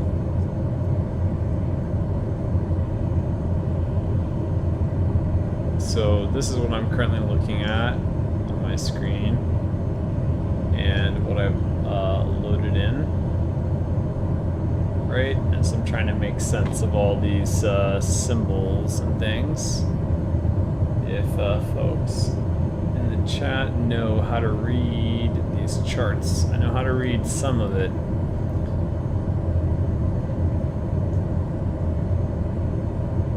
Let's see. So these are the altitudes that we need to be at. So what's the star mean? So 10,000 feet or 8,300? Is this if you're a turbojet versus a turboprop?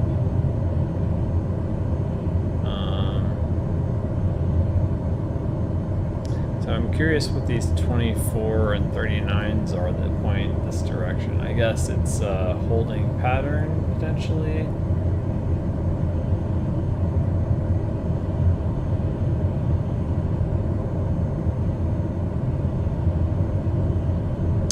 I guess perhaps this is both a takeoff and a landing, but the altitudes don't make sense for the other direction, if that's what that means. 6,600, 9,100, 7,400, 5,100, like what does that mean exactly? Okay, so so these numbers are all 10,000 until 7,000, and then this waypoint, which is Auburn, essentially. And then it goes right into SeaTac, run R104. This seems like it must be coming from the south, but I have loaded it into the plane and it's coming from the north. So anyway, let's continue with that YouTube video about ILS approaches. It doesn't, I don't know if I was supposed to get the minimums from the documents.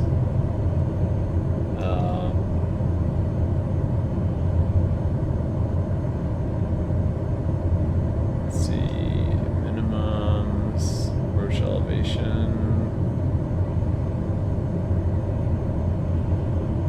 I guess the minimum should be discussed around here.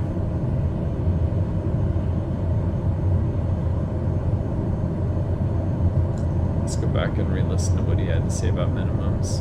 And you'll notice the approach speed is 85 knots. So when we're going down on that glide slope, what we're looking to be is fully configured, which means landing gear down, flaps in landing position, 85 knots and stable. That's where we want to be on that glide slope. So keep a record of that. Our minimums we need to punch in now. Now on this plane we have, if you click here, we have the baro and the radio. The baro is the barometric pressure minimum, and the radio altimeter literally measures the distance to our ground. On the chart it showed both. It showed 200 feet for the radio altimeter and 273 for the barometric. So we'll click. Okay, so it showed that on his chart. So 200 and 273. Where did he see that? Oh, minimum, maybe?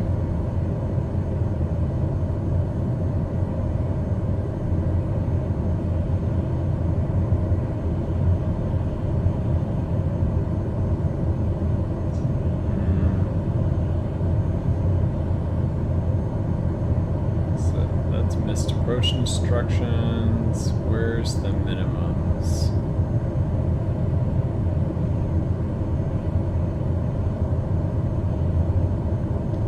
ILS category, ILS 16 left, circling, ILS localizer.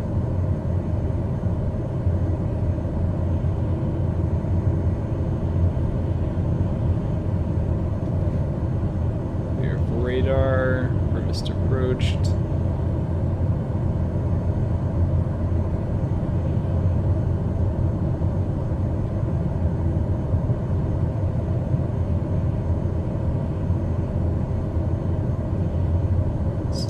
He get minimums from on his chart?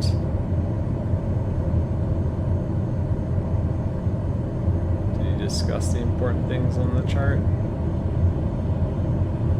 Airport in France, and we're going to shoot the ILS-Y for runway 03. There is an ILS-Z which is slightly different, but it doesn't matter which one you choose.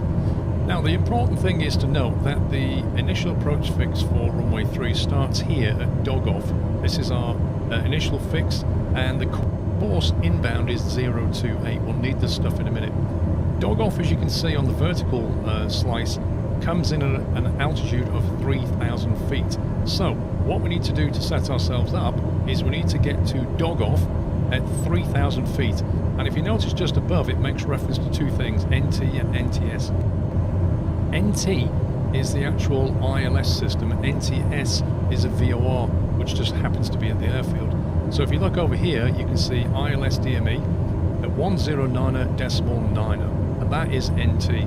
So D14 means this waypoint Dogoff is 14 nautical miles from the ILS system NT, and it's 15 nautical miles away from the VOR DME system, which is further back in the airfield at 115.5 NTS. We're going to put both of these frequencies into our aircraft so we've got maximum situational awareness. Now what will happen is we will hit Dogoff at 3,000 feet on 028. We will fly along this heading, and by 9.2 DME from the ILS system, we'll begin our descent down to the runway. That's where we need to have captured our glide slope. If we don't capture our glide slope, we'll have to go missed. Equally, we're in hard IFR conditions, as you can see outside. If we can't get down to our decision height and see something on the runway, that's the lights or the landing touchdown zones, anything like that, then we have to go missed. How do we know what height we need to do this? It's down here. Cat 1 DA decision altitude is 270. Okay, so we don't have that in the document that we're looking at.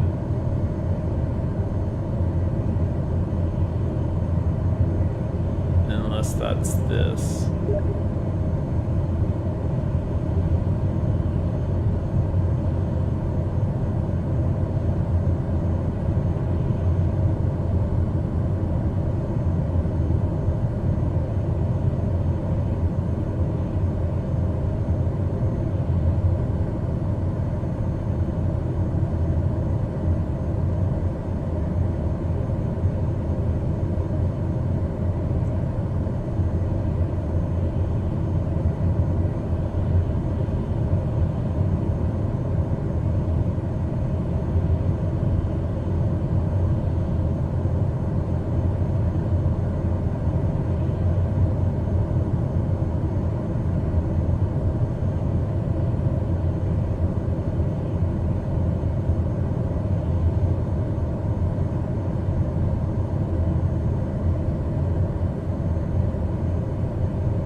Cat 5, but I see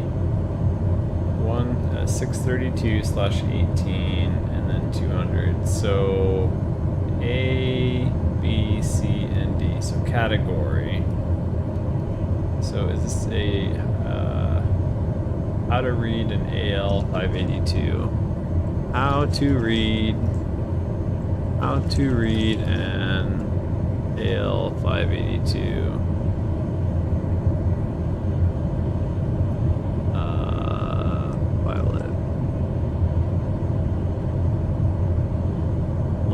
plate.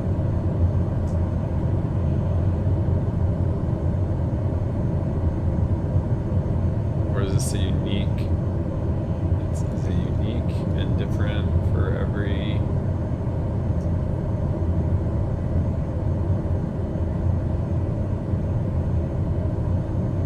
I guess there's no standardized form. Oh, I see. It's copyright Jepson. So this isn't like an FAA like standard document. This is. Well, this is from the FAA. The other thing is from Jepson.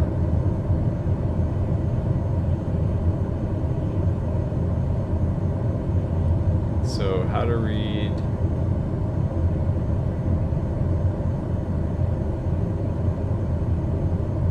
I guess it's an approach. How to read an FAA ILS approach plates.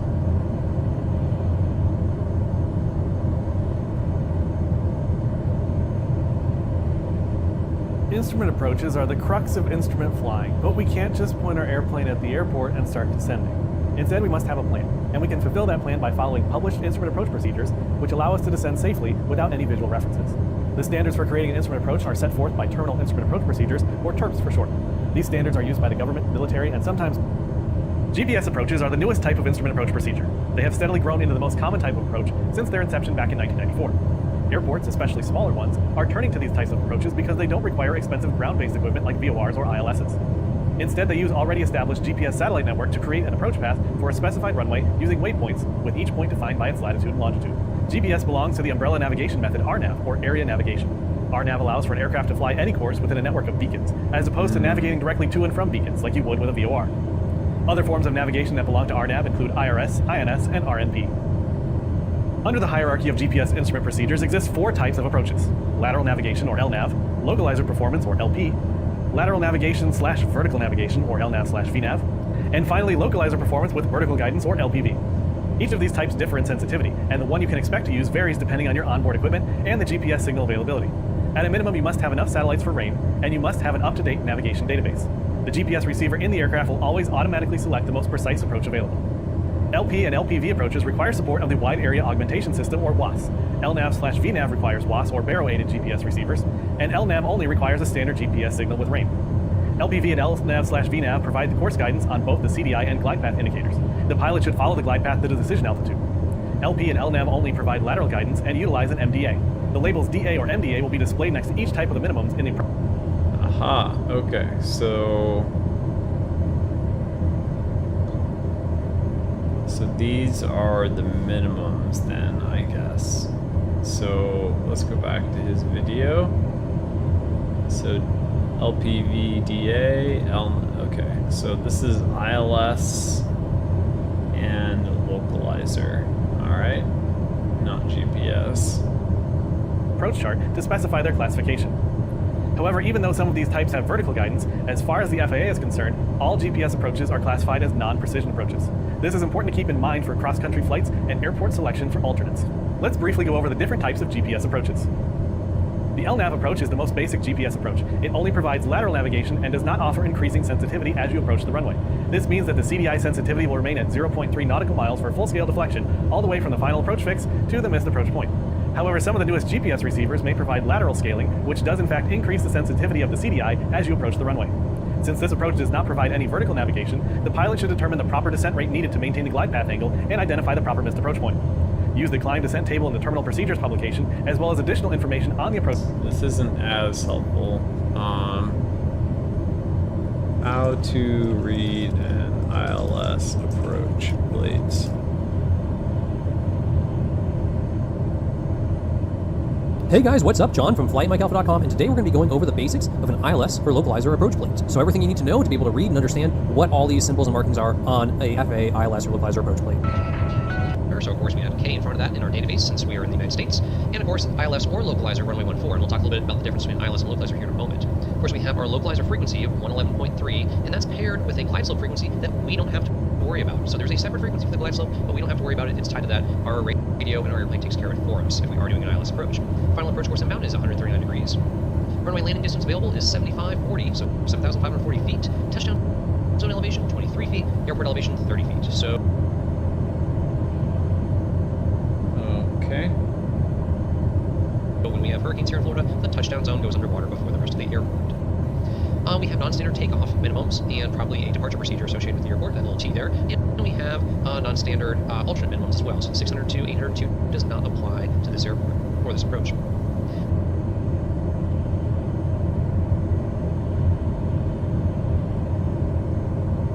We have some notes here. We're not going to spend too much time going over, but those are good to review, and they really are just what they say they are. That's why we're not going to spend too much time on them in this video. Our approach lighting system is A5 and Mauser, so that's a little diagram there of what it's going to look like as we're coming to land, and we're breaking out of that low overcast layer. We have missed approach instructions, climb to 1,000 feet, then climbing left turn 2,000 feet on the Sarasota VOR DME radial 181 to Murdo intersection 13.6 DME from Sarasota in that hole. And of course we have the little depiction right there. A couple different ways to identify Murdo, 13.6 DME off Sarasota, or here they're identifying it basically off crossing radials from PIE and Lakeland, or 40 DME off of PIE and the 157 radial from PIE. A couple different ways to identify that particular fix there. Our ATIS for the airport is fixed right here, 24,375. Tampa approach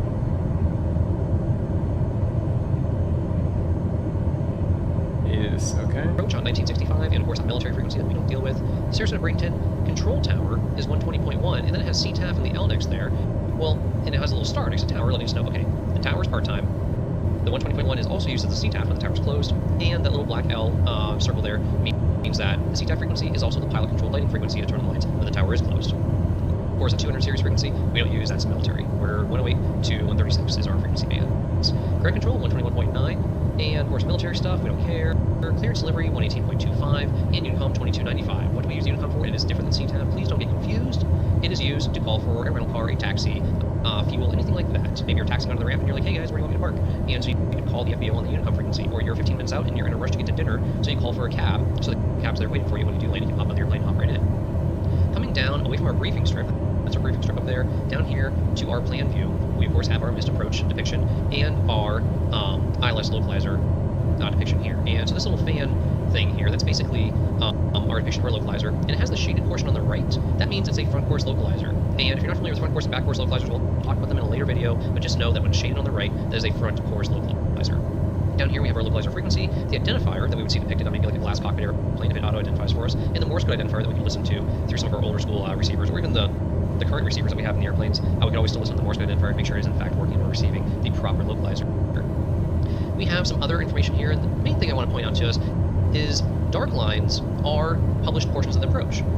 Skinny lines are not. So this radial 181 does not have an altitude associated with it because it's not a route that you would fly. If you were flying around there, you'd want to be at the MSA or better, unless you were instructed to be lower with an MVA from approach control. If you're on this dark line inbound to intercept the localizer, that is a published portion of the approach. No procedure turn is needed, no PT. And that's 22 miles from St. Petersburg to get to Paso intersection, which is then another 11.8 miles on the Sarasota DME. And notice that these are SRQ DME readings, not the localizer DME readings. So as we're reading our DME here, we see SRQ 1.3, that's 1.3 from SRQ, not from Fox Victor. So very different there. And notice that this particular localizer frequency doesn't actually have DME associated with it, and that is why we're using Sarasota VOR DME instead. How do we know there's DME associated with Sarasota VOR? Well, it has a channel number. We don't set that channel number. That indicates to us that there's DME associated with it. There's no channel number or DME associated with the localizer, so that's why we're using distances from the Sarasota VORTAC. Now we can see here our outbound course 319, inbound course 139. We have a hold. Okay, so let's compare that to our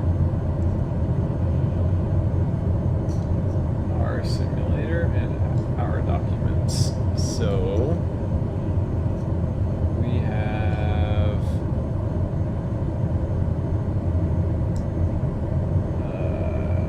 where was that document? Shoot. Nope. Let's switch.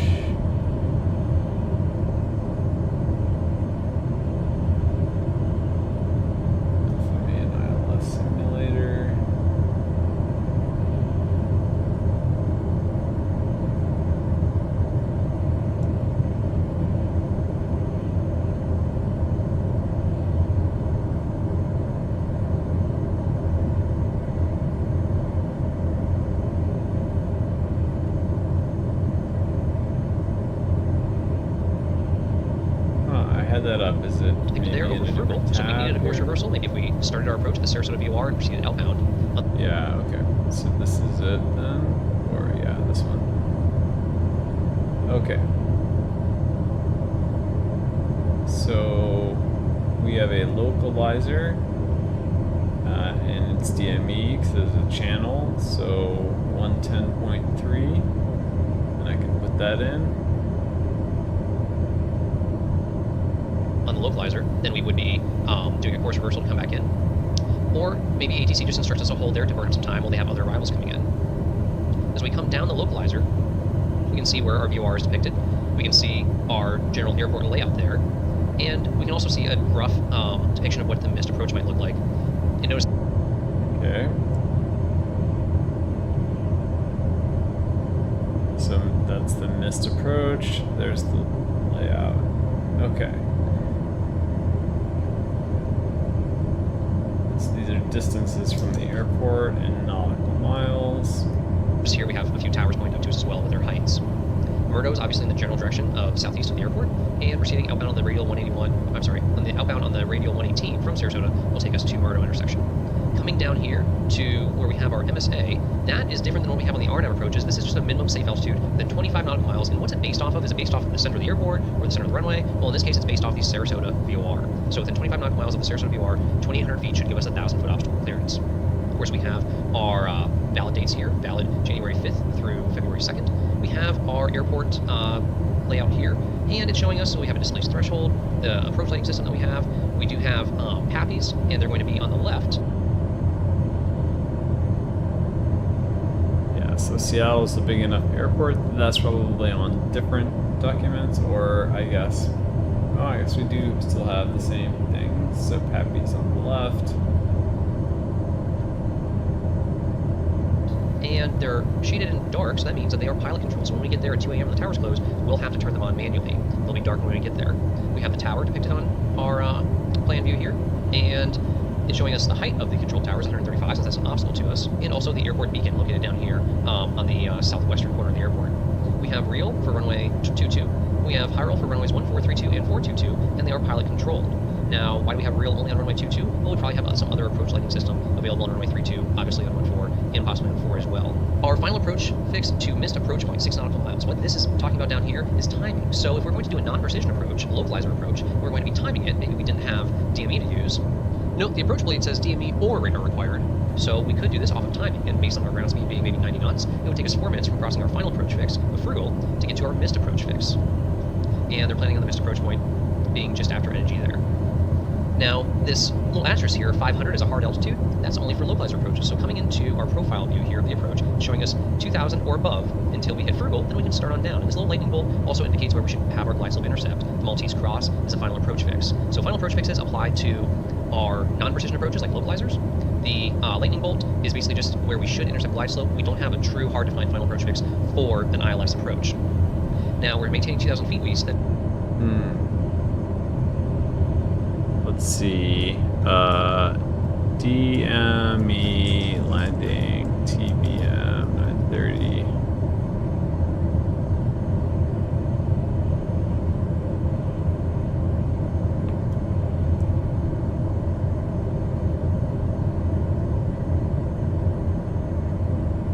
Okay.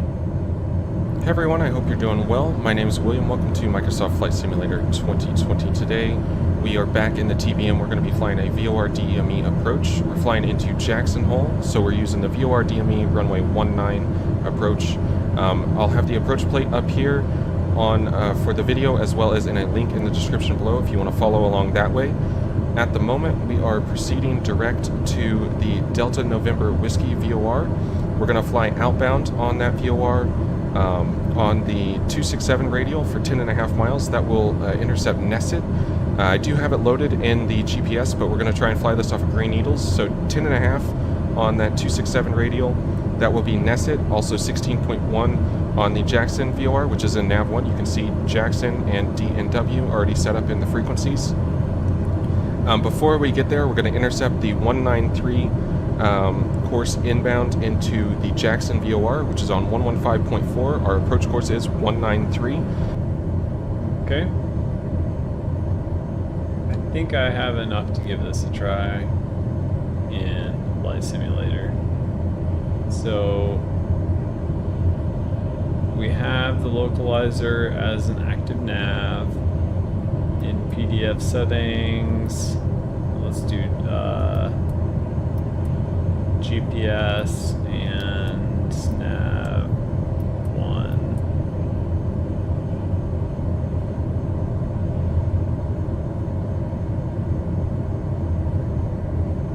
So nav 1 is probably set to, let's make sure that it's set to the ILS 4.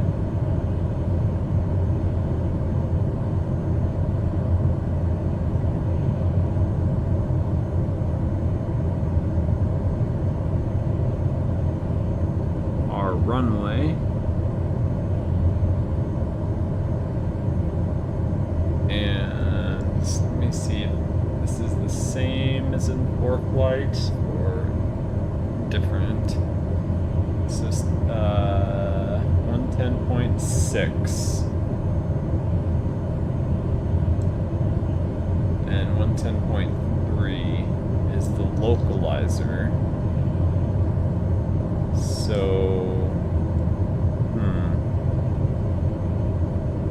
110.3. Enter. And then, oh wait, no, it's 16.8.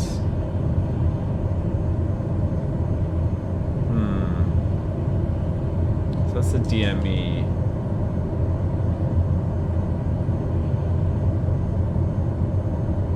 Let's try putting that in here. 11680.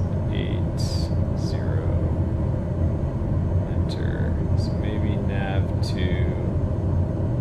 And then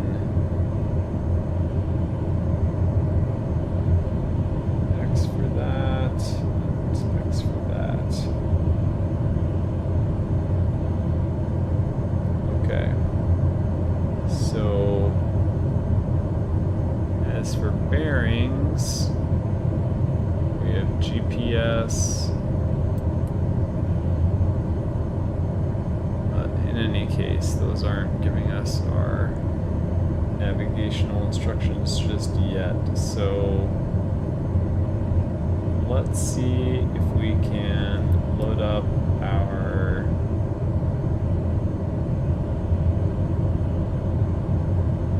Alright, let's unpause and see what's going on. So autopilot is on. We're too high to intercept the localizer and actually land. So I would like it to turn and go back to the place where it should be, and it looks like it's doing that.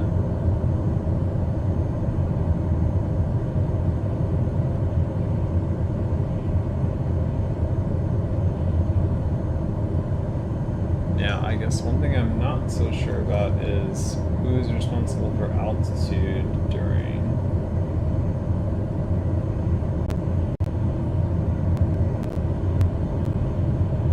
this process. FLC is an alternative to vertical speed. FLC is flight level change. So in other words, the aeroplane knows about its own limits and it will get to the height you have selected at the rate it thinks it can do it, rather than perhaps a comfortable rate. Hopefully that. So let's keep this, I'm going to keep this video playing and 3 feet talks about or 200 feet height. Now in the TBM930 we can either put the barometric altitude in here, which is 273, or we also have a radio altimeter which hits the ground directly, and that's a height above ground of 200 feet. We'll use the 273 just to keep it simple. But you need to have this approach plate to hand so that you can punch it in for whatever runway you want. So let's jump in the aircraft and set this up. I'll leave the approach chart on the screen while we do this so that you've got it there as a reference. What we need to do is we need to set the aircraft up for this approach. Now, at the moment, I've only got the destination in. You might have some waypoints on the way. We know that Dog-Off is a place that we need to go to. There's two.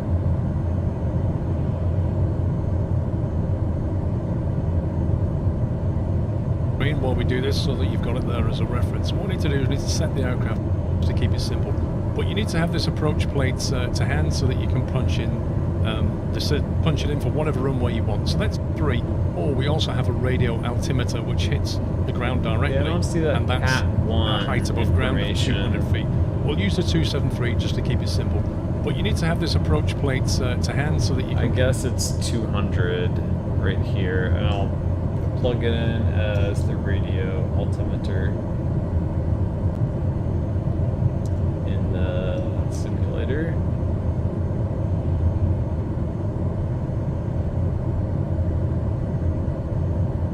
I thought it was going to Erica. What is happening?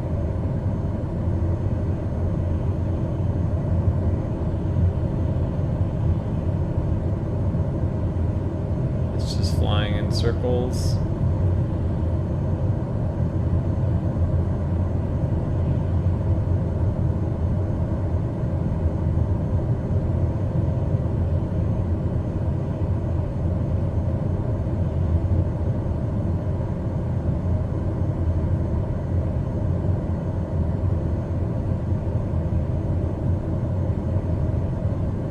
Altitude hold mode, and it's reset. Punch it in for whatever runway you want. So let's jump in the aircraft and set this up. I'll leave the approach chart on the screen while we do this so that you've got it there as a reference. What we need to do is we need to set the aircraft up for this approach. Now, at the moment, I've only got the destination in. You might have some waypoints on the way. We know that Dog-Off is a place that we need to go to. There's 2 ways of doing this. If it was on a long flight, then we might just go to MFD, Procedures, and then we'll select the approach, and then we'll choose ILS 3 Yankee, which is the approach that we want. Off? We choose the correct transition, which I happen to know is Normie in this one. Otherwise, you have to figure out. Now, Normie's going to be like right over here somewhere. We zoom out. It's going to take us way out over here. What I'll do instead is show you the other way of doing it. So we're not going to load that in. If we wanted to load that in, we would choose Normie and then choose load or load and activate. Load and activate will take us straight to Normie. But you can see the waypoints are going to take us to Dog-Off anyway. So what we're going to do instead is we're not going to load that. We're going to do it a different way. So in the flight plan, I'm going to add Dog-Off, D-O-G-O-V, as our next waypoint. And now you can see it's routing left towards Dog-Off. It's going to get there very quickly because this plane flies quickly. I'm just going to slow it down a little bit so I can talk to you guys. We'll need to descend fairly soon. We could see that it is currently 51 nautical away, so no immediate rush. We're now heading towards Dog-Off, which was on the chart our initial approach fix. So let's set some other things up. Go to the PFD. I don't need the exact And we need to set a couple of things up here. One thing to make a note of is click on speed bugs, and you'll notice the approach speed is 85 knots. So when we're going down on that glide slope, what we're looking to be is fully configured, which means landing gear down, flaps in landing position, 85 knots and stable. That's where we want to be on that glide slope, so keep a record of that. Our minimums we need to punch in now. Now on this plane we have, if you click here, we have the baro and the radio. The baro is the barometric pressure minimum, and the radio altimeter literally measures the distance to our ground. On the chart it showed both. It showed 200 feet for the radio altimeter and 273 for the barometric. So we'll click barometric and put 273, enter, and that will activate. You see baro 273, that will activate on the display screen here, baro 273, so we know what our minimum is. If we don't see the runway by then, the lighting or the touchdown zone or anything like that, if we don't see the runway, we need to go missed. Now, we need to set up the actual main screen, so if we jump over to here, what we need to set up is a couple of navigational aids. Remember, we've got the ILS and we've also got that VOR DME, so we need to punch both of those frequencies in. So down here again, click on Navcom and then click audio and radios down here. So That's going to give us nav 8, nav 1, nav 2. If you don't see that, just scroll up. We with don't this have wheel here. VOR and ILS. I think we just have ILS. But it is ILS with DME. And it's on 116.8.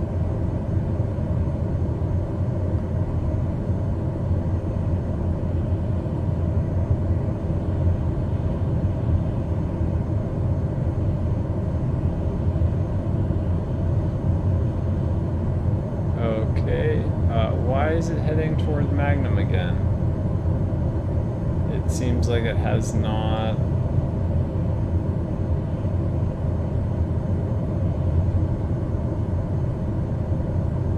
Let's go direct to Erica because it does not seem to be.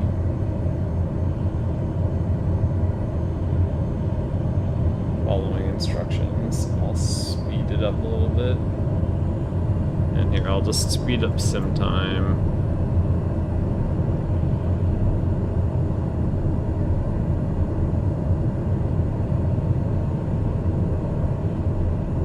I said go direct to Erica. Why is it not doing that?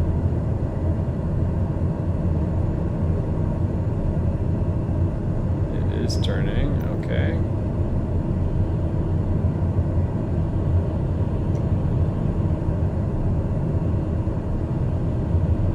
Turn off approach mode for now.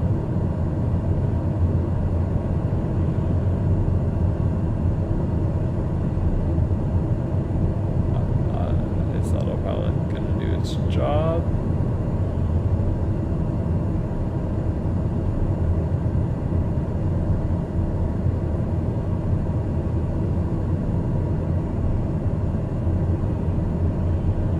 What is it turning towards?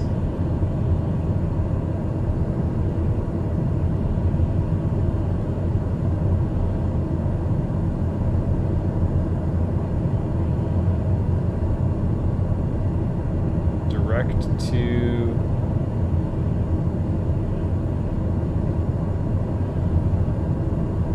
I would expect a 180-degree turn here.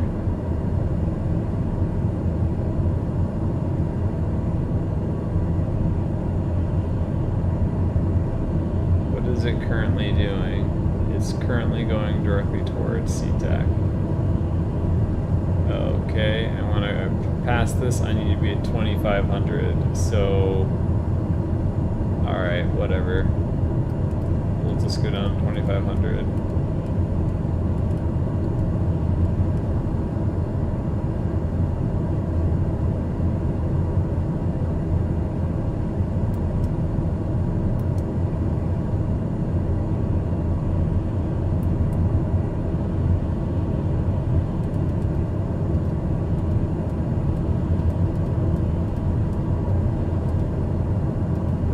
Too high when passing that point again.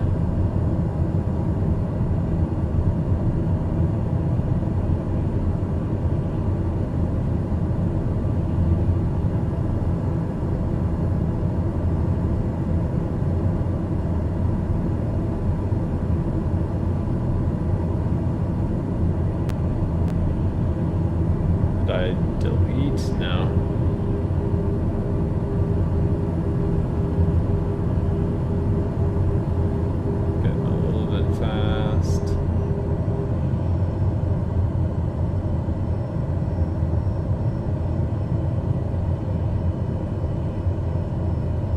Intercept the localizer.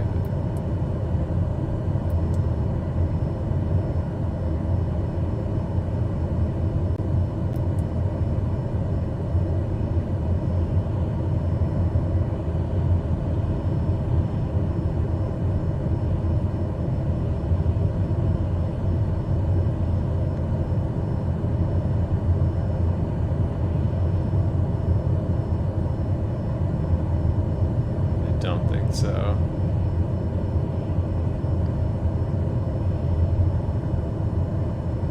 Okay, approach mode is off.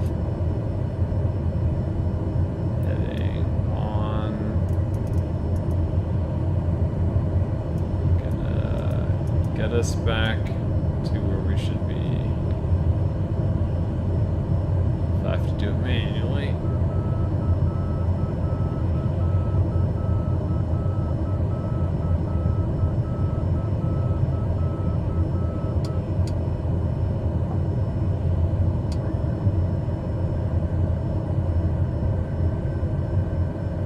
Lots of been slowing us down.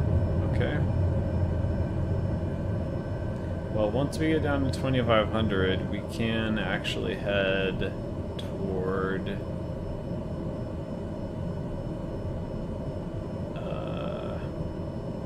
let's see, let's go back to procedures, use approach, transition.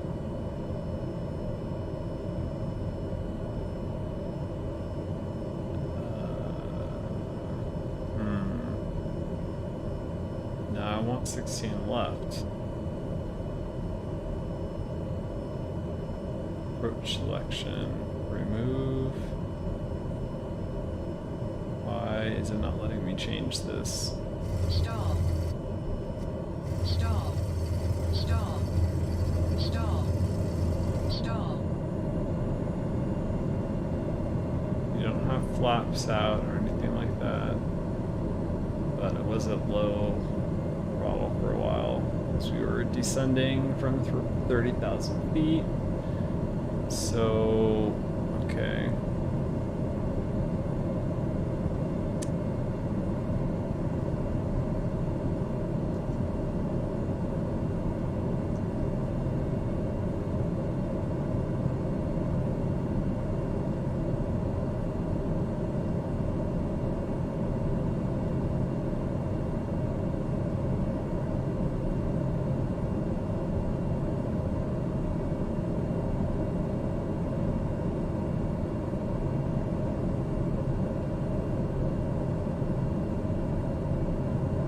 So this approaches for ILS 16 right. Looking, this is not changing, giving me the option to change any approach option, load, approach, options. Previously we had options here. Arrival. Oh, I have arrival set as runway 16C.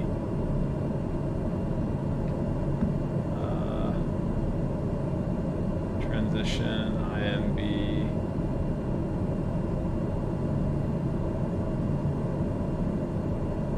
See, this is all, these are all inconsistent. The arrival, is it gonna let me change that? Or is clicking this just gonna do nothing?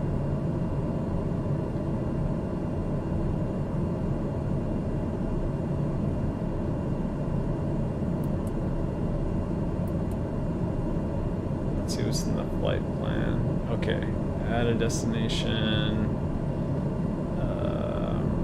Okay. SEA. Enter. Okay, seems to be super confused about something. Alright. So we have a destination in our flight plan. And then procedures.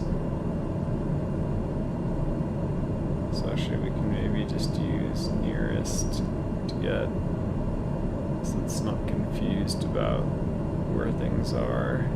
Just use this. Insert in flight plan. Or actually back.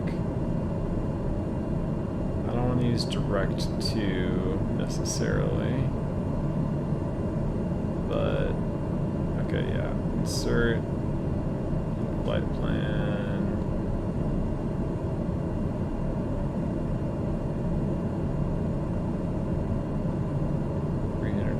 Feet, 10 nautical miles. Okay. Done. Okay.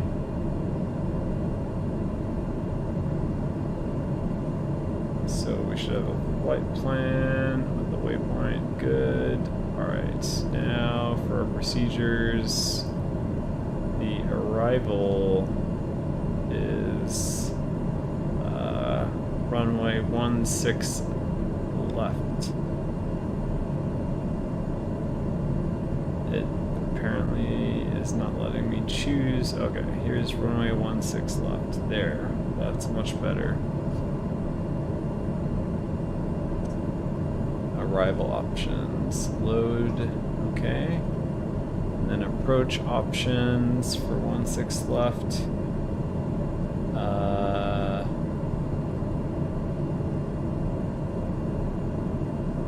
Agani.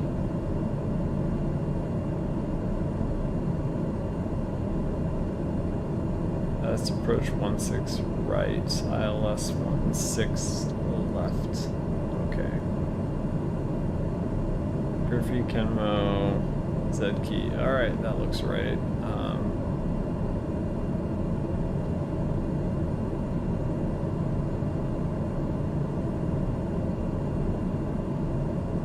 Select transition, I guess. Wumu.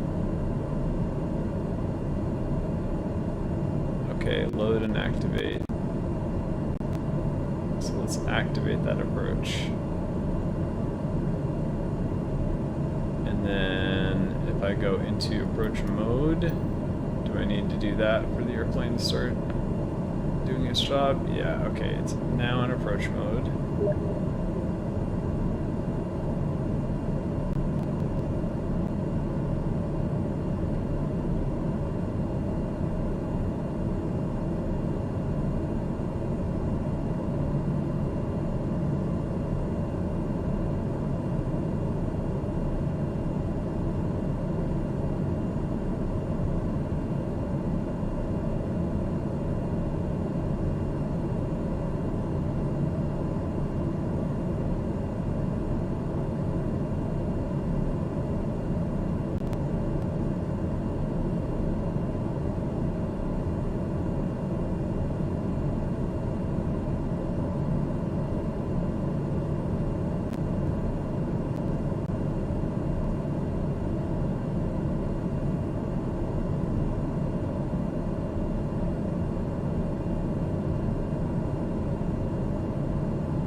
Okay, so I'm a little bit concerned about the route that it's taking to get us there, but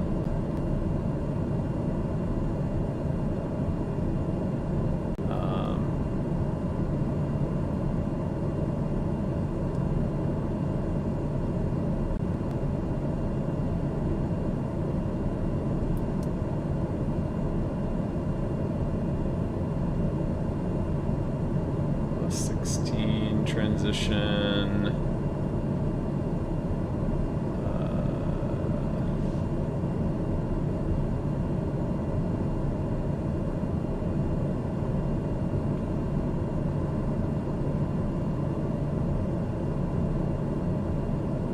Okay, maybe I'll leave it for now.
Okay, so we have the airport in sight.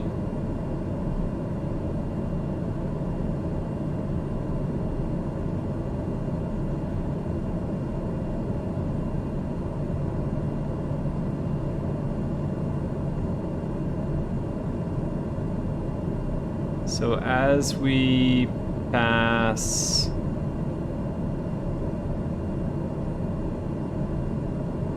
Auburn,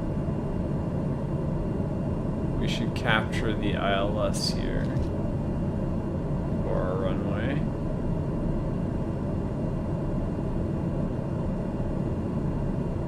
And am I supposed to be 2,500 or 2,000 here?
Okay, I see that we're descending now. It looks like we have captured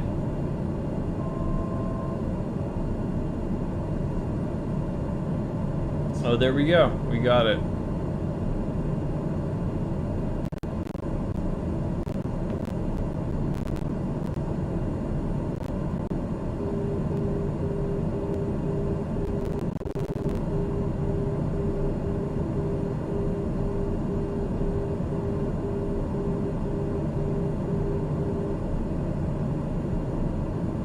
Alright, so now we need to be slowing down.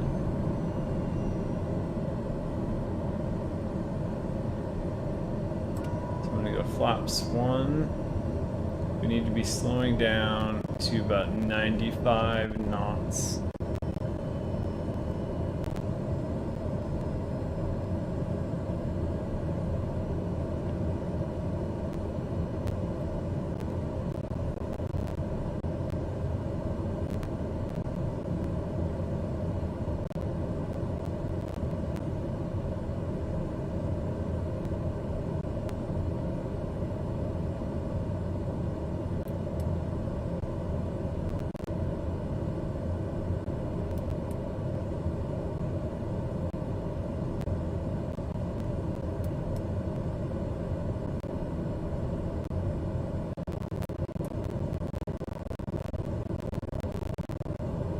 I don't know why we're not getting the Seattle localizer here. Let me pause for a second.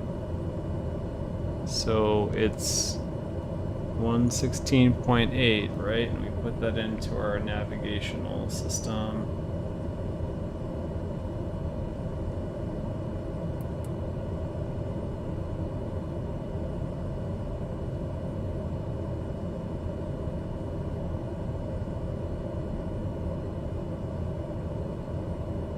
Audio and radios 116.8 is on nav 2.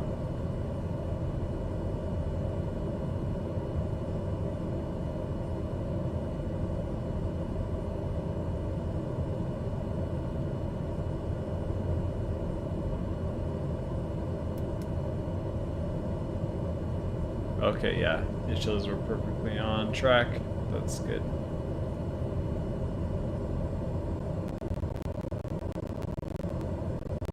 Although we're a bit low. It says we should be higher.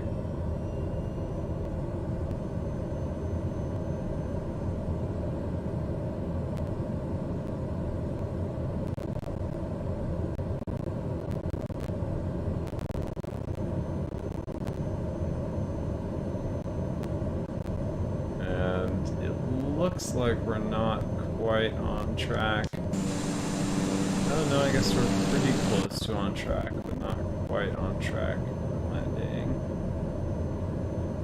And we're fast.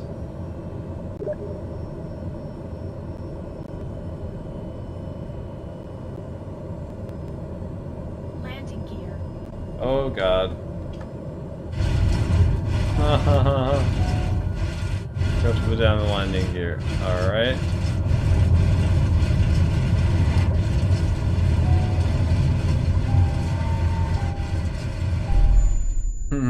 We crashed instead of finishing.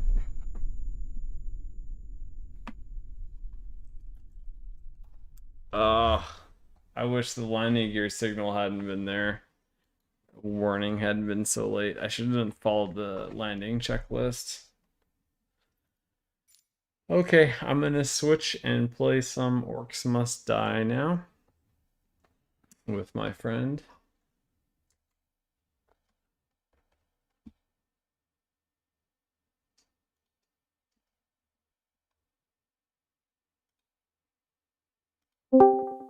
What's up?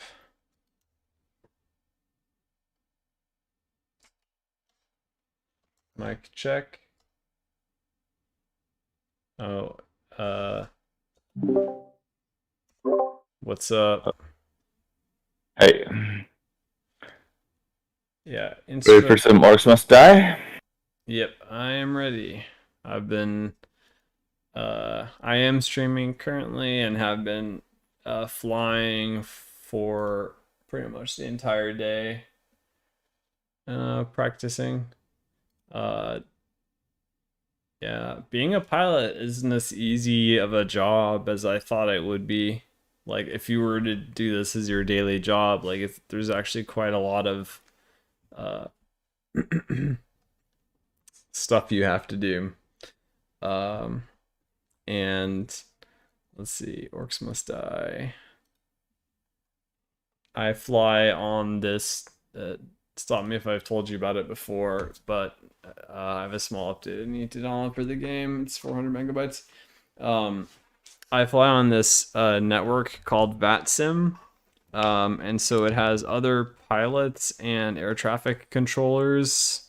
There's, you know, multiple levels of air traffic control for like ground, and then the tower, and then approach and departures from that area, and then like wider air traffic control, and then like for crossing the Atlantic and Pacific and stuff like that. And anyway, people enjoy doing all of that, and so there are volunteers that will be air traffic controllers for airports. And so I can practice all of the phraseology and radio communications that I would use with a real air traffic control in a real airplane, which I haven't gotten much chance to do while flying in person because the main airport that I fly out of is uncontrolled airspace. So there's no air traffic control for the airport at all, which isn't as much of a problem as it might seem, because the pilots all have a common frequency that they use to communicate with each other. There was this scenario though where like another airplane and I were headed directly towards each other on a taxiway. Did I tell you about this?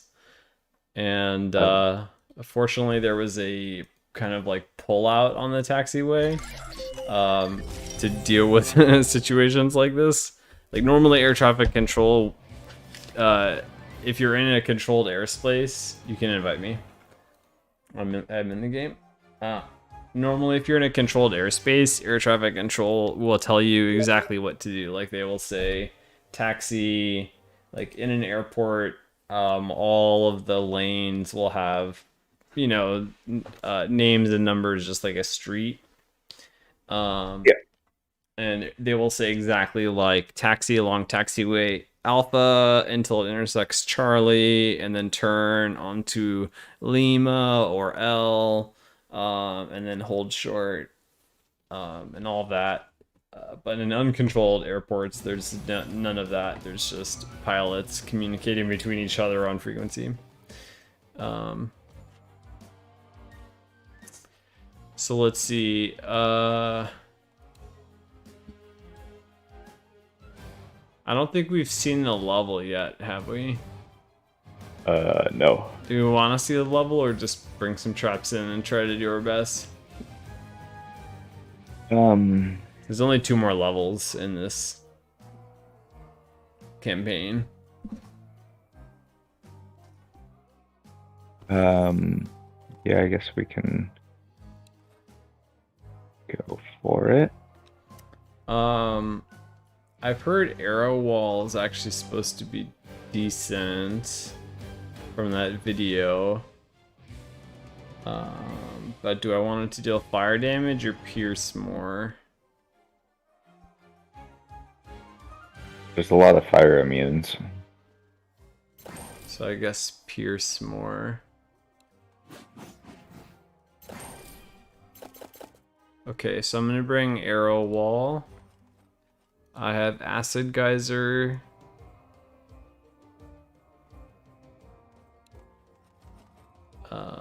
Stealing ballista, the guy said is bad because there's a lot of overkill on other stuff. Are we the particular set of characters, or are we whoever we want? You're the elf dude. I'm the elf dude, like. and I do I have to use his weapon, or do I get to configure it?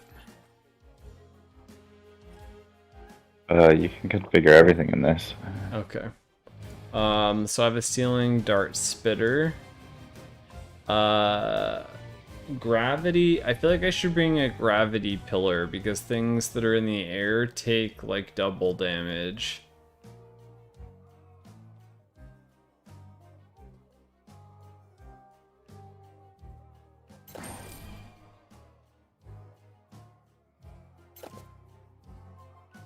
I don't have many more skulls.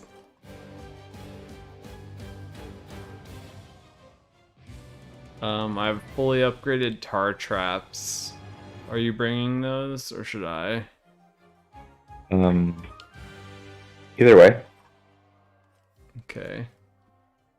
My window of butterflies has not been upgraded at all. I guess I can do that. I can bring butterflies. Though. Okay. Let me see what else. I have a fully upgraded floor rip saw, which deals ice damage, which I think is nice. Things that are frozen take more damage. Let's see. Elven sort swords.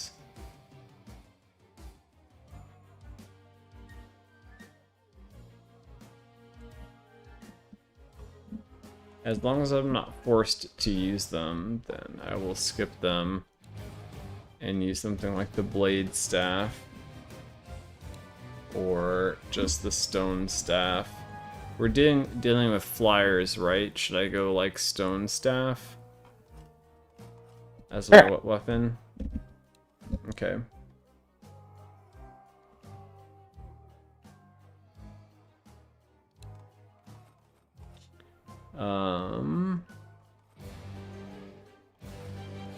And the Scepter of Domination is supposed to be good, but I'm not bringing that and haven't upgraded it. So what I'm bringing are fully upgraded Acid Geyser, wall arrows. I currently have fully upgraded barricades.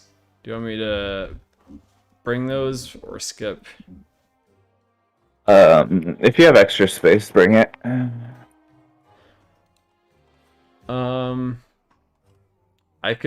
I could upgrade another trap, probably.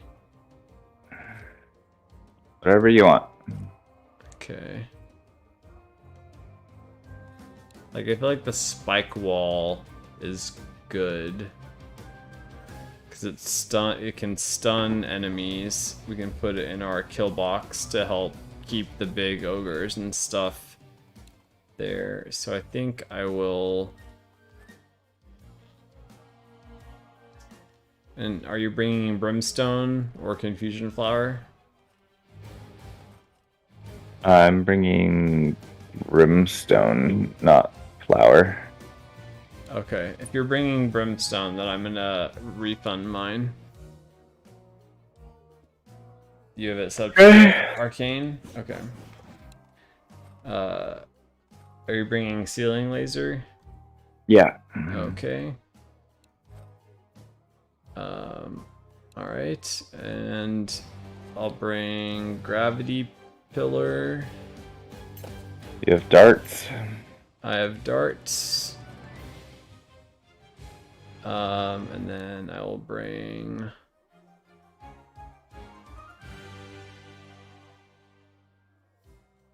Alright, let's do it.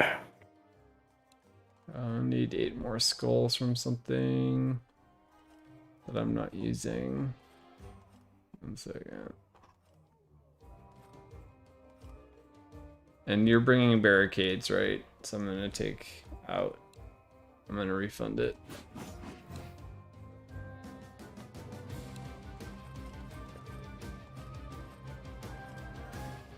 And oh yeah, I also have the saw blade launchers.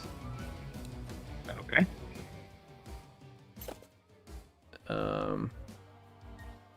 The spike wall, I think I'll have it stun enemies hit rather than bleed because the saw blades already bleed. And then I'll bring a trap reset trinket.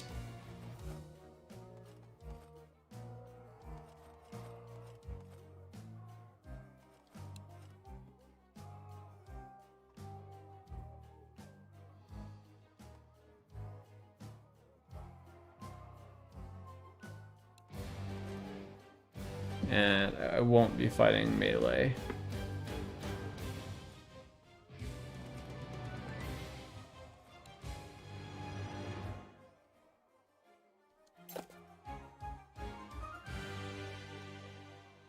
Okay, I think I'm good to go. Oh, let me take my flight control yoke off my desk before we actually begin the wave.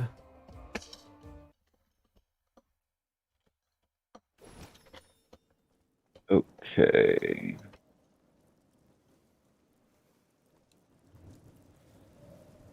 So, not that I really understand riffs or riff magic and all that other magic jiggery pokery, but how are these big orc armies using our riffs to move around? Entirely sure it is order rifts they are using, but if we find out, it may require fairly drastic steps to get answers. On the These check, stairs don't really apparently. scare me that much. Yes, that's what I meant. Oh, I need to change my stream to say I'm playing Orcs Must Die. 1 second.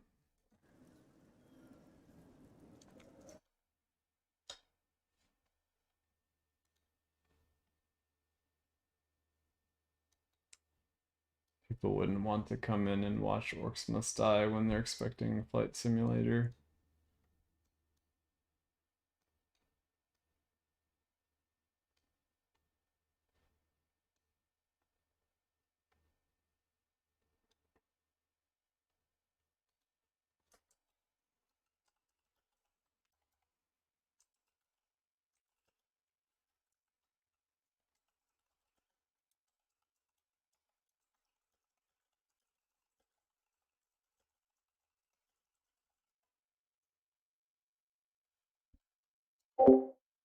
So, Panquin, is set to lock Y change to GPS. I had both of them. I didn't mean to change the GPS. That I'm not trained on IFR, and let's see, how do I change my stream? So I'm obviously playing a different game now, but settings, here we go. Okay, so I'll change the game to how do I do that? Game, general. How do I even change the stream information?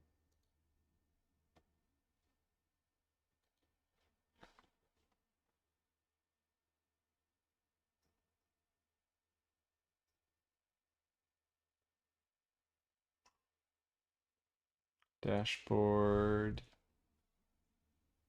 Game overlay. Yeah, it wasn't my intention to change that. I just don't, I'm not, I'm still learning.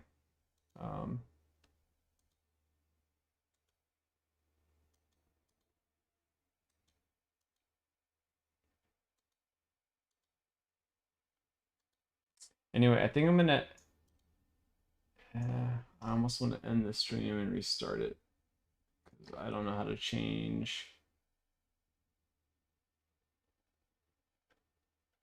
with all of the multi-twitch settings. I don't know how to actually change the game that I'm playing. It's not in chat settings.